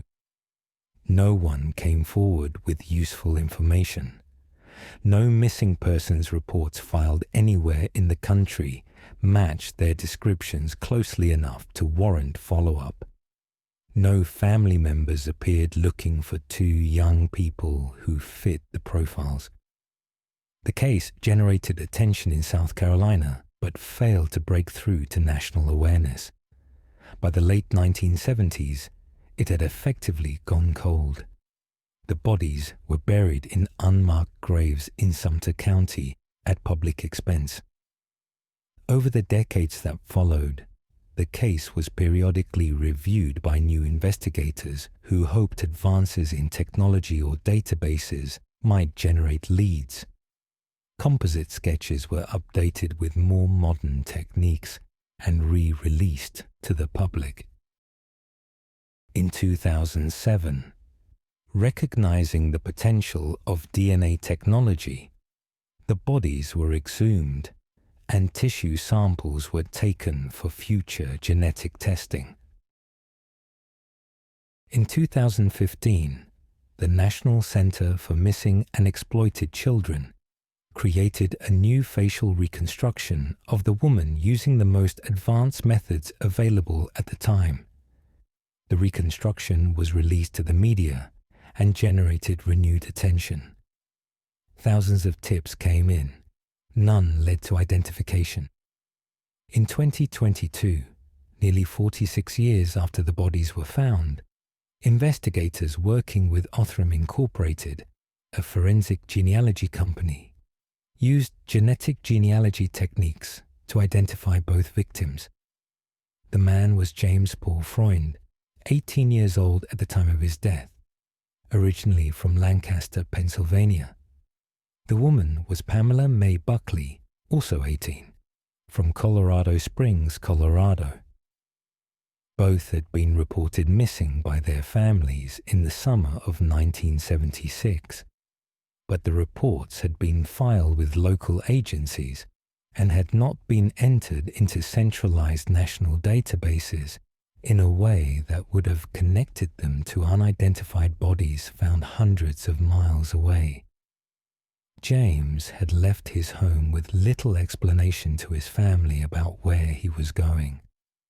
Pamela had been living a transient lifestyle, moving between cities, and had told acquaintances she was planning to travel but had not specified where.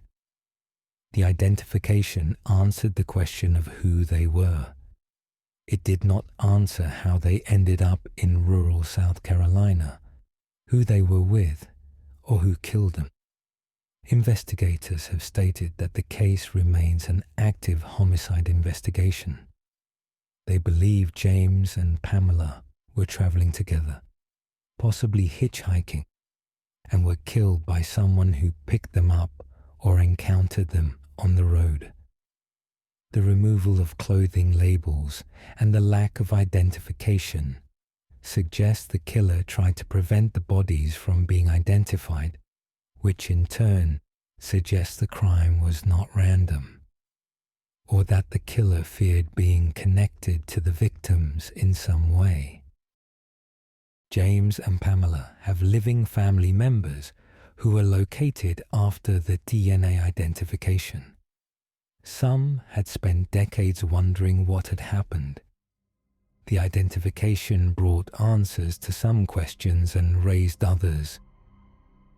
The Sumter County Sheriff's Office continues to seek information about who killed James Paul Freund and Pamela May Buckley in the summer of 1976.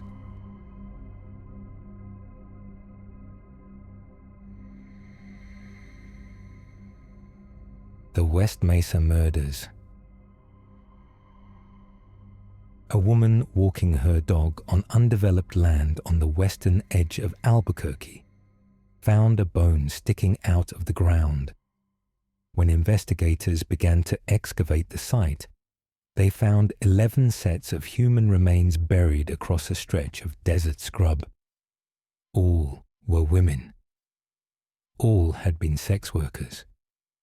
All had disappeared from the same stretch of road in Albuquerque over a period of years, and no one had found them until a dog pulled at the earth in 2009. No one has ever been charged with their murders. Albuquerque sits at the edge of high desert, a city spread across a wide valley with the Sandia Mountains rising sharply to the east and undeveloped land stretching for miles along its western boundary. The area known as the West Mesa is flat scrubland. broken by shallow arroyos and dotted with sparse desert vegetation, the kind of terrain where people dump old appliances and construction waste, and where formal development has always lagged behind the rest of the city. In the late 1990s and through the early 2000s, women began disappearing from a stretch of Central Avenue on Albuquerque's south side. Central Avenue was the city's main corridor for street-level sex work, a long commercial strip where women worked late at night and into the early morning hours, getting into cars with men they did not know. When they disappeared, reports were sometimes filed with police and sometimes not. Women who worked that stretch of road went missing for many reasons, not all of them violent, and the resources devoted to investigating their disappearances were limited by priorities that placed their cases lower on the list. Between approximately 1999 and 2005, at least 11 women vanished from the area. Most had families who noticed and reported them missing. Most had experienced periods of addiction or housing instability that made their movements harder to track. Most were young. Their disappearances were handled as separate, unconnected incidents by different investigators at different times. The pattern that connected them was not identified while they were still alive to be found. On February 2nd, 2009, a woman named Cindy, walking her dog on a dirt track on the West Mesa, noticed a bone protruding from the disturbed soil. She called police. What investigators uncovered over the following weeks was a burial ground. 11 sets of human remains were found scattered across a large area of the scrubland, buried at varying depths, in a way that suggested the killer had returned to the site multiple times over a period of years. The remains were in various states of decomposition. Some had been there for a decade or more, some were more recent. The victims were identified over time through DNA, dental records, and family comparisons. The investigation was one of the largest in New Mexico history. Hundreds of investigators were involved at various points. The site was processed with extraordinary care, each section of ground gridded and excavated methodically to ensure nothing was missed. The investigation focused quickly on a man named Lorenzo Montoya, a convicted sex offender who had lived near the West Mesa and who had been known to pick up women from Central Avenue. In December 2006, 2 years before the bodies were found, Montoya had been killed in his home by the boyfriend of a woman he had abducted and assaulted. The woman he had attacked had escaped. Her boyfriend had gone to the house and killed Montoya in the confrontation. Investigators developed strong circumstantial evidence connecting Montoya to the West Mesa murders. His vehicle matched descriptions given by women who had survived encounters with a dangerous man on Central Avenue. His property was searched. His history of predatory behavior against sex workers was documented extensively. Many investigators and analysts who have studied the case believe Montoya was the killer. He was never charged. He was dead before the bodies were found. The evidence against him, while substantial in the view of many investigators, was circumstantial and could not be tested in court. Several questions have complicated the theory that Montoya was solely responsible. The burial site covered a large area, and the remains were found at varying depths and in different states of preservation, which suggested either that one person had returned to the site repeatedly over many years, or that more than one person had used the location for the same purpose. Some investigators have considered whether a second killer or an accomplice may have been involved, whether Montoya had shared knowledge of the site with someone else, or whether someone continued using the location after his death. The most recent disappearances from Central Avenue in the years before the site was discovered have never been conclusively linked to Montoya's timeline or his known movements. The families of the 11 women have continued to press for a more complete accounting. Some have expressed frustration that the investigation appeared to close around Montoya's name without fully resolving every question the site raised. The West Mesa site was eventually covered over. A memorial was erected at the location. The families of the women buried there have gathered at it on anniversaries in the wind and dust of the high desert, waiting for answers that have never fully come. No one has ever been charged with any of the 11 murders.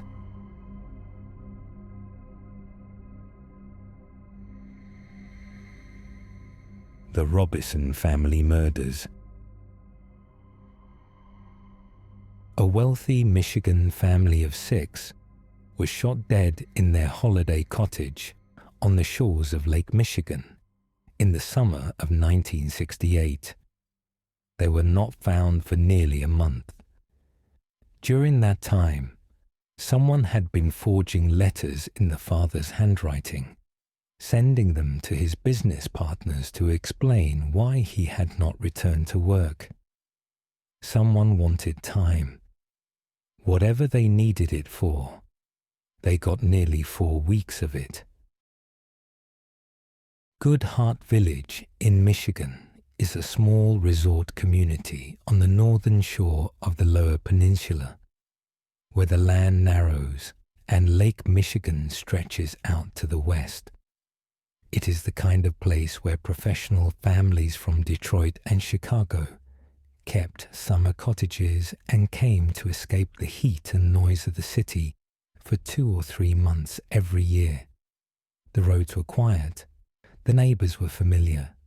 Children ran between properties in the long summer evenings. Richard Robinson was 42 years old, an advertising executive from the Detroit suburb of Birmingham. He was successful, sociable, known in his professional circle as ambitious and energetic. His wife Shirley was 40 years old. Their 4 children were Richie, who was 19, Gary, who was 12, Susan, who was 11, and Randall, the youngest, who was 7. The family drove north to their cottage on Somerset Road in late June 1968, intending to spend the summer there as they had done for several years. Richard was expected back at his advertising agency in the first week of July.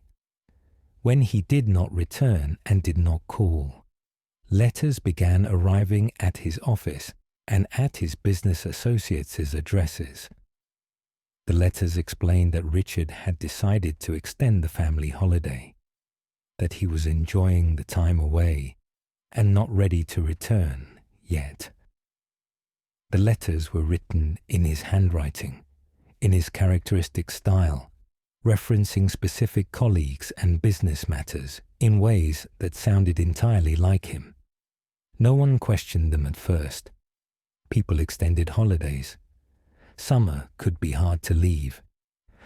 On July 22, 1968, a caretaker who maintained several properties in the Good Heart area went to check on the Robinson cottage after neighbors noted they had not seen any activity there for weeks, and a smell had begun to carry on the summer air. He found the family inside. All 6 had been shot. Richard and Shirley had been shot multiple times. The 4 children had also been shot, some at close range. The bodies had been in the closed cottage for an estimated 3 to 4 weeks in the warmth of a Michigan summer. The condition of the scene when investigators arrived reflected that. There were no signs of forced entry. The family had either let someone in, or a door had been unlocked when the killer arrived. There was no evidence of a prolonged struggle, which suggested the killings had happened with speed, before the family could react collectively, or anyone could flee through the cottage's other exits. Personal items and valuables remained in the cottage undisturbed. Money was not the apparent primary motive, or if it was, the killer had not searched methodically. What was missing was a significant amount of cash that Richard had been known to keep at the cottage, though the exact amount was disputed. The investigation was conducted by the Michigan State Police and spanned years without resolution. The forged letters became a central focus. Whoever had written them had known Richard Robinson well enough to convincingly imitate his writing and his manner of expression. They had also known enough about his business affairs to reference specific colleagues and situations in ways that delayed suspicion for 3 weeks. This pointed strongly towards someone close to the family, someone with access to Richard's correspondence, his handwriting samples, and his professional relationships. A man named Joseph Scalaro became the primary suspect. He was Richard Robinson's business partner and had a close professional and personal relationship with the family. He had known Richard long enough to be familiar with his writing and his business dealings. He had a financial motive. The advertising company the two men shared had been in difficulty, and there were disputes over money and direction. Scalaro was investigated extensively over many years. He was never charged. He maintained his innocence until his death in 1997. The evidence against him was circumstantial, and investigators could never place him definitively at the cottage on the day or days when the family was killed. A second theory held that the killings had been a professional hit, connected to organized crime activity that Richard Robinson had become entangled with through his business ventures. Richard had connections to some figures whose backgrounds were not entirely conventional. This theory was explored and never substantiated.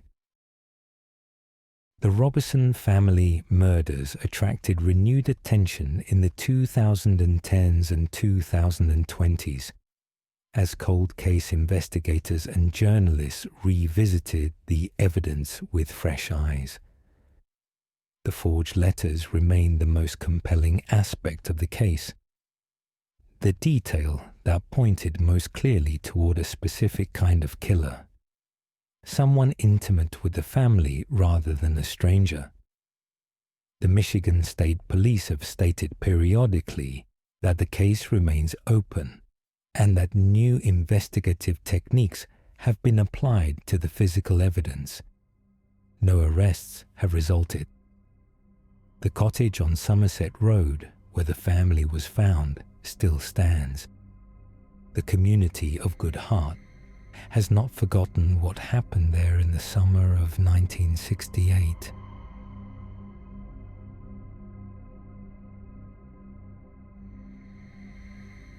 The JonBenet Ramsey case. On the morning after Christmas 1996, a 6-year-old girl was found in the basement of her family's home in Boulder, Colorado, strangled with a garrote and with a fractured skull. A handwritten ransom note had been found on the stairs hours earlier, 3 pages long, demanding $118,000. No one had ever left the house to make the exchange. The note was written on paper from inside the house.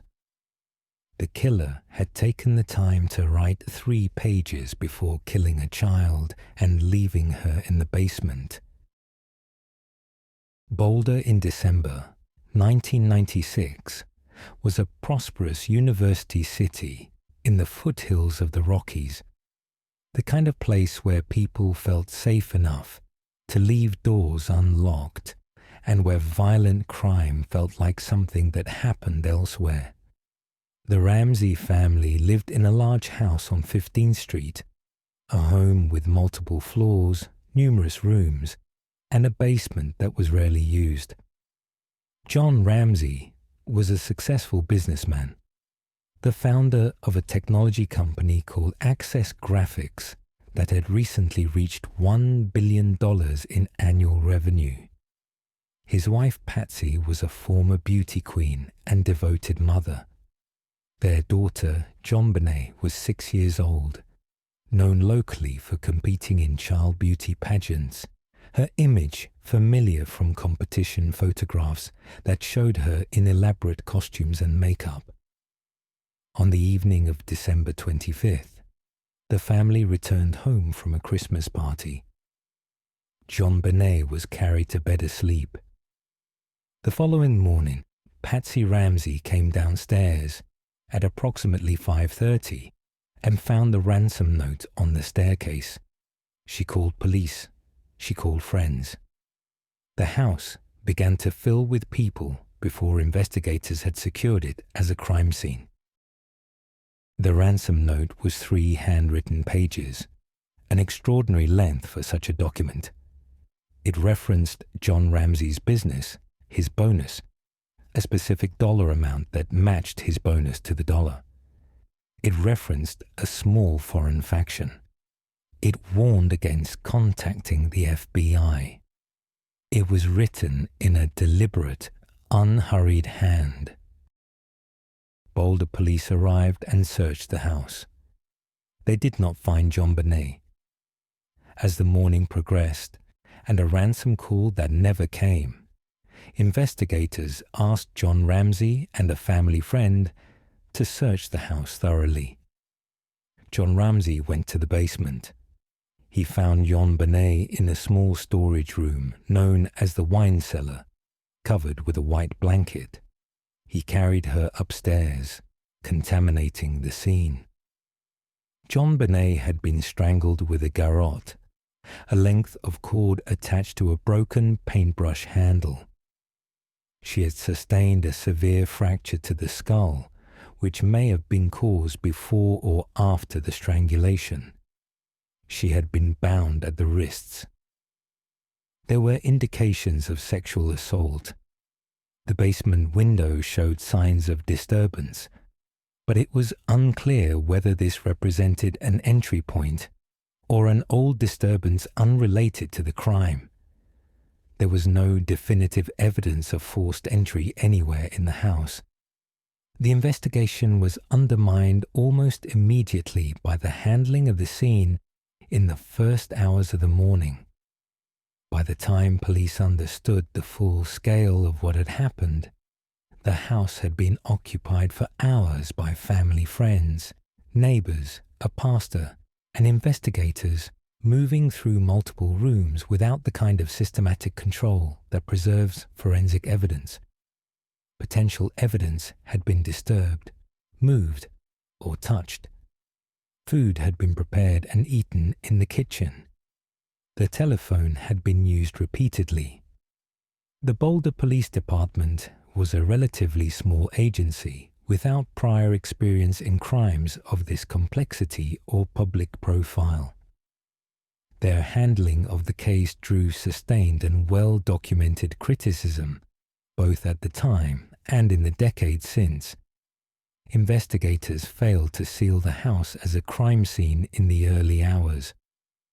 The decision to allow John Ramsey and a friend to search the house themselves, which led directly to the discovery of JonBenet and the contamination of the basement scene, was later identified as one of several critical early errors. Suspicion fell quickly and very publicly on John and Patsy Ramsey.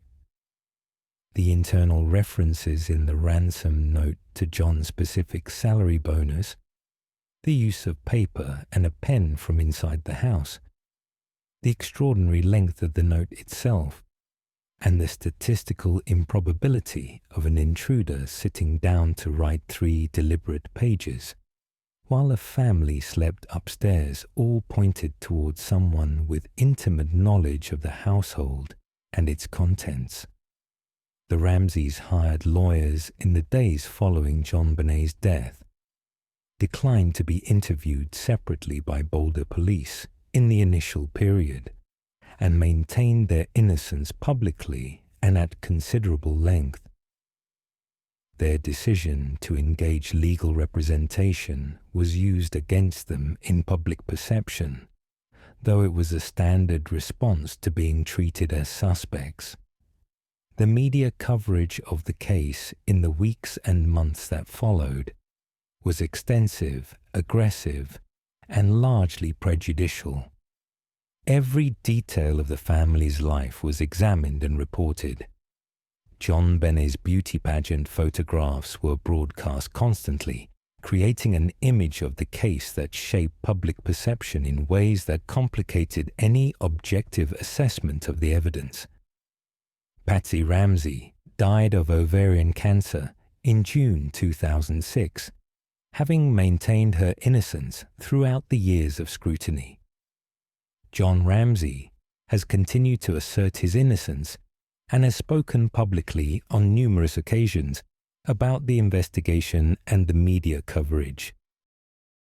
In 2008, advances in DNA technology produced what many regarded as the most significant development the case had seen in over a decade.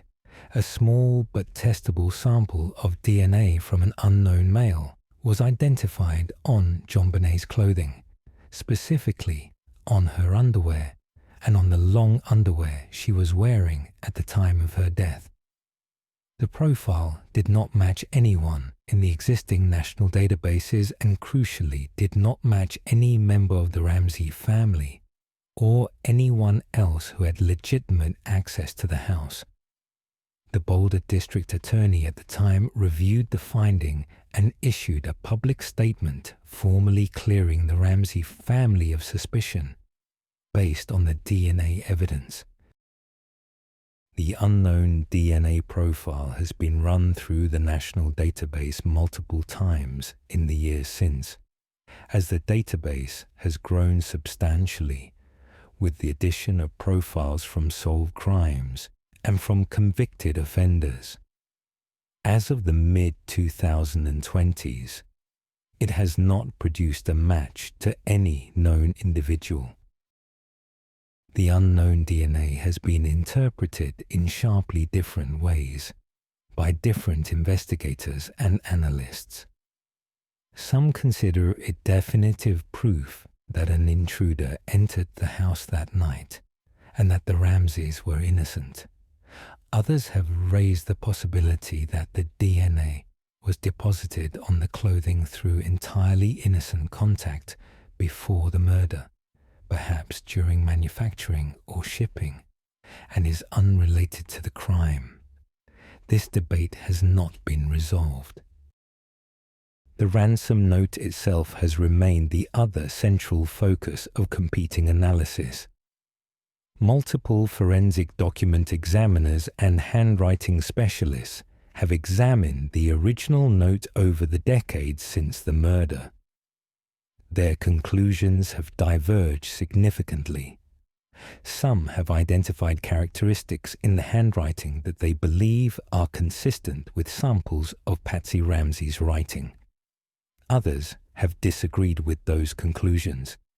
No analyst has ever produced a finding definitive enough to withstand the scrutiny that would be required to support a prosecution. Several other individuals have been investigated in connection with the case at various points. Gary Oliva, a convicted child sex offender who was living in Boulder at the time, and who had a prior conviction for abducting and assaulting a child, was investigated and has been discussed publicly as a person of interest in some accounts of the case. In August 2006, a man named John Mark Carr contacted investigators claiming to have been present when JonBenet died and to be responsible for her death. He was arrested in Thailand, where he was teaching, returned to the United States, and quickly cleared when his DNA did not match the sample from the clothing and when investigators were unable to substantiate his claimed presence in Boulder on the night of the murder. JonBenet Ramsey was 6 years old. She was found in her own basement on the morning after Christmas. Her case was investigated by a police department that was not equipped for it, covered by a media that decided on a narrative before the evidence was gathered, and has occupied investigators, journalists, and the public for nearly 30 years. The unknown DNA profile remains in the database. The case remains open.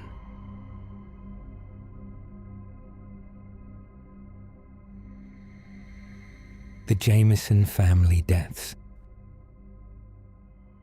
A family of 3 vanished in rural Oklahoma in October 2009. Their truck was found parked on a dirt road in the Sans Bois Mountains, engine off, doors unlocked. Inside was their dog, still alive. Also inside were their wallets, their phones, and $32,000 in cash. Security footage from a camera on the truck captured the family loading items in silence before they drove away, moving slowly and without apparent communication, as though sleepwalking through their own disappearance. Their skeletal remains were found nearly 4 years later, 3 miles from the truck, in a remote area that had already been searched. The truck was found on October 16th by sheriff's deputies responding to a report of an abandoned vehicle on a remote dirt road in Latimer County. The family dog, a red and white border collie mix, was inside the cab, thin and dehydrated but alive. The $32,000 in cash was on the seat. The phones were there. The wallets were there. The family was not. The security camera mounted on the truck had recorded footage in the days before they were reported missing. The footage showed Bobby and Sherilyn making multiple trips between the truck and the house, loading items slowly and in silence. They did not speak to each other. They did not look at each other. Their movements were unhurried and mechanical in a way that struck everyone who later watched the footage as deeply wrong, a quality of absence in 2 people who were physically present and going about a practical task. Investigators who reviewed the footage described the behavior as consistent with extreme dissociation or with the effects of significant medication or intoxication. Sherilyn's prescription medications were found in the truck. Whether she or Bobby had taken them, in what quantities, and whether this explained what was visible in the footage was never established. The search that followed covered the surrounding mountains extensively. Dogs were brought in. Helicopters flew the terrain. Volunteers on foot went through the brush. Nothing was found. In July 2013, nearly 4 years after the family disappeared, 2 hunters in the Sans Bois Mountains came across human remains in an area of heavy brush, approximately 3 miles from where the truck had been found. The remains were skeletal. Subsequent identification confirmed they were Bobby, Sherilyn, and Madison Jamison. The condition of the remains after nearly 4 years of exposure in the Oklahoma mountains made determining the cause of death extremely difficult. The medical examiner was unable to establish definitively how any of the three had died.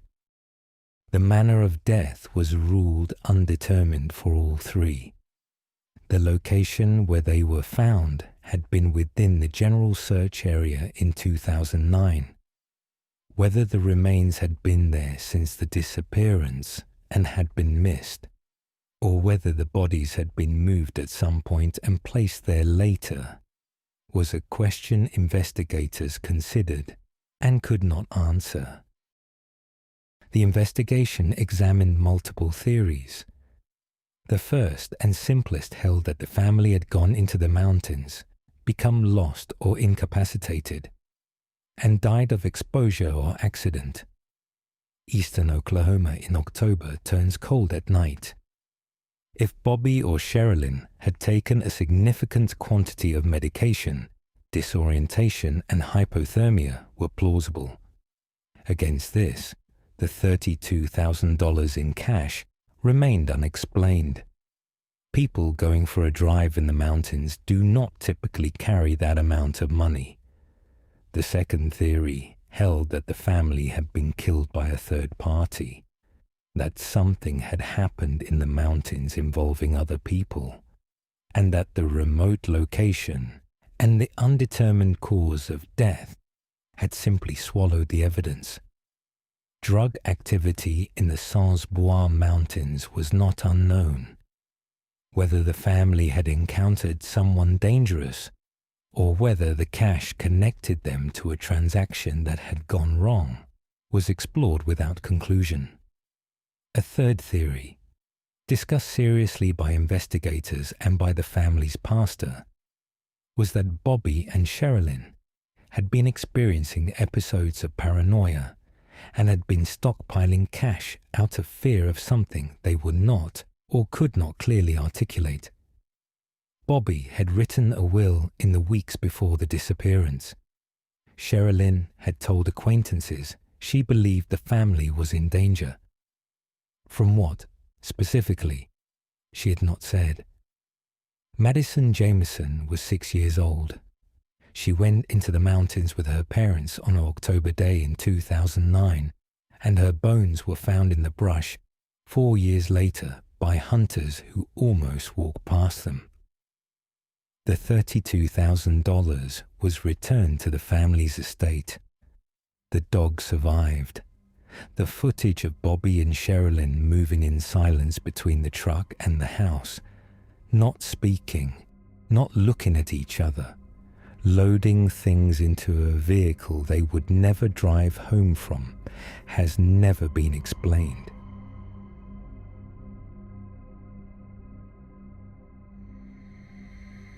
The Wonderland Murders. 4 people were beaten to death in a house on Wonderland Avenue in the Hollywood Hills on the morning of July 1st, 1981. The killings were among the most violent in Los Angeles history. The victims were beaten so severely with metal pipes that the walls were covered in blood. One victim survived badly injured and later died from other causes. The case led directly back to a drug dealer, a porn star, and a robbery that had taken place 2 days earlier. No one was ever convicted of the murders. Laurel Canyon in the early 1980s was a neighborhood of winding roads and eccentric houses tucked into the Hollywood Hills, a place historically associated with musicians and artists, and, by 1981, with a significant and open drug trade operating out of several properties along its quieter streets. The house at 8763 Wonderland Avenue was occupied by a loosely affiliated group of dealers, users, and petty criminals who operated out of the property, receiving deliveries, distributing product, and living collectively in the chaotic way of people whose lives had become organized around addiction and the commerce it requires. The principal occupants were Joy Miller, 37, Ron Launius, 37, Billy Deverell, 42, and Barbara Richardson, 35. A fifth person, Tracy McCourt, was present during the attack and survived with injuries. Joy Miller's husband, David Lind, was not at the house that night. The group had connections to cocaine and other drugs across the Los Angeles basin. They were not sophisticated or organized criminals, but they were embedded in a world that generated violence and that regularly brought them into contact with people far more dangerous than themselves. 2 days before the murders, on June 29th, members of the group had robbed a man named Eddie Nash at his home in Studio City. Nash was a Lebanese-born nightclub owner, restaurateur, and major drug supplier who was well known across Los Angeles entertainment circles and whose connections extended into both the legitimate industry and organized crime. He had built a business empire that included nightclubs, restaurants, and a narcotics distribution network. The robbery conducted by the Wonderland Group had taken cash, jewelry, and drugs, with a combined estimated value of approximately $1 million. It was an extraordinary act of recklessness directed at a man with both the motive and the means to respond decisively. On the morning of July 1st, someone entered the house on Wonderland Avenue and beat 4 of its occupants to death with metal pipe. The attack was not quick or accidental. The victims were beaten long after they were no longer able to resist. The walls, the floors, and the ceiling of the relevant rooms were covered in blood. Officers who arrived at the scene described it as among the most violent they had ever witnessed in their careers. The investigation focused almost immediately on Eddie Nash. The robbery 48 hours earlier provided a motive that did not require investigation to identify. Nash had the connections and the resources to organize a violent response. The question that shaped the investigation was how the perpetrators had gained entry to the house on Wonderland Avenue, which showed no signs of forced entry at any door or window. A man named John Holmes became central to the investigation within days of the murders. Holmes was one of the most recognizable performers in the American pornographic film industry, a man whose professional prominence had diminished alongside a severe cocaine addiction that had left him financially desperate and dependent on dealers and users across the city for access to drugs.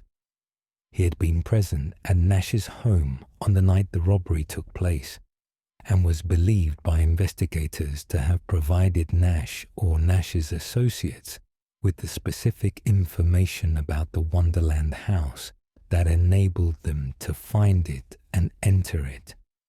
Whether Holmes had understood what that information would be used for, and whether he had been present during the killings, were the questions at the center of his trial. Holmes was arrested and tried for the murders in 1982. He was acquitted by the jury. He maintained until his death from AIDS-related complications in March 1988 that he had been at the house after the killings had taken place, that he had seen the bodies, and that Nash's associates had committed the murders. He never named them specifically in any public or legal forum in a way that produced charges. Eddie Nash was investigated formally multiple times across 2 decades. He was charged with ordering the murders, brought to trial, and acquitted in 1990. A decade later, in 2000, he was charged again under federal racketeering statutes and pleaded no contest to a reduced charge of conspiracy. He was sentenced to time already served and assessed a financial penalty. He was never convicted of ordering or participating in the murders themselves.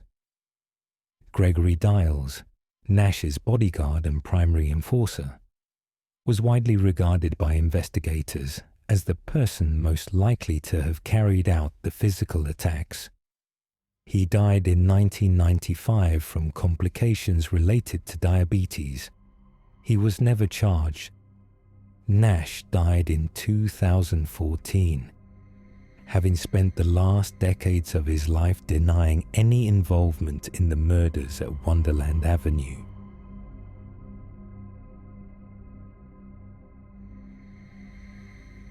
The murder of the Bricker family. A young couple and their 4-year-old daughter were stabbed to death in their Cincinnati home in the summer of 1966. Their bodies lay undiscovered for several days. When neighbors finally entered the house, they found the family dog still inside, still guarding them. The killer has never been identified. Cincinnati in the summer of 1966 was a Midwestern city in the middle of an ordinary season. Neighborhoods of working families, children out of school for the summer, front doors left open in the evening heat.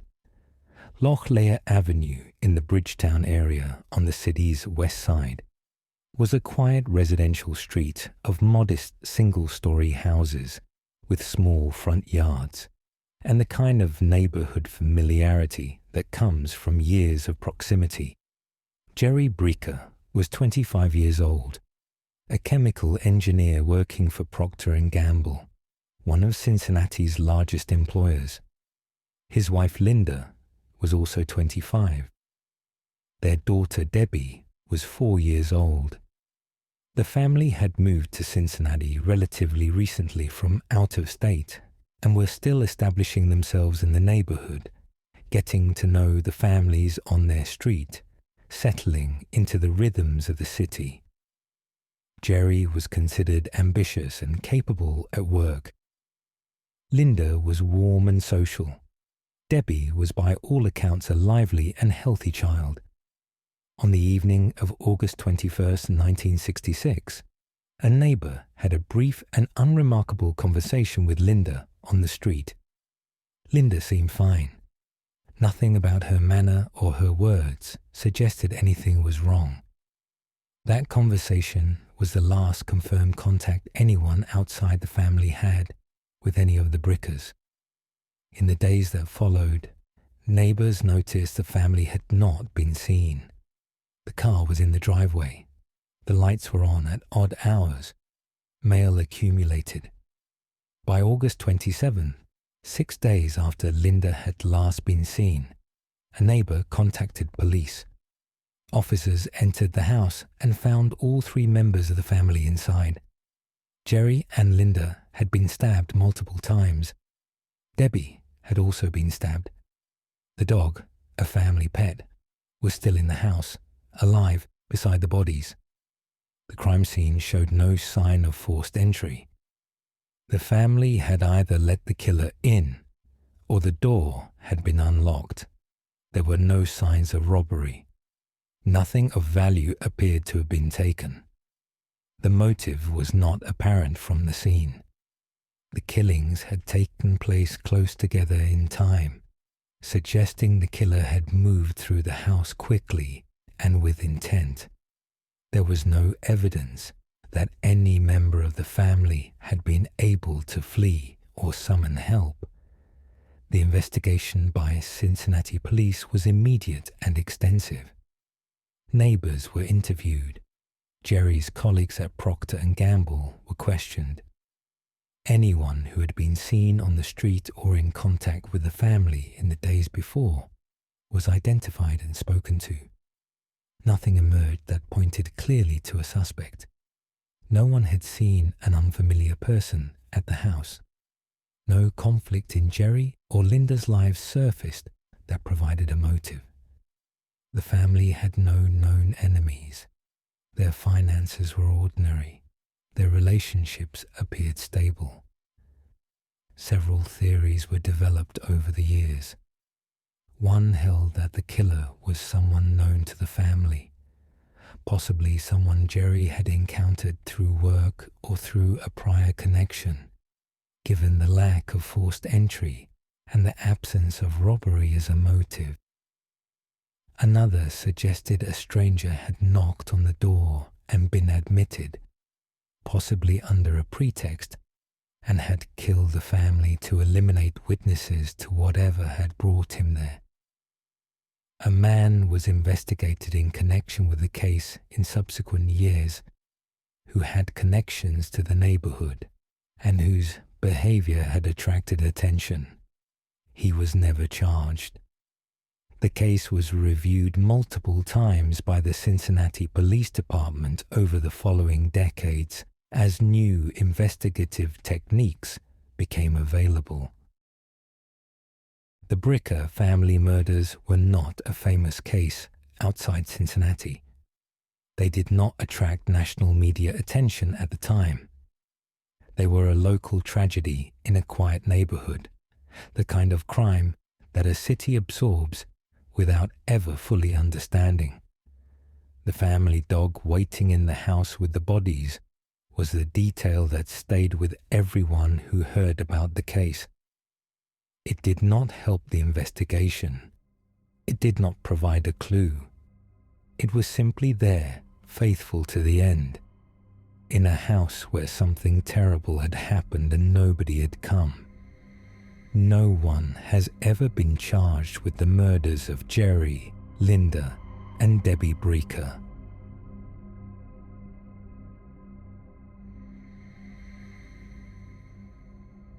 The Evangelist Murders.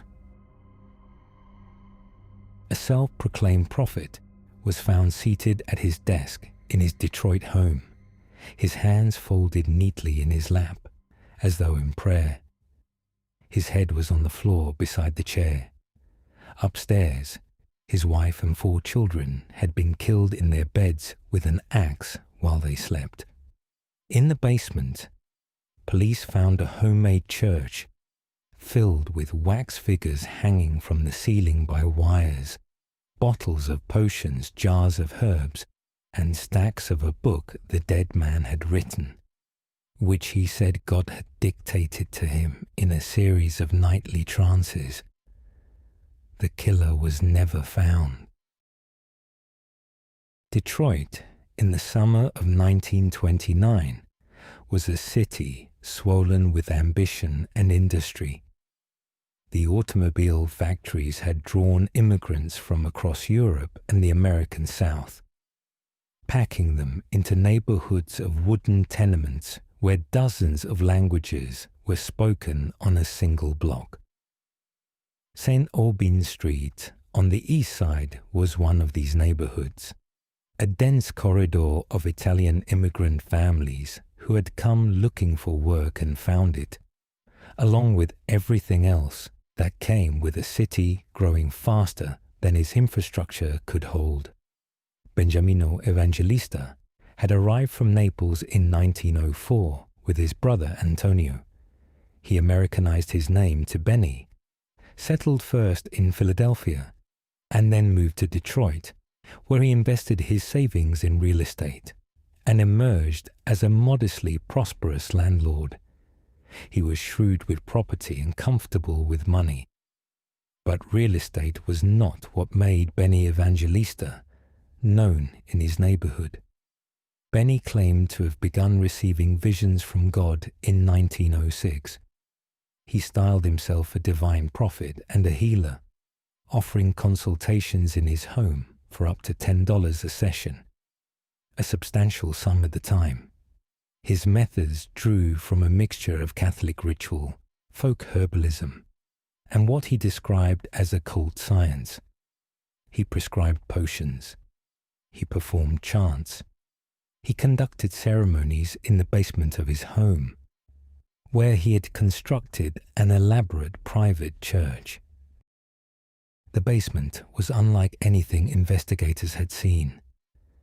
wax and papier-mâché figures, some life-sized, hung from the ceiling by wires, arranged to represent what Benny called the celestial order of the planets. A large illuminated eye dominated one wall. An altar held candles, knives, and bottles whose contents were not immediately identifiable. Stacked around the room were copies of a book Benny had self-published, a 4-volume work titled The Oldest History of the World, discovered by occult science in Detroit, Michigan. He claimed it had been revealed to him by God over the course of years of nightly trances. To some in the neighborhood, Benny was a healer, a man who could cure ailments that doctors could not touch. To others, he was a fraud who took money from desperate immigrants and gave them nothing in return. He had attracted both devoted followers and bitter enemies.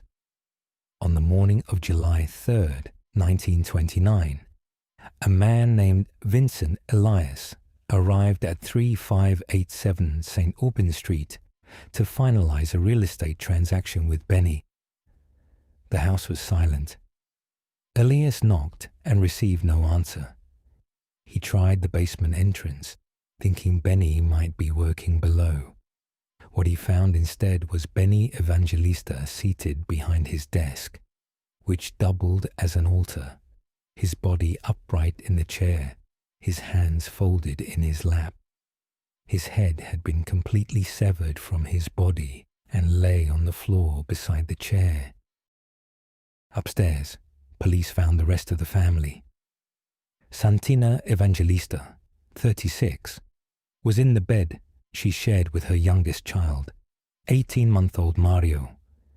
Her skull had been crushed with an axe. Mario's skull had been crushed beside her. In the room across the hall, the 3 older children, Angelina, 8, Margaret, 5, and Jean, 3, had been killed in their beds in the same way. All had been struck while sleeping. None appeared to have woken or struggled. The murder weapon was an axe. It is not recovered at the scene. The investigation that followed was extensive but chaotic. Detroit police interviewed neighbors, clients, business associates, and members of the Italian immigrant community. Many refused to speak to investigators. The occult dimension of Benny's life made people reluctant to involve themselves, whether out of fear of the supernatural, fear of association with a murdered man, or fear of what the police might find if they looked too closely at the community's dealings with its resident prophet. Several theories were developed. The first centered on threatening letters found in the home that appeared to be from the Black Hand, a criminal organization that had historically preyed on wealthy Italian immigrants through extortion. The most recent letter warned Benny that he had been given his last chance. Investigators largely dismissed this theory. By 1929, the Black Hand as a formal enterprise had dissolved into the broader structure of organized crime, and crude extortion letters were considered the work of amateurs rather than serious criminal organizations. The second theory focused on a man named Umberto Tecchio, a 42-year-old local who had visited the Evangelista home on the night before the bodies were found. Tecchio had drawn police attention because 3 months earlier, he'd killed his own brother-in-law with a knife. He denied involvement in the Evangelista murders, claimed his visit had been uneventful, and said he had left the home and gone for drinks with a friend. Investigators could not place him at the scene during the hours when the killings were believed to have occurred. The third theory, and the one that persisted longest in the neighborhood, was that Benny had been killed by a rival occultist or by a former client who believed Benny's rituals had caused them harm rather than healing. the staging of the body, seated at the desk with hands folded in prayer and head removed, suggested either a ritualistic dimension to the killing or a deliberate act of mockery directed at Benny's claims of divine authority. 3 years later, a man named Robert Harris confessed to the murders. Police investigated his claims thoroughly and concluded he was lying. No other credible confession was ever received. The house at 3587 St. Aubin Street was eventually demolished. The lot where it stood has never been built on. Neighbors over the decades have reported sounds and figures on the property that they cannot explain, though these accounts have not been investigated by anyone with the authority to do so. The Evangelista family, all 6 of them, were killed with an axe on a summer night in Detroit. The body of the father was arranged at his desk, as though still in communion with whatever he believed spoke to him in the dark. The wax figures he had made still hung from the ceiling when the police arrived. No one was ever charged.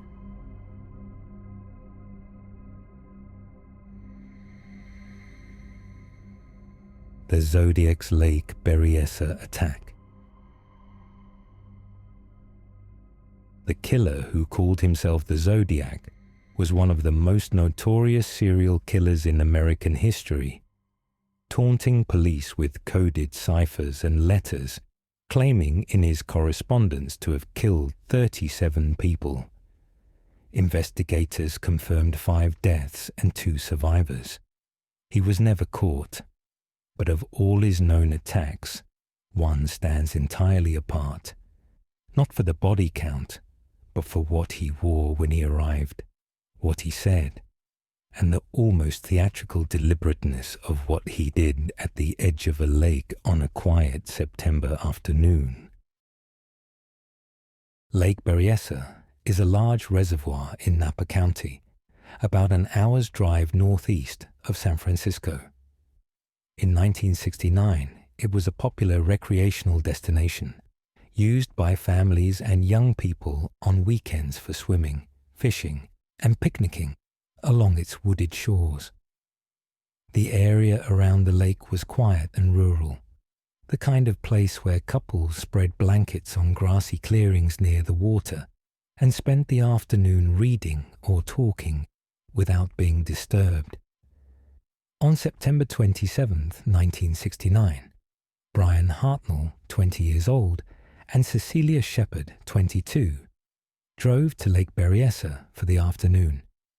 They found a spot on a small peninsula near the water and lay on a blanket in the sun. It was a warm Saturday. The lake was calm. There were other people in the area, but not close by. In the mid-afternoon, a figure emerged from the trees. The figure was dressed entirely in black. He wore a hood that covered his entire head, with openings cut for his eyes.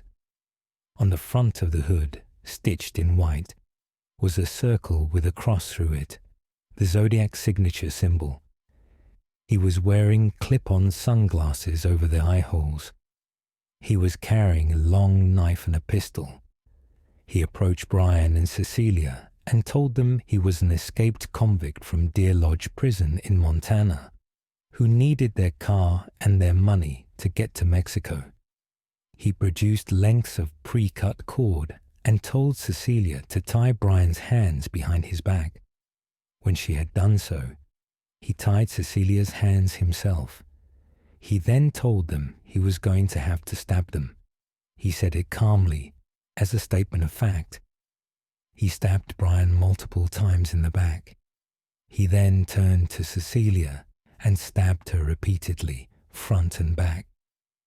He stood over them for a moment, then walked to their car. He took a felt tip pen from his pocket and wrote on the car door. He wrote the dates of his previous attacks. Beside the Lake Berryessa date, he wrote today. Beneath the list he wrote by knife. Then he walked back into the trees. Brian Hartnell survived. He managed to untie himself and flag down help. He later gave investigators a detailed description of the figure, the hood, the costume, the voice, the pre-cut cord, the deliberate and unhurried manner throughout. Cecilia Shepherd was transported to hospital. She had been stabbed 6 times in the back and 4 times in the front. She died 2 days later on September 29th, 1969.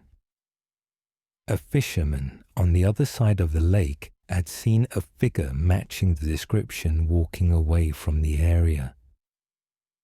An hour after the attack, a man called the Napa County Sheriff's Office from a payphone 3 blocks from the police station. He told the dispatcher where the victims could be found at the lake. The call was brief. A partial palm print was lifted from the payphone. It was never matched to a known individual. The Lake Berryessa attack was unlike anything investigators had seen in connection with the Zodiac or in connection with any other case in the region. The costume was prepared in advance, carefully sewn or assembled, featuring the Zodiac's own symbol displayed prominently on the chest in contrasting thread.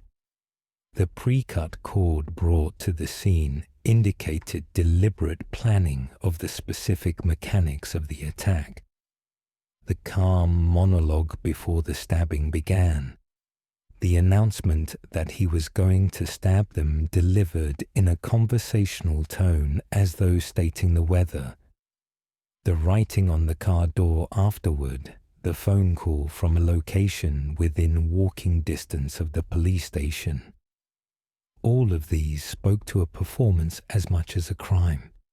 He had designed the scene in advance, arrived in costume, delivered his lines, executed the attack, left his calling card on the car, and placed his own courtesy call to summon help for the victims. Brian Hartnell's description of the voice was specific and consistent across multiple interviews. The figure had spoken in an even, unhurried tone throughout the encounter. He had not seemed agitated or frightened or excited.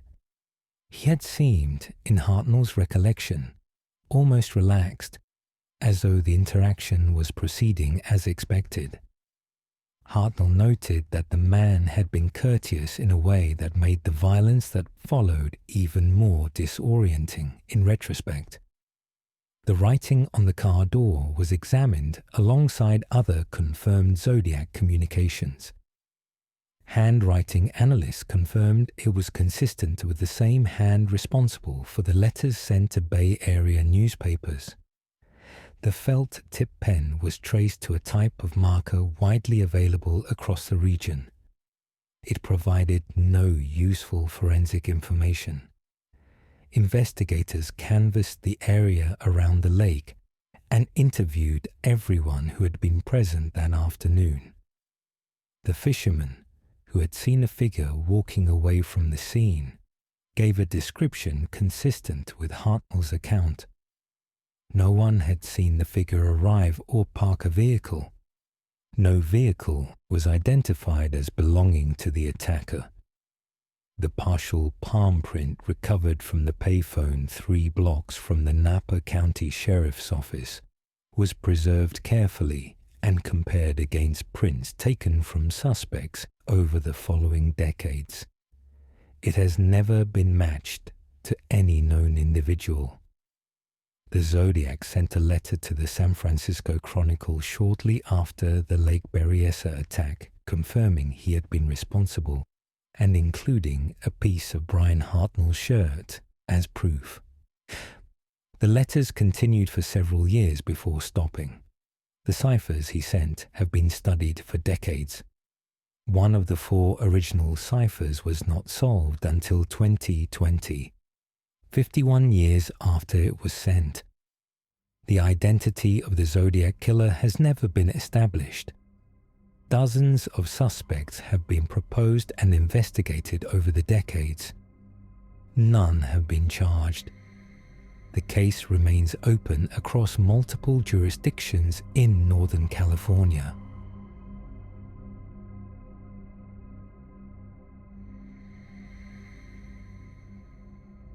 The Gatton Murders. On the night of December 26, 1898, 3 siblings were found murdered by a roadside in rural Queensland, Australia. The 2 women had been sexually assaulted. All 3 had been beaten. The bodies had been arranged in a precise east-west orientation, laid out with a deliberateness that suggested the killer had spent time with them after they were dead. Before police arrived, sightseers had walked through the scene, moving evidence, disturbing the ground, trampling whatever the killer had left behind. Gatton is a small town on the Lockyer Valley Plain in southeastern Queensland, a farming community about 80 kilometres west of Brisbane. In December 1898, it was a close-knit rural settlement where families knew each other across generations and where the Murphy family, Irish Catholic farmers, were well established and well regarded. Michael Murphy was 29 years old. His sister Nora was 27. His other sister Ellen was 18. On the evening of December 26th, the day after Christmas, the 3 siblings set out on horseback and in a small cart to attend a dance in Gatton. The dance was cancelled when they arrived. They turned around and headed home. They never arrived. Their father reported them missing that night. A search began the following morning. On December 27th, a local man found the bodies of all 3 in a paddock off the road between Gatton and the Murphy farm, approximately half a mile from the nearest house. The horses were nearby, tethered calmly as though nothing had happened. The cart was there. Everything was arranged as though the siblings had stopped of their own accord. The scene that investigators found, after the sightseers had already moved through it, was one of organized and deliberate violence. Michael had been shot in the head at close range and beaten. Nora and Ellen had been sexually assaulted and strangled.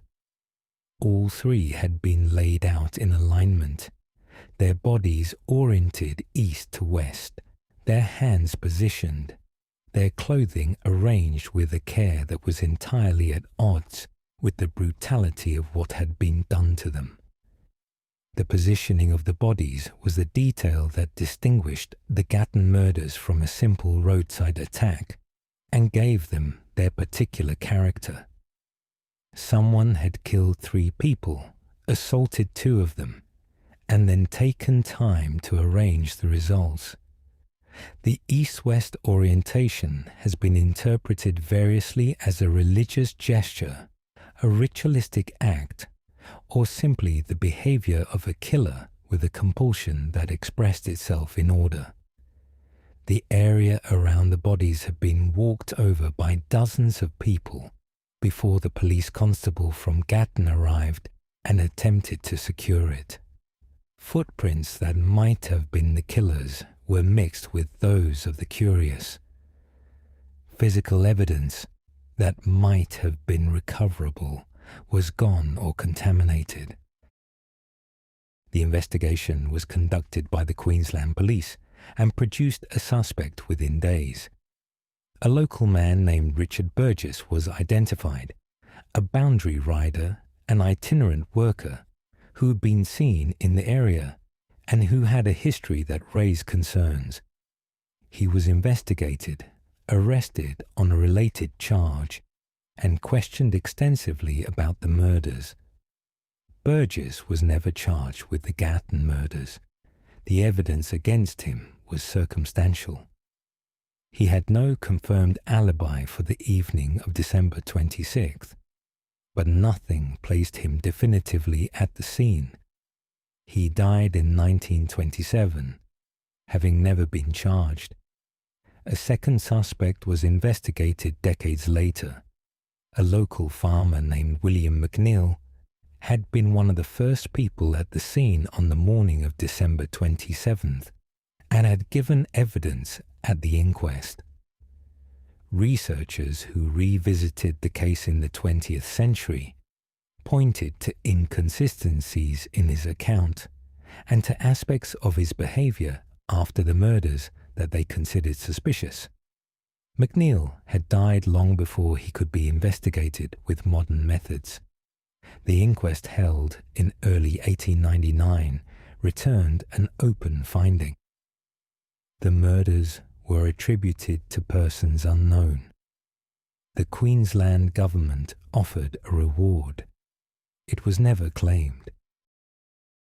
The Gatton murders became one of the most discussed and debated crimes in Australian history, a case that appeared in newspapers across the country and that generated the kind of sustained public fascination that attaches itself to rural violence in isolated communities.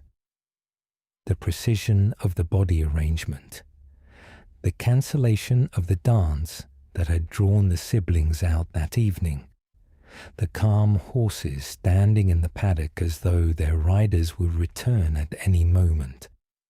All of these details lodged in the public imagination and stayed there. The dance had been cancelled because not enough people had turned up.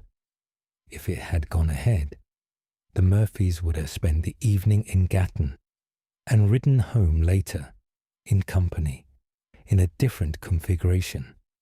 The timing of the cancellation and whether the killer had known about it in advance was a question that investigators asked and never answered. The paddock where the bodies were found is farmland still.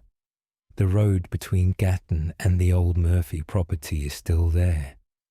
The graves of Michael, Nora, and Ellen Murphy are in the Gatton Cemetery, where they have been for over 120 years.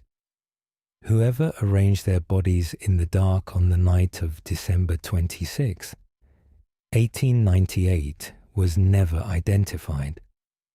They lived out the rest of their life in the Lockyer Valley, or somewhere else entirely, and died without ever being asked to account for what they had done on a Queensland summer night when 3 people stopped on a road and did not continue.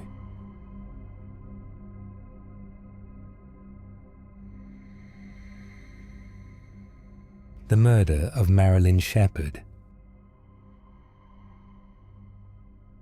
A pregnant woman was beaten to death in her bed in a lakeside suburb of Cleveland, Ohio, in the early hours of July 4th, 1954. Her husband, a doctor, said a bushy-haired intruder had knocked him unconscious and killed her while they slept on the couch downstairs. He was convicted of her murder. The conviction was overturned by the United States Supreme Court. He was acquitted at retrial. DNA testing conducted decades later pointed to someone else entirely. That someone else was already dead. No one has ever been definitively convicted of killing Marilyn Shepherd. Bay Village was a prosperous suburb on the southern shore of Lake Erie, a community of large houses and professional families, where Samuel Shepherd, 30 years old, practiced as an osteopathic physician alongside his father and brothers at a family clinic. He and his wife Marilyn were well established in the community. Marilyn was 4 months pregnant with their second child. They had a 7-year-old son named Sam. On the evening of July 3rd, the Shepherds had friends over for dinner. The gathering wound down in the early evening and the guests left. Marilyn fell asleep on the couch. Sam, tired, went to lie down and fell asleep there too. What happened next exists in two versions, his and the prosecution's, and the distance between them has never been closed. Sam Shepherd said he was woken by Marilyn's cries from upstairs, that he ran up and saw a form in the room, that he was struck from behind and lost consciousness, that when he came to Marilyn was dead in the bed. He said he then saw a figure leaving the house toward the lake, gave chase, was knocked unconscious again on the beach, and came around to find himself face down in the water at the lake's edge. He called a neighbor, who called the police. When investigators arrived, they found Marilyn Shepherd in her bed. She had been beaten with a blunt instrument, struck at least 35 times about the head and face. The blows had been delivered with sustained force, the kind of beating that continues long past death. The bones of her face fractured repeatedly, the pillow and the headboard saturated with blood. She was 4 months pregnant. The ferocity of the attack was noted by every investigator who saw the scene. Sam Shepherd had injuries, a chipped tooth, bruising, and a broken neck vertebra that was later identified. Whether those injuries were consistent with the attack he described, or with something else, was disputed from the first day. The investigation was conducted against a backdrop of intense and hostile media coverage. Cleveland newspapers had decided within days that Shepherd was guilty and said so repeatedly and at length before the trial began.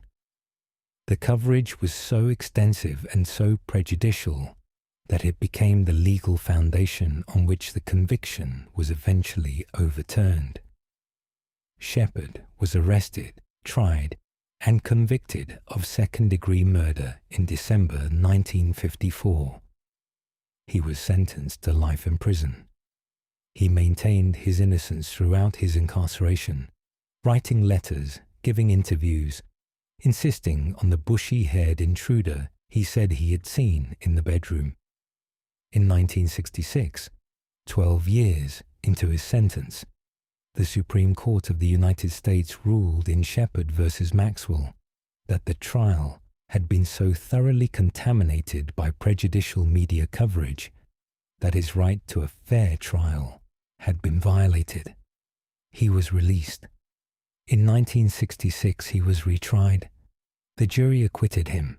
He died in 1970, 4 years after his release, from liver failure related to alcoholism. He was 46 years old.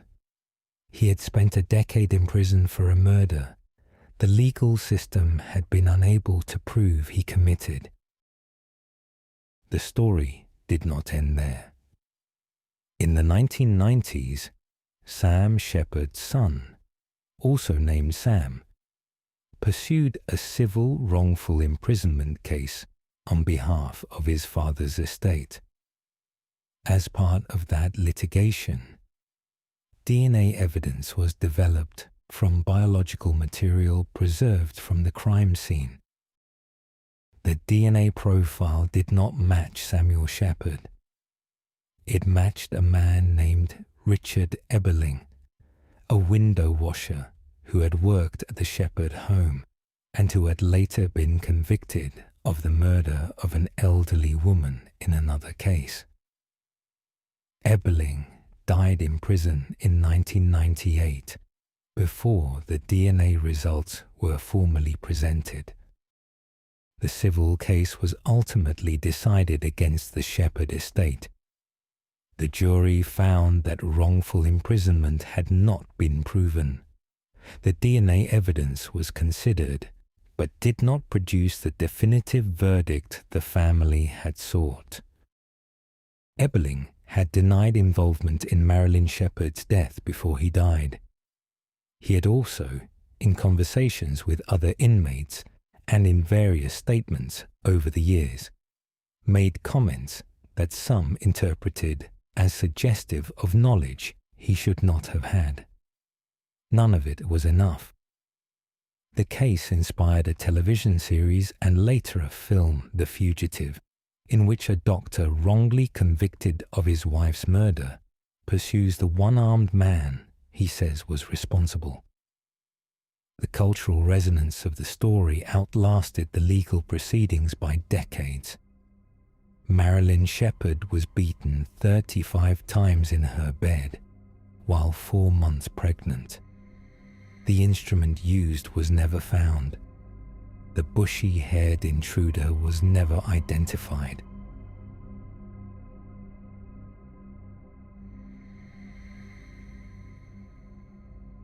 The Investor Murders. A fishing boat called the Investor was found drifting and burning in a cove off Craig, Alaska in September 1982.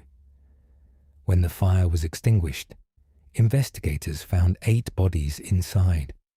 The owner, his pregnant wife, their 2 young daughters, and 4 crewmen had all been shot in the head at close range. The boat had then been set on fire to destroy the evidence. A witness saw a skiff leaving the Investor in the early hours of the morning. No one on the boat had survived to say who had come aboard. It remains Alaska's worst unsolved mass murder. Craig is a small fishing community on Prince of Wales Island in southeastern Alaska, accessible only by floatplane or ferry, the kind of place where everyone knows everyone and where the commercial salmon fishing season shapes the entire rhythm of the year. In September 1982, the season was winding down, the last of the runs coming through, the boats making their final trips before laying up for winter. Mark Coulthurst was 28 years old, from Bellingham, Washington. He was the owner and captain of the Investor, a seiner, a type of fishing vessel designed for net fishing. His wife Irene was 28 and 7 months pregnant with their 3rd child. Their daughters, Michelle and John, were 4 years old and 3 years old. 4 crew members had been hired for the season: Dean Moon, Jerome Keown, Lonnie Durrell, and Michael Stewart, all young men in their late teens and early 20s, making seasonal money in the fisheries. The Investor had been working the waters around Craig throughout the season. On the evening of September 5th, the boat was anchored in a cove near Craig. Locals saw it there. Nothing seemed unusual. In the early hours of September 6th, a witness reported seeing a small skiff leaving the Investor in the dark. The skiff headed toward shore. The witness thought nothing of it at the time. A little while later, the Investor began to burn. By the time the fire was reported and boats reached the Investor, the fire had taken hold through much of the vessel. When it was extinguished and investigators were able to board, they found all 8 people inside. Mark and Irene Coulthurst had been shot in the head. Their daughters had been shot in the head. The 4 crew members had been shot in the head.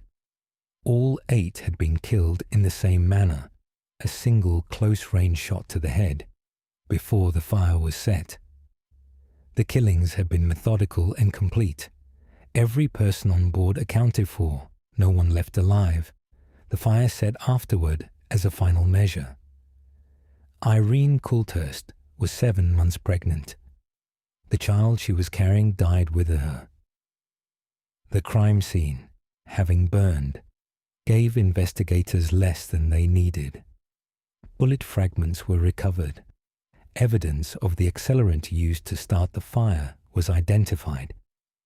the skiff seen leaving the boat became the central focus of the investigation, the one thread that connected the killer to the crime and to the island.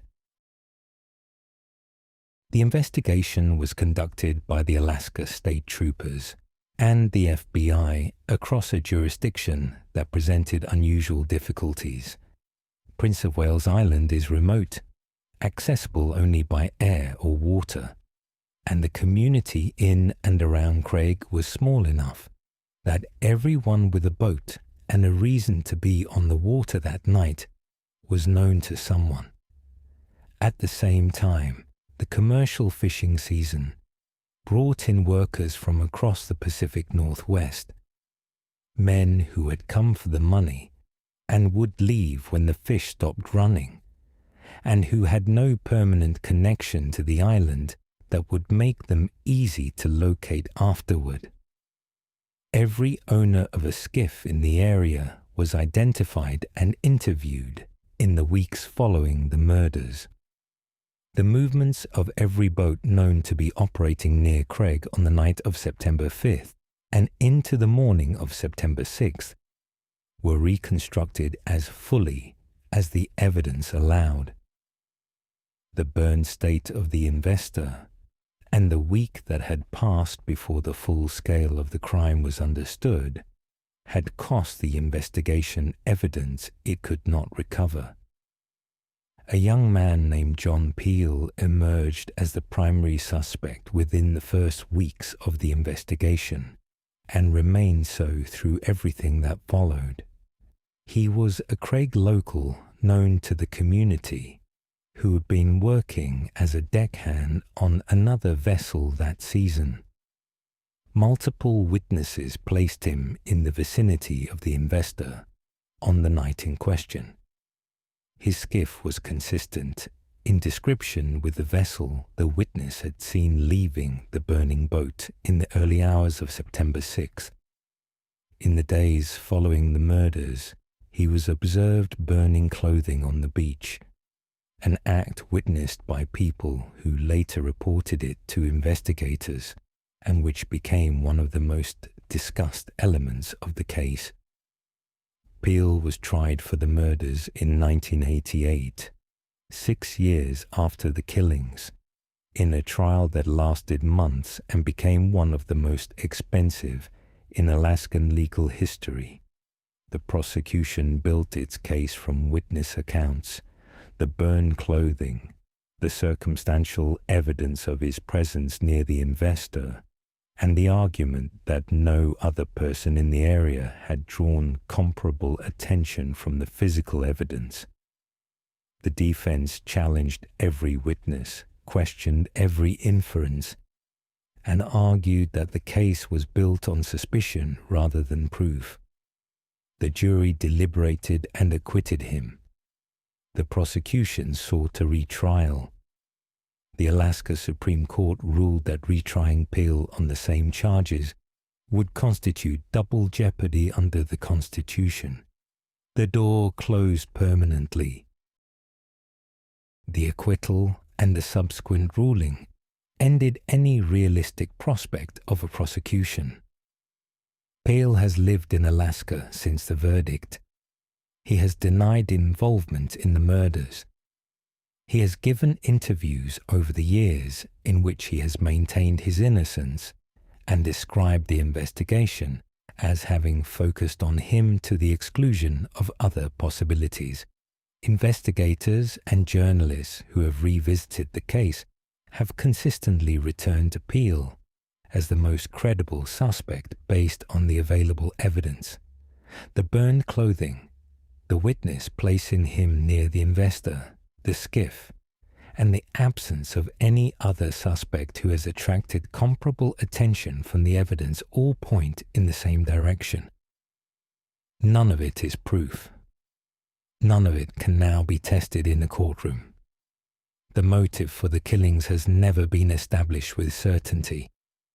Theories have included a dispute over fishing grounds or catch, a personal conflict between Peel and someone on the investor, and robbery, though nothing of obvious value was taken. the Coulter's family, had been successful that season. Whether the boat's earnings played a role has never been confirmed.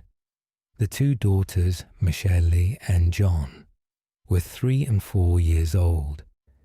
They were found below deck with their parents. Whatever happened in the hours after the skiff was seen leaving and before the fire started, in the closed quarters of a fishing boat anchored in a dark Alaskan cove, has never been fully reconstructed. The investor was a total loss. The cove where it burned is still there, off the coast of Prince of Wales Island, in the same cold water it has always been. The fishing season still comes to Craig every year. The boats still anchor in the same coves. Mark and Irene Coulthurst, their daughters, and the 4 young men who had come north to work a season and make some money were shot one by one in the head and left on a burning boat. The person who did it was seen leaving.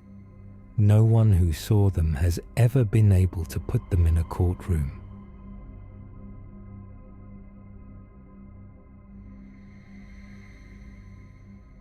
The Hall Mills Murders. A pastor and a choir singer were found lying side by side under a crab apple tree on an abandoned farm in New Jersey.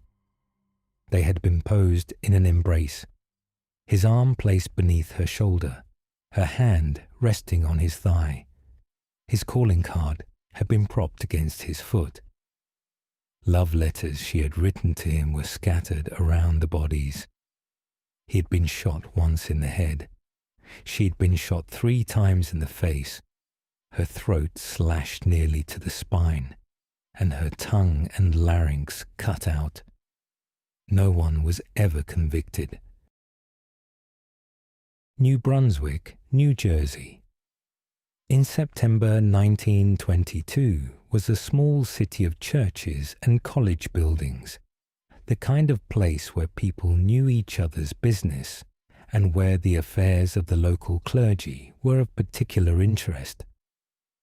The Reverend Edward Wheeler Hall was 41 years old, the rector of the Episcopal Church of St. John the Evangelist.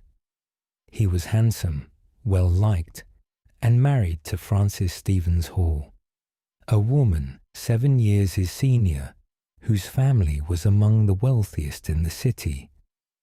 Frances was connected to the Johnson and Johnson fortune through the Carpenter family. The Halls lived in a large Victorian house on Nickel Avenue. Eleanor Reinhardt Mills was 34 years old, married to the church sexton, and sang in the choir at St. John's. She was attractive and lively, and her affair with Reverend Hall had been an open secret in the congregation for years. Her husband, James Mills, a quiet and unassuming man, later claimed he had known nothing about it, a statement that struck nearly everyone who heard it as implausible. On the evening of September 14th, 1922, Reverend Hall left his home after receiving a phone call at around 7:30. He did not say where he was going. Eleanor Mills also left her home that evening. Neither returned. 2 days later, on September 16th, a young couple walking along De Russey's Lane, a known lover's lane on the outskirts of town, near an abandoned farm, found the bodies beneath the crab apple tree. The scene had been arranged with care. Hall lay on his back, his Panama hat placed over his face, his dark suit neat and undisturbed. Eleanor lay beside him, her head resting on his right arm. A scarf had been wrapped around her neck, concealing the wound beneath. His calling card, printed in Gothic lettering, was propped neatly against his shoe. The love letters scattered between and around them were in Eleanor's handwriting. They were passionate, detailed, and incriminating. Whoever had placed them there wanted them found. Hall had been shot once in the right temple with a .32 caliber pistol. Eleanor had been shot 3 times in the head, once between the eyes. Her throat had been cut with such force that the head was nearly severed from the body. An autopsy later revealed that her tongue and larynx had been removed entirely.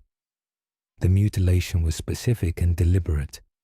The organs of speech and song had been taken from a woman whose voice, in one way or another, had become the problem. The crime scene was destroyed almost immediately.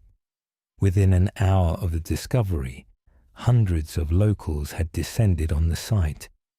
They trampled the ground, handled the bodies, picked up the love letters and passed them around. People carved their initials into the crab apple tree. Others dug up soil to sell as souvenirs. Pages were later found missing from church hymnals, the hymns that had been favorites of the rector and his choir singer. By the time investigators attempted to process the scene, there was almost nothing left to process. The investigation focused on the spouses and the families of both victims. Frances Hall, the wealthy widow, had the clearest motive.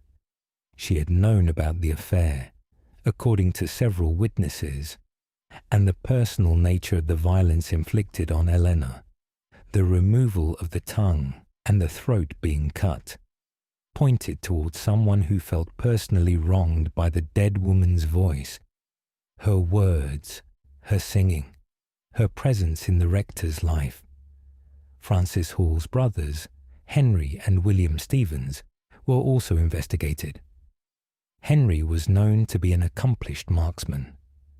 William was an eccentric but devoted brother who had lived in the Hall household for years. A cousin, Henry Carpenter, was briefly suspected after a witness claimed to have heard his name shouted at the scene. He was cleared by alibi. The key witness was a local pig farmer named Jane Gibson, who lived near DeRussey's Lane and who claimed to have been riding her mule that night when she heard an argument and then gunshots under the crab apple tree. She said she saw figures in the dark and heard a woman scream.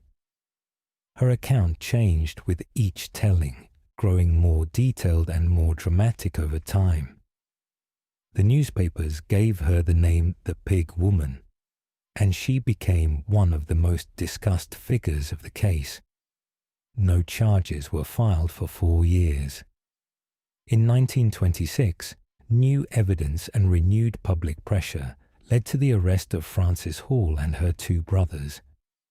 The trial was held in Somerville, New Jersey, and lasted over a month. It became a national sensation, covered by every major newspaper in the country. The Pig Woman, by then gravely ill, was brought into the courtroom on a hospital bed to give her testimony. Her mother, also present and reportedly senile, was heard to mutter from the gallery that her daughter was a liar. The defense dismantled the prosecution's case, witness by witness. The physical evidence had been destroyed at the scene 4 years earlier. The love letters had been handled by dozens of people. The Pig Woman's testimony was inconsistent and uncorroborated. The jury acquitted all 3 defendants. Frances Hall lived quietly after the trial, remaining in the house on Nickel Avenue with her brother William until her death in 1942. She never spoke publicly about the case. James Mills, Eleanor's husband, gave interviews over the years but provided nothing that advanced the investigation. No other suspects were ever seriously pursued. The crabapple tree under which they were found was eventually cut down by souvenir hunters. The farm where they died was developed. The church where they had known each other still stands. Eleanor Mills was shot 3 times in the face and had her tongue cut out on a September night in New Jersey. She was laid beside the man she loved, in a pose that someone had taken time to arrange, with the letters she had written to him placed carefully around them both. Whoever did it wanted the scene to tell a story. It has been telling it for over 100 years.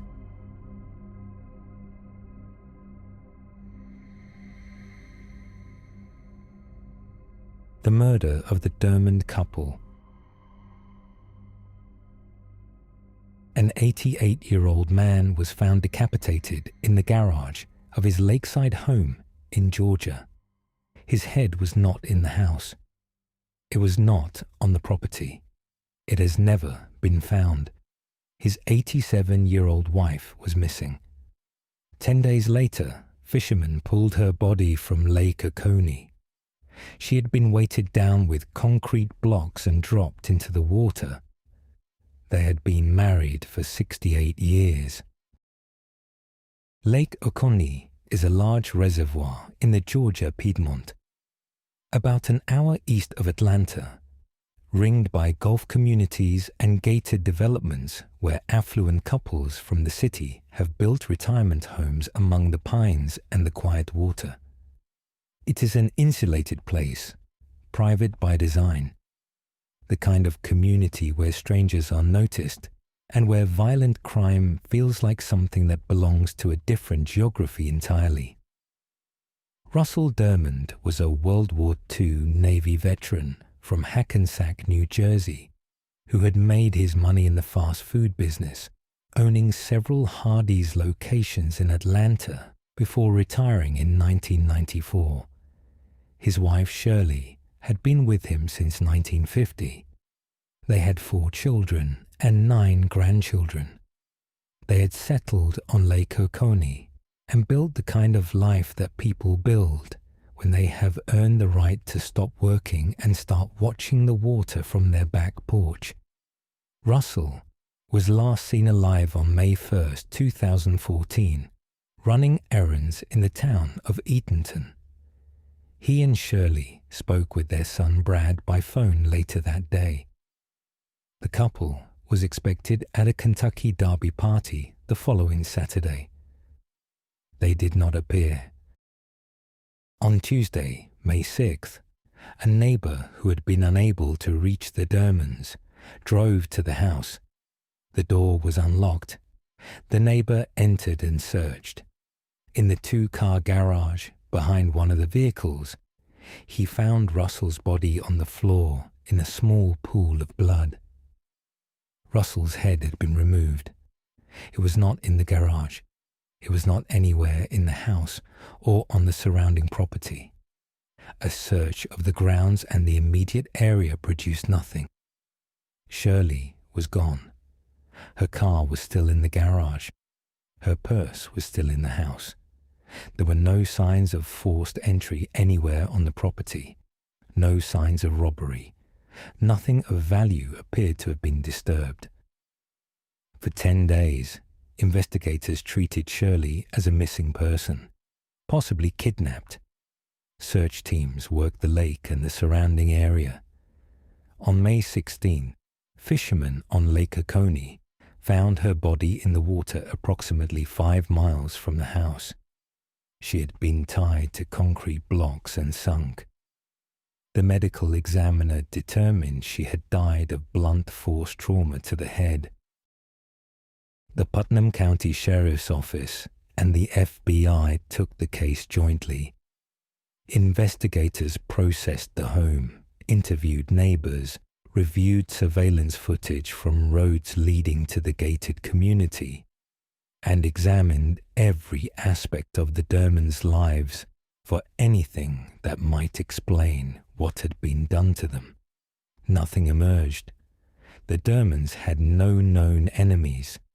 Their finances were straightforward. Their relationships were stable. Their son Mark had been murdered in Atlanta in 2000 during an attempt to buy drugs.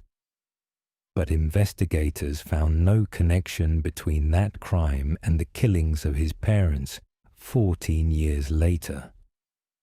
The manner of Russell's death was what set the case apart from anything investigators in the region had encountered. Decapitation requires tools, time, and a particular kind of intent. Whoever did this had come prepared or had found what they needed in the home. They had then removed the head from the property entirely, an act that served no obvious forensic purpose and that investigators interpreted as either a deliberate effort to shock or as something whose meaning was known only to the killer. The disposal of Shirley's body in the lake, weighted with concrete blocks, indicated planning and physical capability. The lead agent on the case stated publicly that he believed more than one person was involved. In 2024, a decade after the murders, investigators announced that new DNA had been found on evidence near Russell's body. DNA that did not belong to either of the Dermans. The evidence was sent to a private forensic lab for further analysis. Cell phone data from the area around the time of the murders was also being re-examined using technology that had not existed in 2014. The FBI increased the reward to $20,000 and stated that whoever was responsible should be nervous. Russell Derman's head has never been recovered. Shirley Derman was pulled from the lake she had looked out at from her back porch for years, tied to the concrete that was meant to keep her there. Whoever carried the concrete blocks to the water knew the lake well enough to choose a spot 5 miles from the house where a body might stay hidden. They were wrong by 10 days.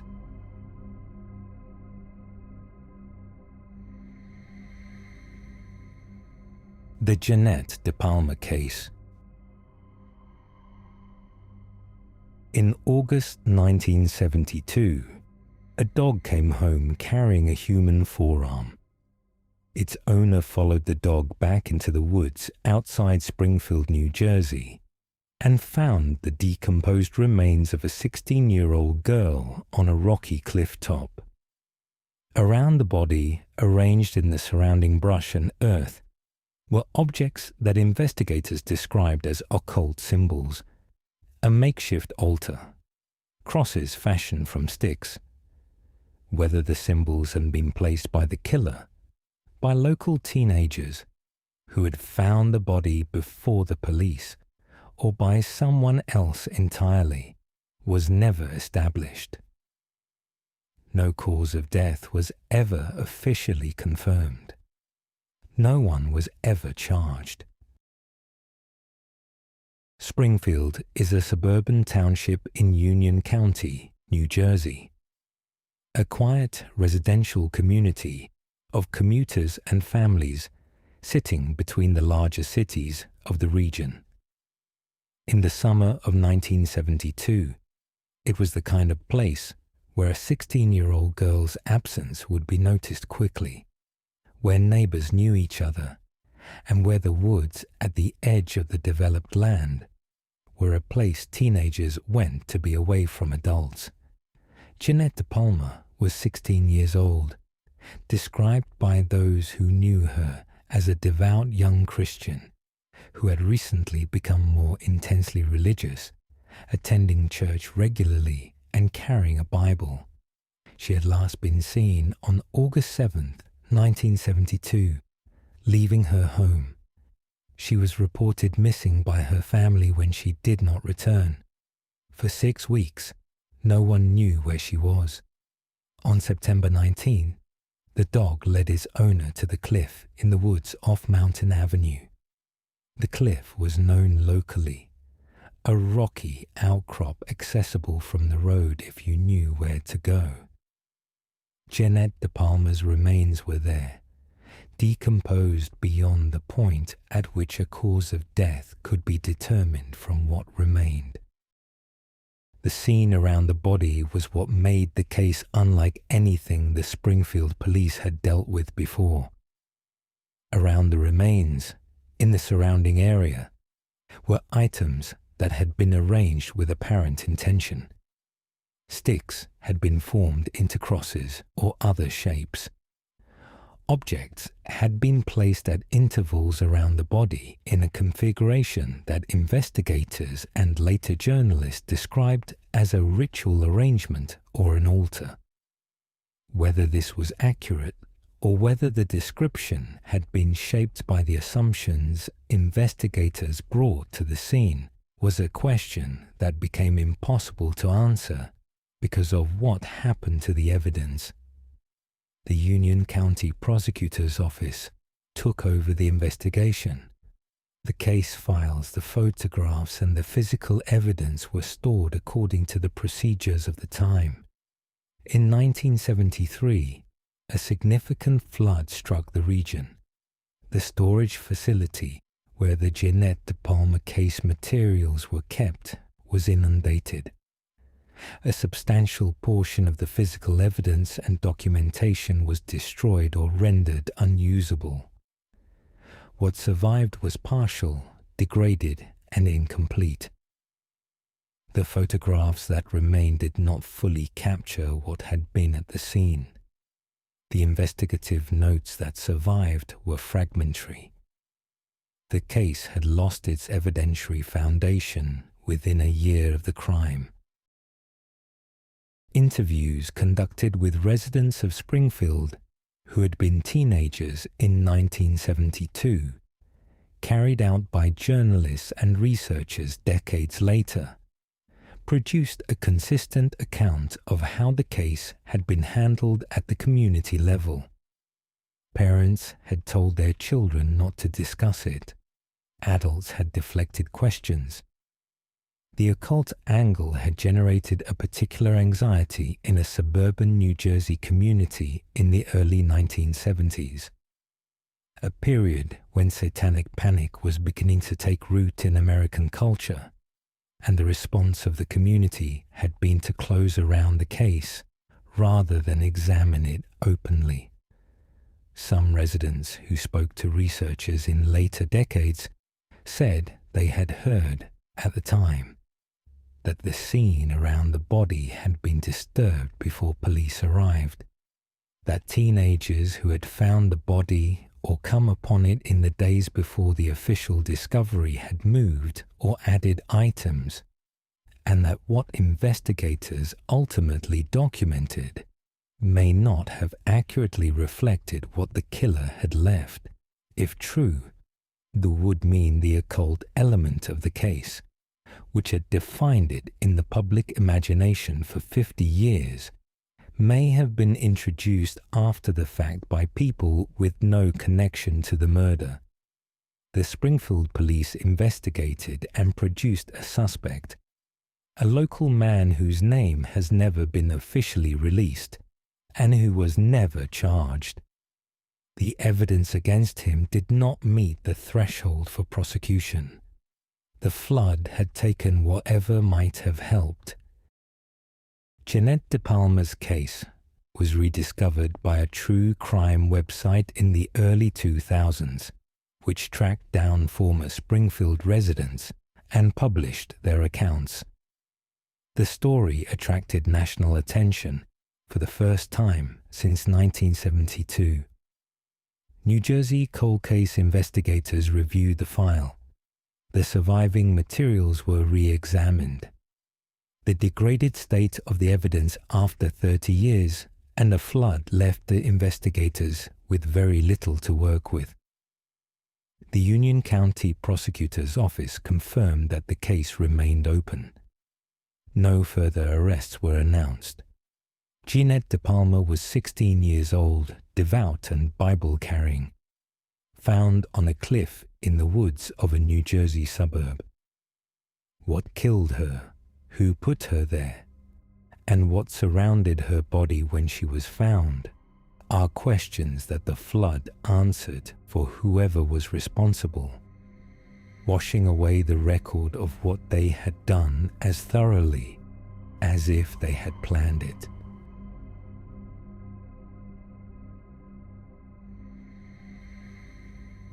The Honolulu Strangler. 5 women were abducted, sexually assaulted, and strangled in Honolulu between 1985 and 1986. Their bodies were left in different locations across the island, some in public areas, some in the brush on the sides of roads, some near the water. Each had been strangled with such force that the injuries to their throats were severe and consistent, the work of someone who strangled with his hands rather than a ligature, pressing down until long after there was nothing left to press against. No one was ever charged. Honolulu in the mid-1980s was a city of extraordinary contrasts. The tourist economy of Waikiki and the resort hotels along the coast existing alongside the poorer residential neighborhoods of the island's interior and the communities strung along the highway that circled Oahu.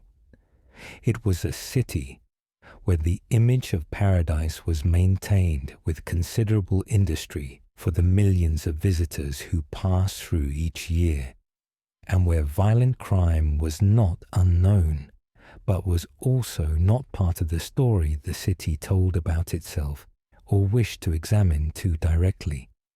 Between May 1985 and April 1986, 5 women were killed. The victims were Vicky Speckle, 25, found in May 1985, Louise Medeiros, 25, found in August 1985, Regina Sakamoto, 17, found in January 1986, Denise Hughes, 21, found in March 1986, and Linda Pesce, 36, found in April 1986. Each had been taken from a location where she had been alone or had become vulnerable, transported somewhere the killer had access to, sexually assaulted, and then strangled. The strangulation in each case bore the same characteristics. The killer used his hands rather than a cord or cloth ligature. He applied sustained and enormous pressure, enough to produce severe internal injury to the structures of the throat. Injury consistent with a man of significant physical strength who maintained that pressure through a struggle. Strangulation by hand is not quick. The victim fights. The muscles of the neck resist. What the injuries in each case described was a killer who held on through all of it, who kept pressing down with his full weight and strength until there was nothing left to resist. The bodies were deposited in different parts of the island afterward. Some were found near roads. Some were found in brushland off trails. Some were found near the water. The locations suggested no consistent disposal pattern beyond the practical. Places that were accessible and unlikely to produce immediate discovery. The women were placed and left without apparent ceremony or arrangement. The Honolulu Police Department's investigation was one of the most significant the department had undertaken in years.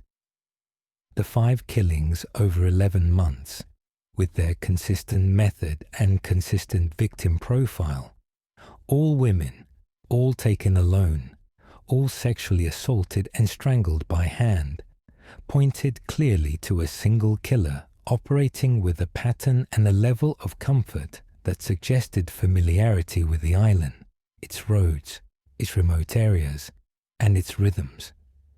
A task force was assembled. The cases were worked in parallel. Every man with a prior history of sexual violence in Honolulu was identified and investigated. Witnesses who had been in areas near the abduction sites were sought. Forensic evidence from the bodies and the disposal sites was collected and analysed. The investigation produced several persons of interest over its course. Each was investigated. None was charged. One man received sustained attention from investigators. He had a history that fit aspects of the profile that had been developed, was present on the island during the relevant period, and had come to police attention in connection with other matters. He was interviewed. The evidence available was not sufficient to support a charge. He has never been formally named by the Honolulu Police Department as a suspect. A second line of investigation examined whether the killings might be connected to other unsolved sexual assaults on the island during the same period. Whether the Honolulu Strangler had been active before May 1985 or continued after April 1986, under circumstances that had not been identified as part of the same series. This line of inquiry did not produce definitive conclusions. The killings stopped after Linda Pesci's death in April 1986. Whether the killer left the island, died, was imprisoned for an unrelated offence, or simply stopped, has never been determined. Hawaii, as an island state with relatively controlled points of entry and exit, offered investigators some theoretical advantage in tracking movements. In practice, the volume of people passing through Honolulu International Airport and the maritime traffic in and out of the harbour made it impossible to usefully narrow the field based on travel records from that period.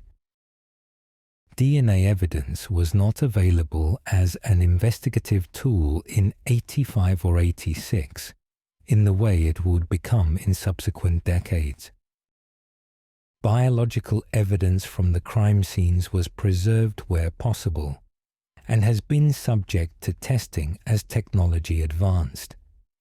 Whether usable profiles were recovered and whether those profiles have produced any leads has not been publicly confirmed by investigators. The 5 women killed between May 1985 and April 1986 in Honolulu were strangled by the same pair of hands. Those hands have never been identified. The 11 months during which the Honolulu Strangler moved across the island, taking women and leaving them in the brush and near the water, remain unaccounted for in any public record of justice served.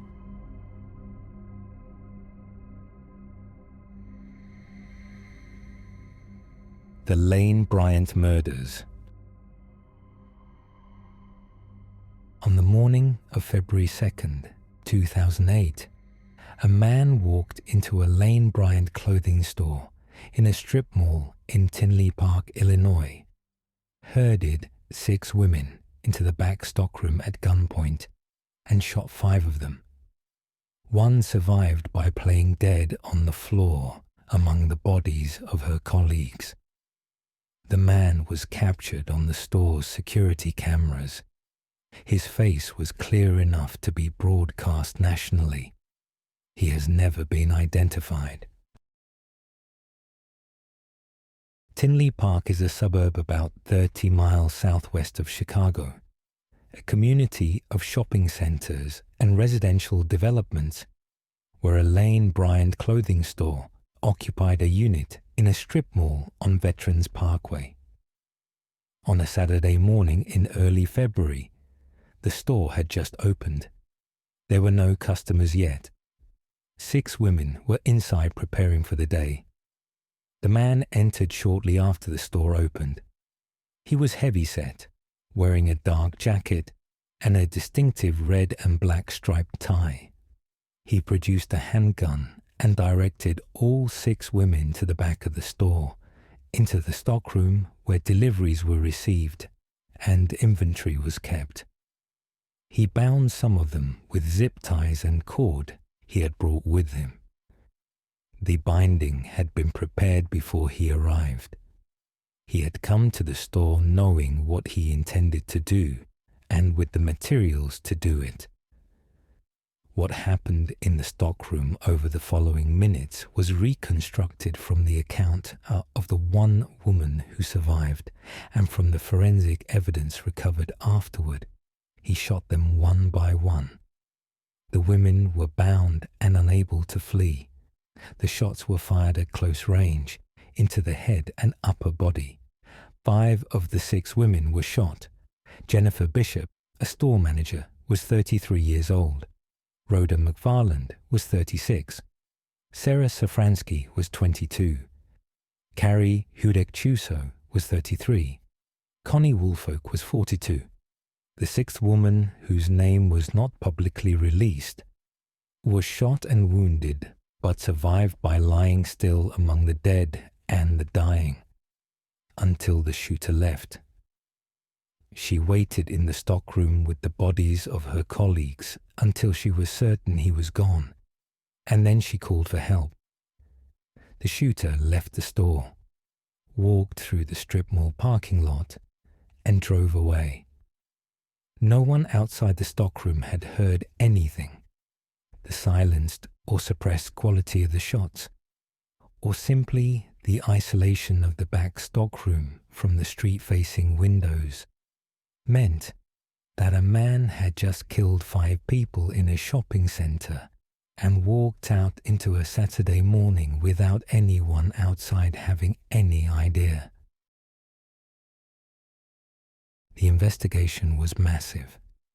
The FBI and the Illinois State Police joined the Tinley Park Police Department within hours. The security footage was examined frame by frame. The man's face was clear.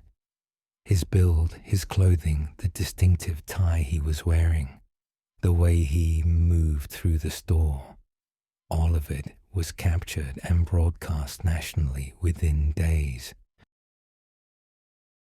Tips flooded in from across the country. Thousands were investigated.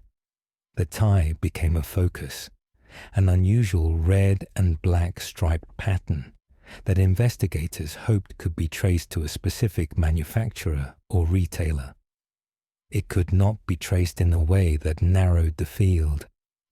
The survivor's account was detailed and consistent. She described the shooter's voice, his demeanor, the specific sequence of events in the stockroom. She had been close to him. She had heard him. She had been shot and had survived by not moving while he walked among the bodies to confirm what he had done.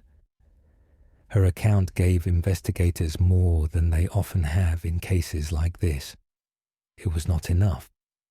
The zip ties and cord used to bind the victims were traced to types widely available in hardware stores. The handgun was never recovered. No vehicle matching descriptions from witnesses in the parking lot was identified with enough specificity to pursue. The man in the red and black tie walked out of Tinley Park and into a population of hundreds of millions and was not found. In the years since February 2008, the case has been reviewed multiple times. DNA evidence collected from the scene has been tested and run against expanding databases. The security footage has been re-examined with more advanced facial recognition technology as it has become available. Investigators have stated periodically that the case is active and that new leads continue to be pursued. The woman who survived has spoken publicly about what happened in that stockroom, about lying still with the bodies of the women she worked with, about waiting in the silence after the shooting stopped to make sure the man with the gun had gone. She has continued to advocate for the investigation and for the families of the women who did not get up from that floor.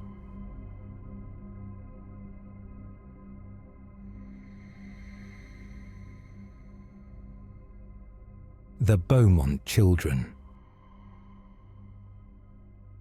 3 children walked to the beach on a January morning in 1966 and were never seen again. No bodies were ever found. No grave was ever located. The man witnesses saw playing with them in the sand was never identified. For nearly 60 years, their fate has remained unknown, and what was done to them has never been established with certainty. Adelaide, in January 1966, was a city in the grip of a southern hemisphere summer, hot and dry in the way of South Australian summers, and Glenelg Beach was one of the city's most popular destinations, a long stretch of sand at the end of a tram line that families from across Adelaide used on hot days. Children rode the tram to the beach alone or in small groups as a matter of ordinary routine. It was a different era of childhood, one in which parents sent their children out in the morning with a few coins and expected them back by lunchtime. Jane Beaumont was 9 years old. Anna was 7. Grant was 4. On the morning of January 26th, Australia Day, their mother Nancy gave them a £1 note and sent them to Glenelg Beach, a tram ride from their home in Somerton Park. They were seen boarding the tram. They arrived at the beach. They were seen by multiple witnesses over the course of the morning. The last confirmed sighting of all 3 children was at approximately 10 in the morning, when a local postman named Tom Patterson saw them playing on the beach with a tall, lean, blonde man in his 30s. The man was playing with them actively, throwing them around in the water, interacting with them in a way that suggested the children were comfortable with him, as though they knew him or had spent enough time with him that morning to have relaxed in his company. Patterson watched them for a time and then went on with his day. The children did not come home for lunch. They were not on the tram at the time they were expected. By afternoon, their parents knew something was wrong. The investigation that followed was the largest in South Australian history to that point. Police searched the beach and the surrounding area. The tram line and the streets between Glenelg and Somerton Park were canvassed. Witnesses were found who had seen the children at various points during the morning. A woman at a milk bar remembered 3 children matching their description coming in to buy food, spending more money than they had arrived with. The £1 note Jane had been given had not been enough to cover what was purchased. Someone had given them additional money, which meant the man from the beach had been with them for some time and had bought them food, a detail that implied a level of familiarity and trust that had been established over several hours. Another witness saw a man and 3 children walking together away from the beach in the early afternoon. The man was tall and lean with blonde hair. He was walking slightly ahead of the children who were following him. None of them appeared distressed. The complete sketch produced from witness descriptions was circulated nationally. The man was never identified. In the decades that followed, the Beaumont case became the defining disappearance of modern Australian history. The case that ended a particular innocence about childhood safety and public space that had existed in Australia before January 1966. The children's father, Jim Beaumont, spent the rest of his life searching for them, pursuing every lead attending every development in the investigation until his death in 2016, 50 years after they disappeared, without ever knowing what had happened to them. Their mother Nancy died in 2019, also without an answer. 2 significant suspects were investigated over the decades.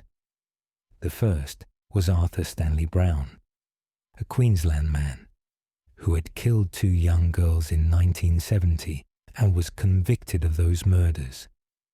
He was considered a suspect in the Beaumont case for years, and a property he owned in Queensland was excavated without result.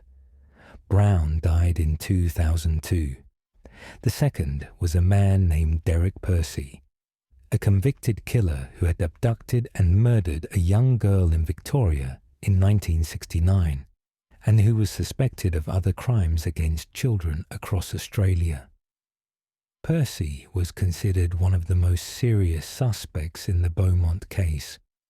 He died in custody in 2013, having never confessed to anything beyond his one convicted murder, and having never disclosed anything about the Beaumont children. A property in Castelloy, a former manufacturing site in Adelaide, became a focus of an investigation in the 2000s after a former employee claimed to have seen a man burying something there in early 1966. The site was excavated multiple times. Nothing was found. What was done to Jane, Anna, and Grant Beaumont after they walked away from Glenelg Beach following a tall blonde man has never been established in any official record. There are no bodies, no physical evidence of what happened to them, no confession, no grave. Only the last image of 3 children in the summer sand, throwing themselves into the water with a stranger, laughing in the way children laugh when an adult is playing with them, and the day is long and warm, and there is no reason yet to be afraid.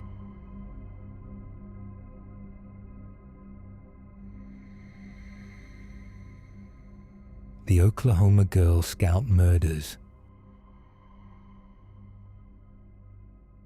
3 girls were found murdered at a summer camp in northeastern Oklahoma on the morning of June 13, 1977. They had been taken from their tent in the night, assaulted, and killed. Their bodies were left in the woods a short distance from the campsite. A rope had been left near one of the bodies, tied in a distinctive knot. A man was tried for the murders and acquitted. DNA testing, decades later, was inconclusive. Camp Scott was a Girl Scout camp in Mays County, Oklahoma, situated in the wooded hills near the town of Locust Grove. It had operated for years as a place where girls from across the state came for a week or 2 of outdoor life, hiking and crafts and campfires, and the particular freedom of being away from home for the first time. In the summer of 1977, it had several hundred girls enrolled across multiple sessions. The first session of the summer began on June 12th. Laurie Lee Farmer was 8 years old. Michelle Goose was 9. Doris Denise Milner was 10. All 3 were from Tulsa. They were assigned to the same tent, Tent 8, in one of the camp's sleeping areas, on their first night at Camp Scott. In the weeks before the session began, a camp counselor had found a threatening note in one of the bathrooms. The note described what would be done to girls at the camp. It was disturbing enough to have been reported. It was not acted upon in a way that altered the camp's security arrangements or cancelled the session. Sometime during the night of June 12th, into the morning of June 13th, someone entered the campsite, moved through the sleeping area, and approached Tent 8, Whether the 3 girls were woken and taken at knife point or were taken while still partially asleep has never been fully established. No other girls in the surrounding tents reported hearing sounds of a struggle loud enough to wake them, which suggested the removal of the 3 children had been accomplished quietly in the dark by someone who knew how to move through a sleeping camp without drawing attention. Their bodies were found early the following morning by a counsellor walking the grounds before the other campers woke. They were in the woods approximately 150 yards from the tent, in a wooded area that would have been dark and largely inaccessible without knowledge of the terrain. All 3 had been sexually assaulted. All 3 had been beaten. The injuries to their heads and faces were severe. The bones of the face fractured in multiple places. The soft tissue so damaged that identification required more than visual recognition. The blows had been delivered with a blunt object, repeated and forceful. The kind of injuries that speak to sustained violence rather than a single strike. One of the girls had also been strangled. They were found face up in the leaves and dirt, laid out in a way that some investigators interpreted as deliberate positioning rather than the random arrangement of bodies simply dropped and left. A canvas bag belonging to one of the victims was recovered nearby. A rope tied in a distinctive and uncommon knot was found at the scene. The camp was evacuated and closed within hours.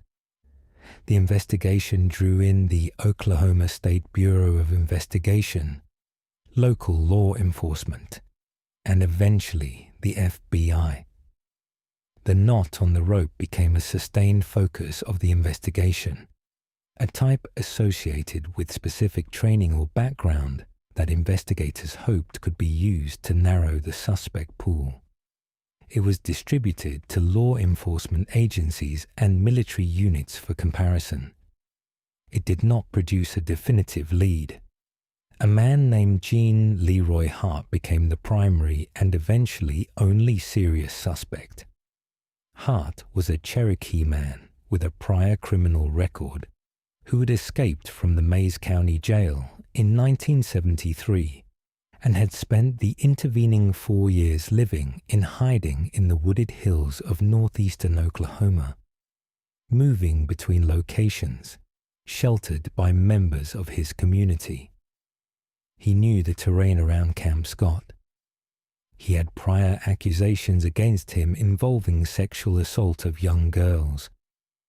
When investigators developed him as a suspect and began searching the area, Hart was found in April 1978 after a sustained manhunt and brought into custody.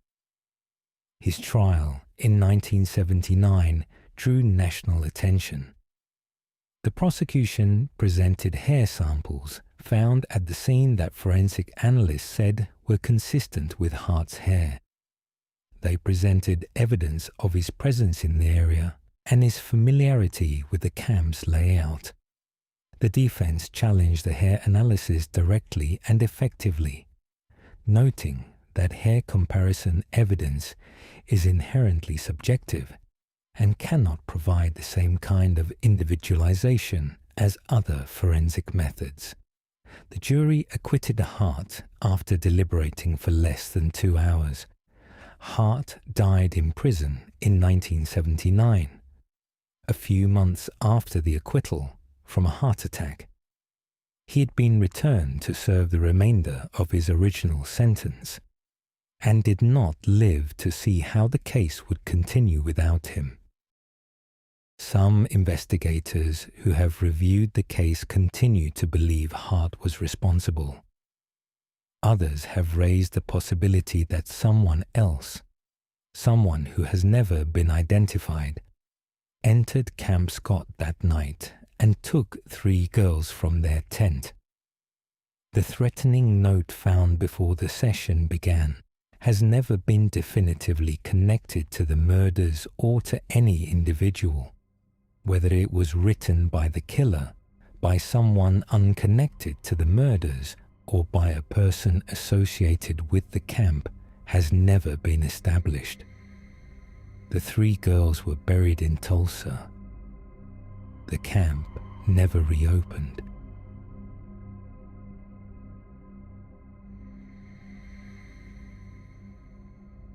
Jack the Ripper, the murder of Mary Jane Kelly.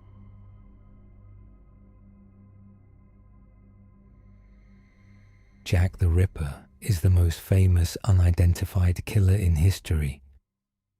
In the autumn of 1888, he murdered at least 5 women in the Whitechapel district of London, evaded one of the largest police manhunts the city had ever mounted, sent taunting letters to the press and to police that may or may not have been genuine, and disappeared without ever being identified.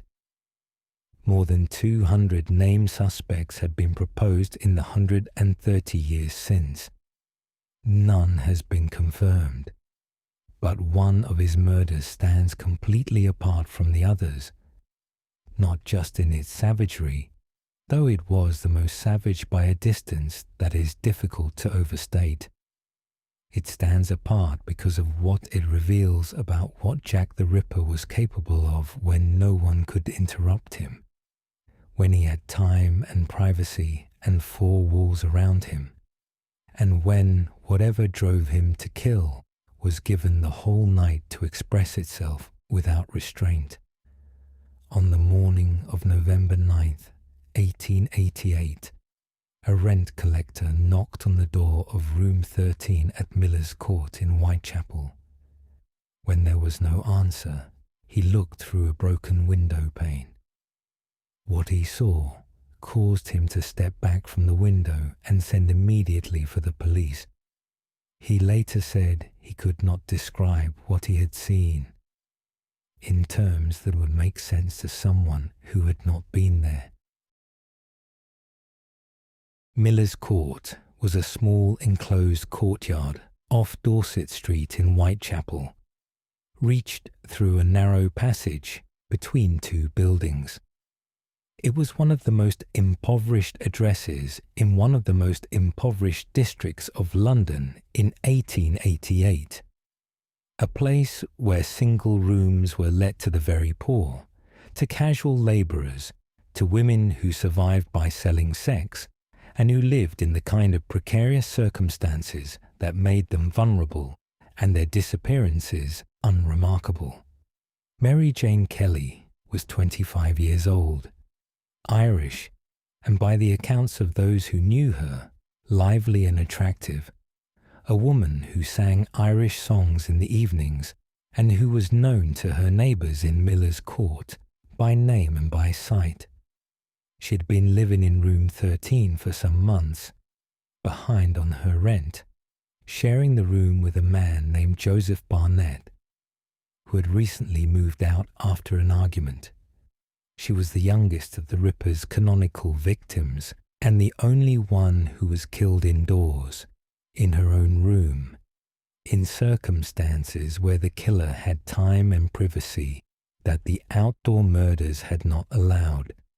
The night of November 8th into the morning of November 9th was the night the killer used that time. The police surgeon Thomas Bond arrived at Miller's Court after the door was broken open. His report documented what had been done in room 13 with the clinical precision that his profession required, and that did nothing to diminish the horror of what it described. Mary Kelly was lying on the bed. She had been disemboweled. Her face had been destroyed, the flesh cut away from the cheeks and forehead, the features rendered unrecognizable. Her neck had been severed down to the spine. Her abdominal cavity had been emptied, the organs removed and distributed around the room, placed on the bedside table, on the pillow beside her head, beneath the bed. Her liver was found between her feet. Her heart was not found in the room at all. It was never recovered. The skin from her thighs and lower legs had been removed and placed on the table. The breasts had been cut off. Bond estimated that the mutilations had taken at least 2 hours to complete. The killer had worked through the night in a small rented room in a Whitechapel courtyard with a fire burning in the grate, in which remnants of clothing were later found, presumably burned to conceal blood. The woman who had sung Irish songs to her neighbours was identified partly by her hair and partly by the fact that she was in the room she was known to rent. The investigation in November 1888 had been ongoing since the first Ripper killing in August. The Metropolitan Police and the City of London Police had been under sustained public pressure and had made no arrest. After the Miller's Court murder, the pressure intensified to a pitch that made rational investigation difficult. A man was seen leaving the courtyard in the early hours of November 9th by a woman named George Hutchinson, who gave a detailed description of a well-dressed man he said he had observed following Kelly into Miller's Court. The description was specific enough that investigators took it seriously, but the man Hutchinson described was never found.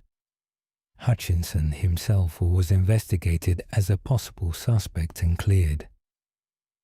The Miller's Court killing was the last of the 5 murders attributed to Jack the Ripper in 1888.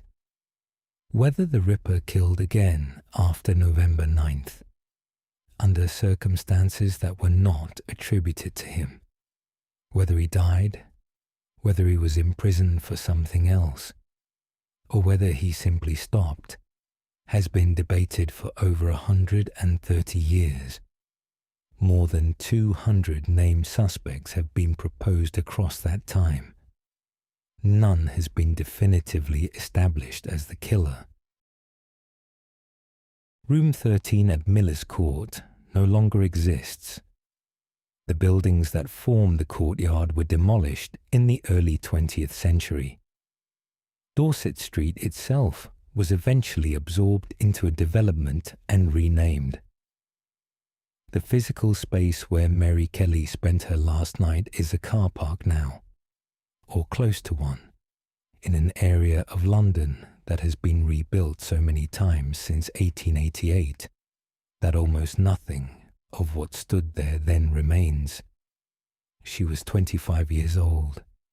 She had come from Ireland to London and ended up in a single room in Whitechapel, from which she could not quite pay the rent. On the last night of her life, she sang. Neighbours heard her through the walls.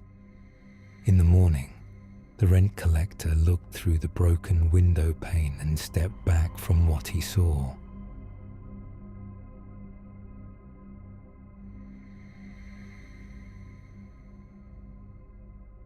The murder of Bob Crane. On the morning of June 29th, 1978, a friend went to check on Bob Crane at his apartment in Scottsdale, Arizona, and found him in bed. He'd been beaten to death in his sleep with a blunt object, struck so many times and with such force that the headboard and the wall behind the bed were covered in blood. An electrical cord had been tied around his neck after he was already dead. He was 49 years old and had spent the previous decade trying to rebuild a career that had once made him one of the most recognized faces on American television. No one has ever been convicted of killing him.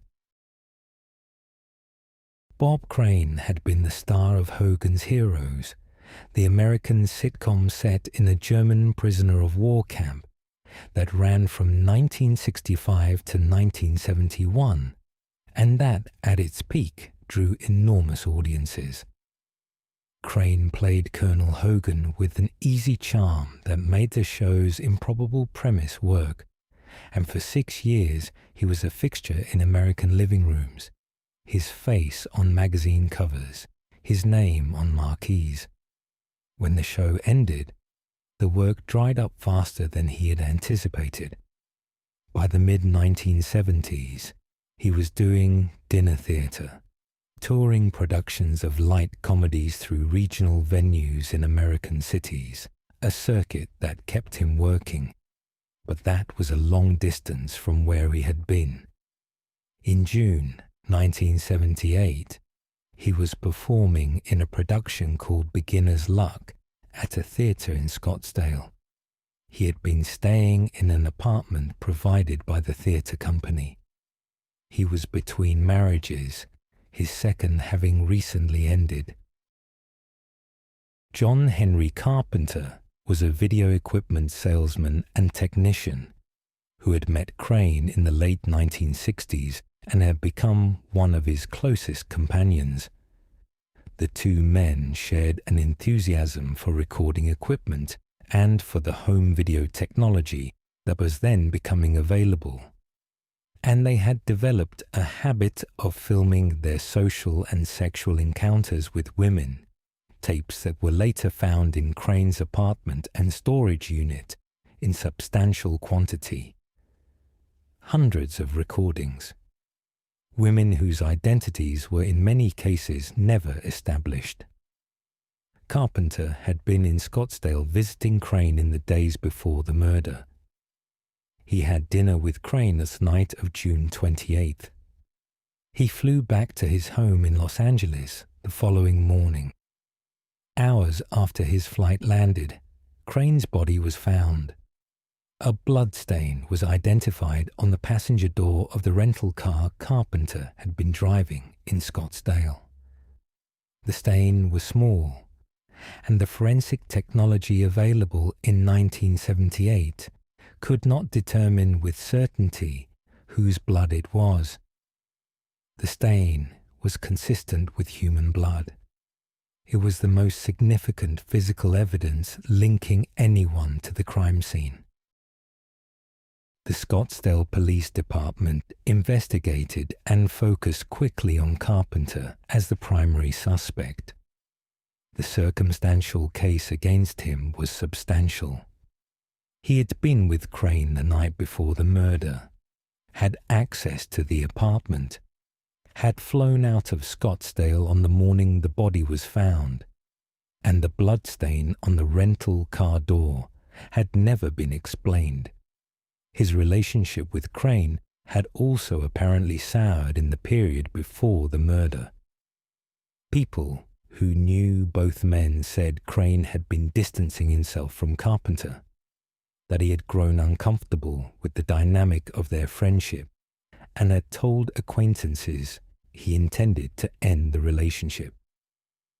For 14 years the case went without charges.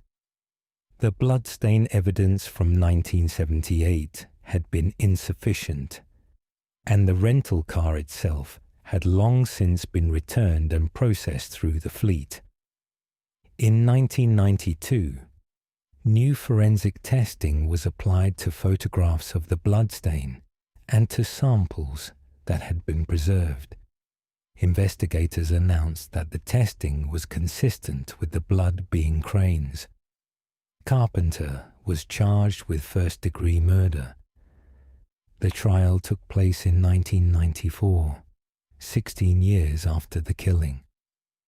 The prosecution presented the blood evidence, the circumstantial case, and testimony about the deteriorating relationship between the two men. The defense challenged the blood evidence directly, arguing that the forensic analysis was unreliable, that the photographs used for testing were inadequate, and that the stain could not be conclusively identified as human blood, let alone as Crane's. The jury acquitted Carpenter after deliberating for several days. Carpenter maintained his innocence until his death in 1998, 4 years after the acquittal. He gave interviews in which he described the prosecution as a persecution, said the investigation had destroyed his life, and insisted he had nothing to do with the death of the man he described as his closest friend. The Scottsdale Police Department has maintained that Carpenter was their suspect, and that the acquittal did not change their view of who killed Bob Crane. No other suspect has ever been seriously investigated or named. The blunt object used to beat Crane to death was never found. The nature of the weapon was inferred from the wound pattern, a cylindrical object of significant weight, possibly a camera tripod given the equipment that was present in the apartment, but this was never confirmed. The electrical cord tied around his neck after death has never been satisfactorily explained, whether it was a signature, a message, or simply something done in the moment by someone whose thinking was not rational. The apartment on Scottsdale has had other tenants since 1978. The dinner theatre where Beginner's Luck was playing completed its run without its lead. The hundreds of tapes found in Crane's belongings were catalogued by investigators and have never been publicly released. Bob Crane was beaten to death in a Scottsdale apartment on a summer night, while the women he had recorded on those tapes went on with their lives, most of them never knowing what had been kept in a storage unit with their faces on it. Whoever swung, whatever they swung at his head until the wall behind him was red, walked out of that apartment and into 46 years of silence.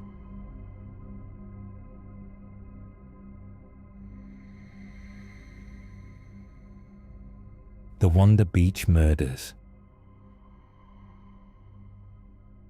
2 15-year-old girls were stabbed to death on a crowded Sydney beach in the middle of a summer afternoon.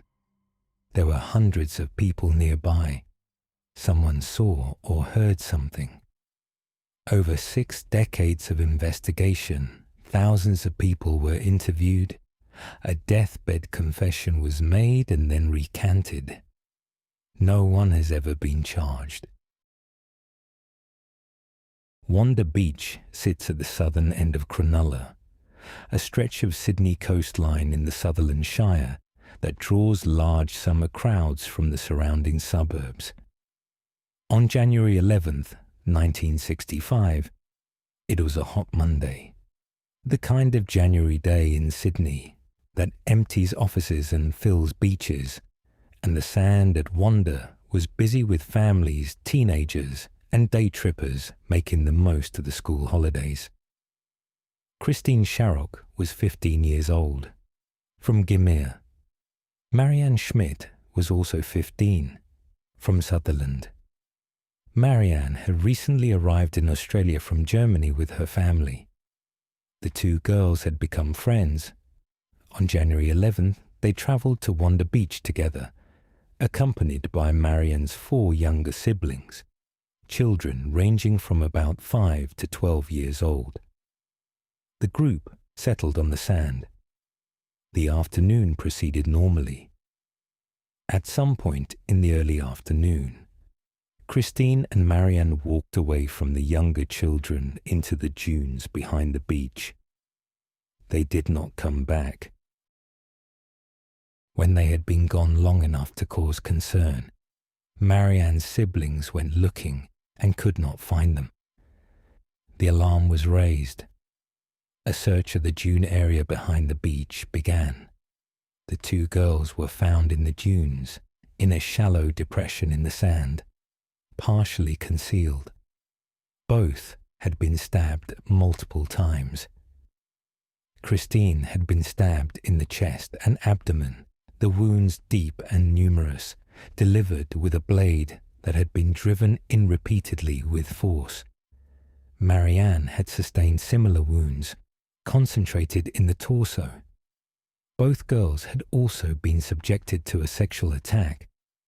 They had been dragged or led into the dunes, assaulted and stabbed, within audible distance of a beach crowded with people who heard nothing or registered nothing as unusual. The younger Schmidt children had been left sitting on the sand, unharmed, while their sister and her friend were killed a short distance away. The New South Wales Police launched what became one of the largest investigations in the state's history. The beach had been full of people. Someone must have seen something, seen the girls walk into the dunes, seen a man follow them, seen someone emerge from the dunes afterward. Thousands of people who had been at Wonder Beach that day were identified and interviewed over the weeks and months following the murders. Witnesses described a young man, tanned, with dark hair, who had been seen near the girls earlier in the day and who had been observed watching them. A composite sketch was produced and circulated. The description was consistent across multiple witnesses, but was also consistent with a very large number of young men in Sydney in 1965. Over the decades, the investigation produced numerous suspects. Each was investigated. Each was eliminated, or the evidence against them proved insufficient. DNA was recovered from the crime scene and preserved. As testing technology improved, the profile was refined. It has been run against databases in Australia and internationally. No match has been returned. In 2009, a man named Alan Bassett died in Queensland. Before his death, he made a confession, telling people close to him that he had killed the two girls at Wonder Beach in 1965. The confession was reported to police and investigated seriously. Bassett had been a young man living in the Sydney area in January 1965. His description was not inconsistent with what witnesses had reported. The confession was specific enough in some details to suggest possible knowledge of the crime. Then the confession unravelled. People who had been present when Bassett made the statements gave contradictory accounts of exactly what he had said and in what context. Questions arose about whether the confession had been accurately characterized, whether it had been made seriously or in a different register entirely. Bassett was dead and could not be questioned. His DNA could not be matched against the crime scene profile because a usable sample could not be obtained. The investigation into the Bassett confession was closed without a definitive conclusion. Christine Sharrock and Marianne Schmidt were buried in Sydney. Marianne's family had not long arrived in Australia from Germany, had come to build a new life in a new country, and lost their daughter on a beach on a summer afternoon before the year was 3 weeks old. The dunes behind Wonder Beach have shifted and changed over 60 years. The depression in the sand where the girls were found is long gone, reshaped by wind and tide and time. The beach still fills every summer with families, teenagers and day trippers on hot January days.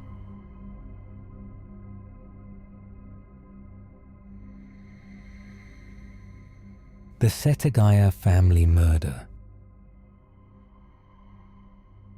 On the night of December 30th, 2000, a family of 4 was killed in their home in a quiet residential neighborhood of Tokyo. After killing them, the intruder did not leave. He stayed in the house for hours, He ate ice cream from the freezer. He used the family's computer. He fell asleep on the couch. He left behind more forensic evidence than almost any unsolved murder in Japanese history, including DNA, fingerprints, footprints, and personal belongings. Japanese police have never identified him. The Miyazawa family lived in the Setagaya ward of Tokyo, an affluent residential district in the southwestern part of the city. Mikio Miyazawa was 44 years old. His wife Yasuko was 41. Their daughter Nina was 8. Their son Rei was 6. By all accounts, they were an ordinary, comfortable family living in a pleasant neighborhood. Their house was modest by the standards of the area, but well kept.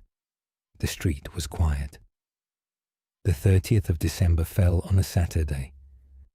The following day, the 31st, was New Year's Eve, one of the most significant holidays in the Japanese calendar, a time when families typically gather. The Miyazawas were expected at a relative's home. When they did not arrive and could not be reached, a family member went to the house to check on them. What they found inside prompted an immediate call to the police. All 4 members of the family were dead. Mikio and Yasuko had been killed in the ground floor of the house. The children had been killed in an upstairs room. The method was direct violence. The killer had used both a weapon brought to the scene and his hands. The children had been killed after the adults. The sequence of events inside the house, reconstructed later by investigators, suggested the killer had moved through the building methodically and without apparent panic. What distinguished the Setagaya case from the outset was not the brutality of the crime, but what the killer did afterward. After the family was dead, the killer remained in the house for an extended period, estimated by investigators at several hours, possibly longer. He accessed the family's personal computer and browsed the internet, leaving a traceable session history. He went to the kitchen and ate from a container of ice cream in the freezer. He used the toilet. He handled numerous objects throughout the house.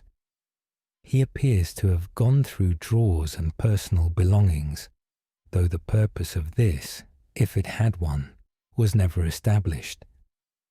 At some point, he lay down on the couch in the living room and slept or rested, leaving impressions in the cushions and biological material on the fabric. He left behind a rucksack containing personal items. He left behind a set of outer clothing, suggesting he had changed before leaving. He left a hat. He left sandals. He left footprints throughout the house in blood and in dirt. He left fingerprints on multiple surfaces. A piece of his skin was recovered. He then walked out of the house and was never seen again. The investigation that followed was one of the largest in Japanese criminal history. A DNA database search produced no match. The fingerprints produced no match. The rucksack was traced to a style sold in parts of Asia. The sandals were identified as a type commonly available in parts of Southeast Asia. Analysis of the DNA profile indicated that the killer was likely of East Asian descent. The session history recovered from the family's computer was examined in detail. The killer had visited several websites during his time in the house. No indication of identity, origin, or motive was found. The psychological profile developed from this behavior described someone with an unusually flat affect under extreme stress. Someone for whom the aftermath of violence did not produce the urgency or panic that typically compels killers to flee. The question of motive has never been answered. Nothing was stolen. The family had no known enemies. One line of thinking holds that the killer knew the family or had some connection to them. The extended time spent in the house, the comfort with which the killer moved through the space, the decision to eat, to sleep, to use the computer. These behaviors have been interpreted as consistent with someone who felt he belonged there. A second theory holds that the crime was opportunistic, but the killer's behavior afterward reflected a specific psychological profile rather than a relationship to the family. A third possibility is that the killer was in Japan temporarily and left the country afterward, which would explain the absence of any domestic record. Everything he touched is known. Everything he left is catalogued. His face has been reconstructed. His likely ancestry has been estimated. His behavior in the hours after the killing has been analyzed by investigators across 2 decades. His name is not known. His whereabouts are not known. He has not been found. 50 stories, hundreds of victims, hundreds of families still waiting for an answer that may never come. What stays with us about an unsolved murder is not the violence. It is the silence that follows. The door that closed behind someone and never opened again. The file that sits in a drawer in a police station in a city you have never been to, waiting for a phone call that has not come in 10 years or 30 or 100. We tell these stories because they refuse to end, because the not knowing is its own kind of haunting, because somewhere in every one of these cases there is a moment where everything was still ordinary, where a family sat down to dinner, where a girl walked to the beach, where a door was unlocked and the night outside was quiet, and then it wasn't. At the time of recording, every one of these cases remains unsolved. The evidence is still on record. Somewhere, someone knows. Thank you for listening. If you are still awake, thank you for staying. If you are just waking up, welcome back. Subscribe to the channel if you haven't already. There are many more stories to come. Good night.